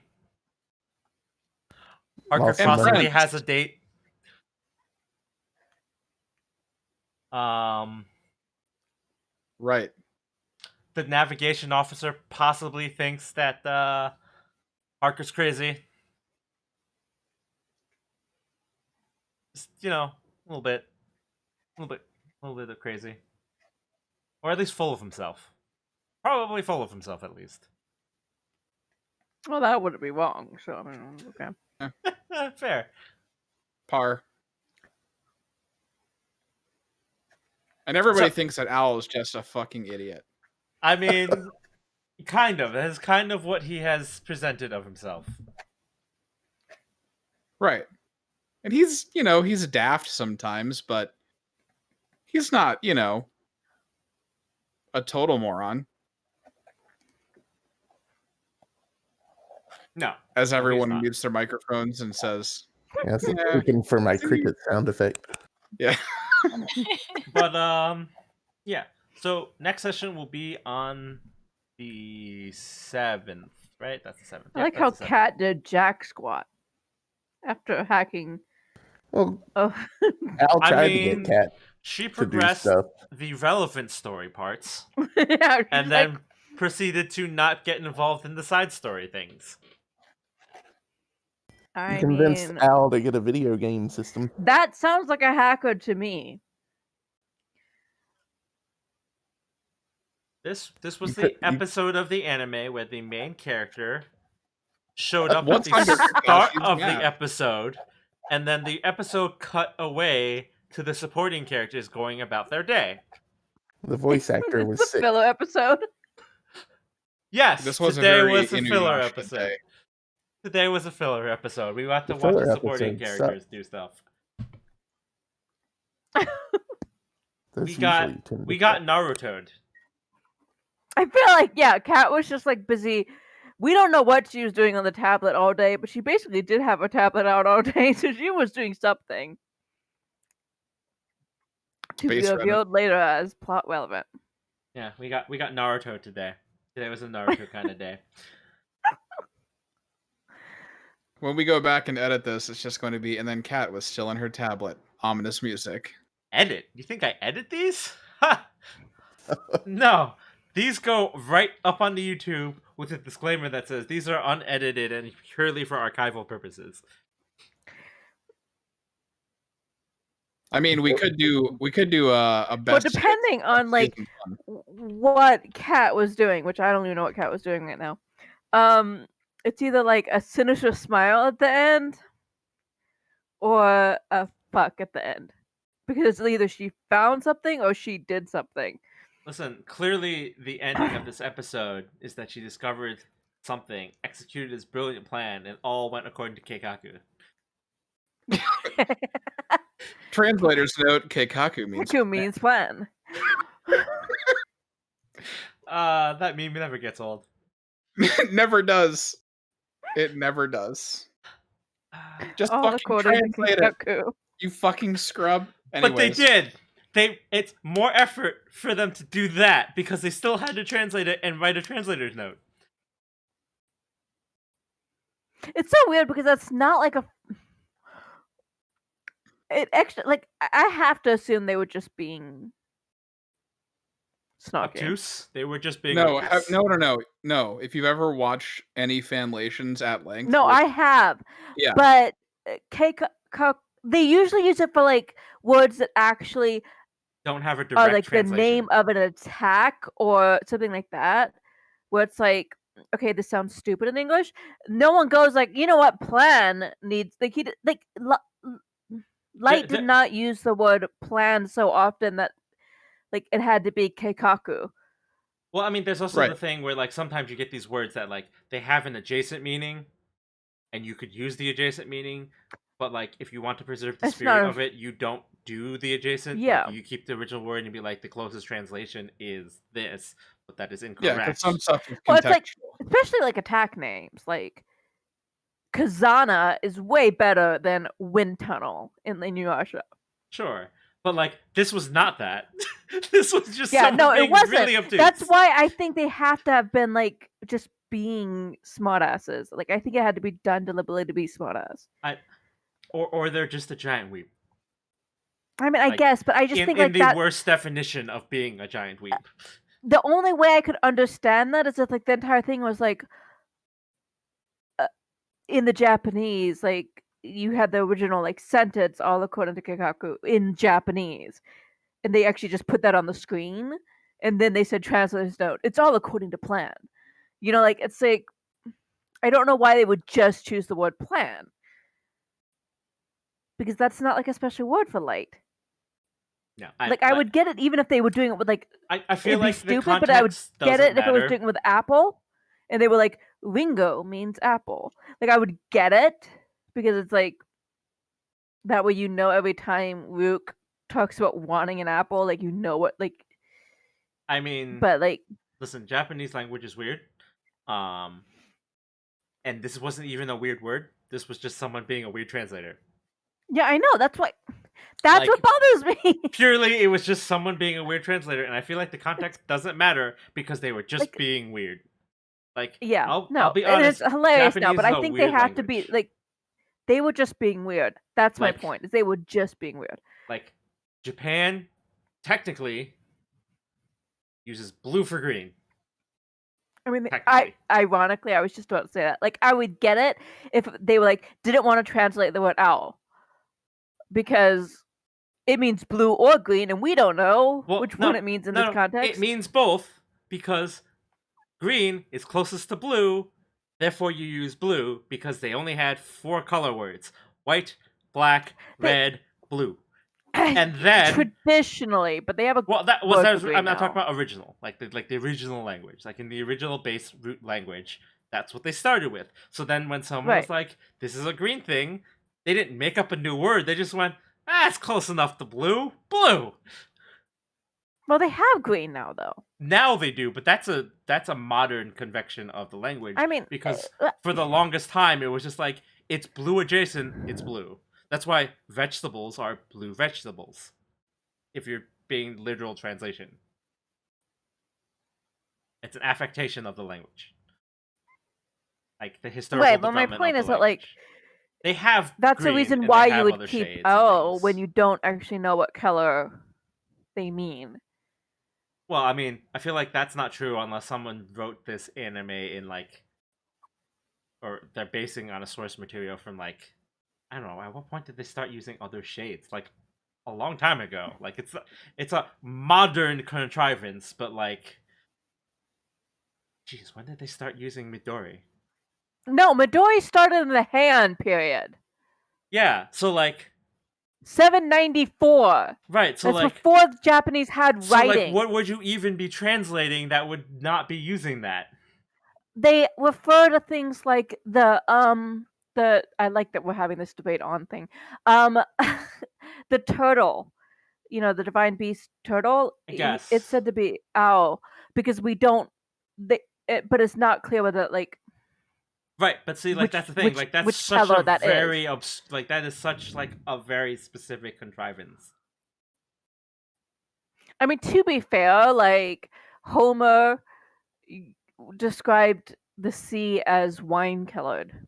Hi, Lexi. We're ending soon. We're just having a weird debate on Japanese language affectations. Don't even get me started how close the word for turtle is to God. Oh, God. I can't believe you brought that up. Kimchi, did you hear that? I did, unfortunately for you. And I only know this because... No! Okay, no, Kimchi had a hacker character. And my character mockingly always referred to the hacker character as Kame, turtle. Instead of Kami. Well, always was like she meant to be using Kame because she was calling him a turtle because he was always like huddled up and like refusing to like come out of like stuff, and so she called him Kame. But then some people misunderstood her, like legitimately, like they got confused in their Japanese and started calling him Kami, and then she was like, no. Yeah, he's used that as a wordplay before for yeah. So Yeah. And again, the only reason why I know this, watch way too much Dragon Ball. Way too much. Now I want to see Kame Neko. You can also my Japanese teacher hated me because my roommate and I came up with this tongue twister about the god's hair is made of paper. Isn't it pretty? Are you going to buy it? And it's because paper, like origami paper, is kami, God is kami, and hair can be kami. And then pretty is kere, and kouka is are you going to buy it? So yeah, it's just a bunch of K words, and he hated us so much that we came up with that. Because we would just tauntingly say it around the classroom, and he was just like, I hate you. I hate you so much. Well, this was an interesting divergence, but we've been talking about nothing related to stream for about half an hour, which normally be fine, but I do know that Kimchi works in the morning. Which people on the ship just had this conversation? The weebs. Yes. Who are currently watching Naruto, which was our original plan. They overheard us and they were like, we're going to go watch Naruto. And one guy was like, what about Boruto? And they straight up killed him and threw him out into space. Listen. Naruto Babies is a perfectly valid show. for people who just want to revisit the nostalgia of Naruto Classic. It was so nostalgic that they went back in time in Naruto Babies, the era of Baby Naruto. I would watch that in the style of Muppet Babies. I remember a meme that I found. I'll give you one last thing that we can end. Sorry, but I remember a meme I found of I forget who it was, but it was just one of the characters from that show on the phone calling Kakashi because, and I quote, calling Kakashi because you're babysitting the Naruto team and Naruto now has 4 tails. Shake my head. Anyways. SMH my head. SMH my head as I go to the ATM machine. Yes. And put in my PIN number. Yes. Anyways, so again, next stream will be the 7th for certain. That is the next session of Lancer. I may or may not stream before that. If I do, it probably won't be till a weekend or late next week because this coming week I am working starting Tuesday. So my schedule will be all fucked up again. I normally might be getting ready to work right now. So that's cool. Hooray. Yay. But that is not right now, and my day is all weird. So tomorrow I'm going to be readjusting my schedule for Tuesday. Super awesome. Yay. But before we go, anyone have anything to plug? Anything they want to say? Anything they want to advertise?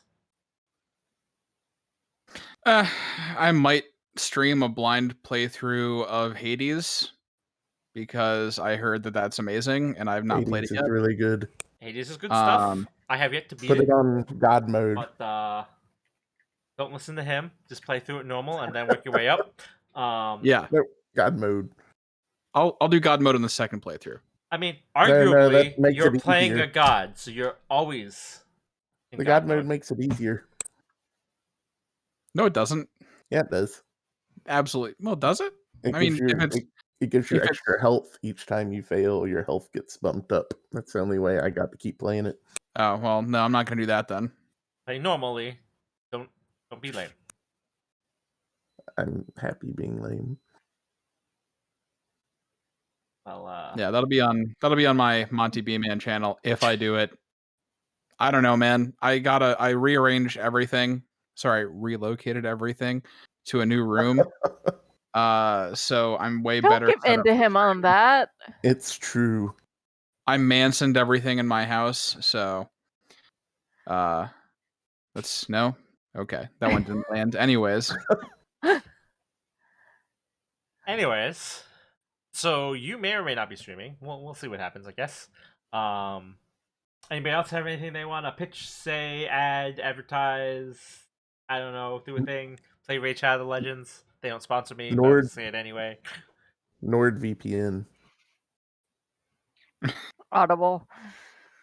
I actually use NordVPN. It's not bad. I use PIA. Yeah, it's how I keep up to date on Taskmaster.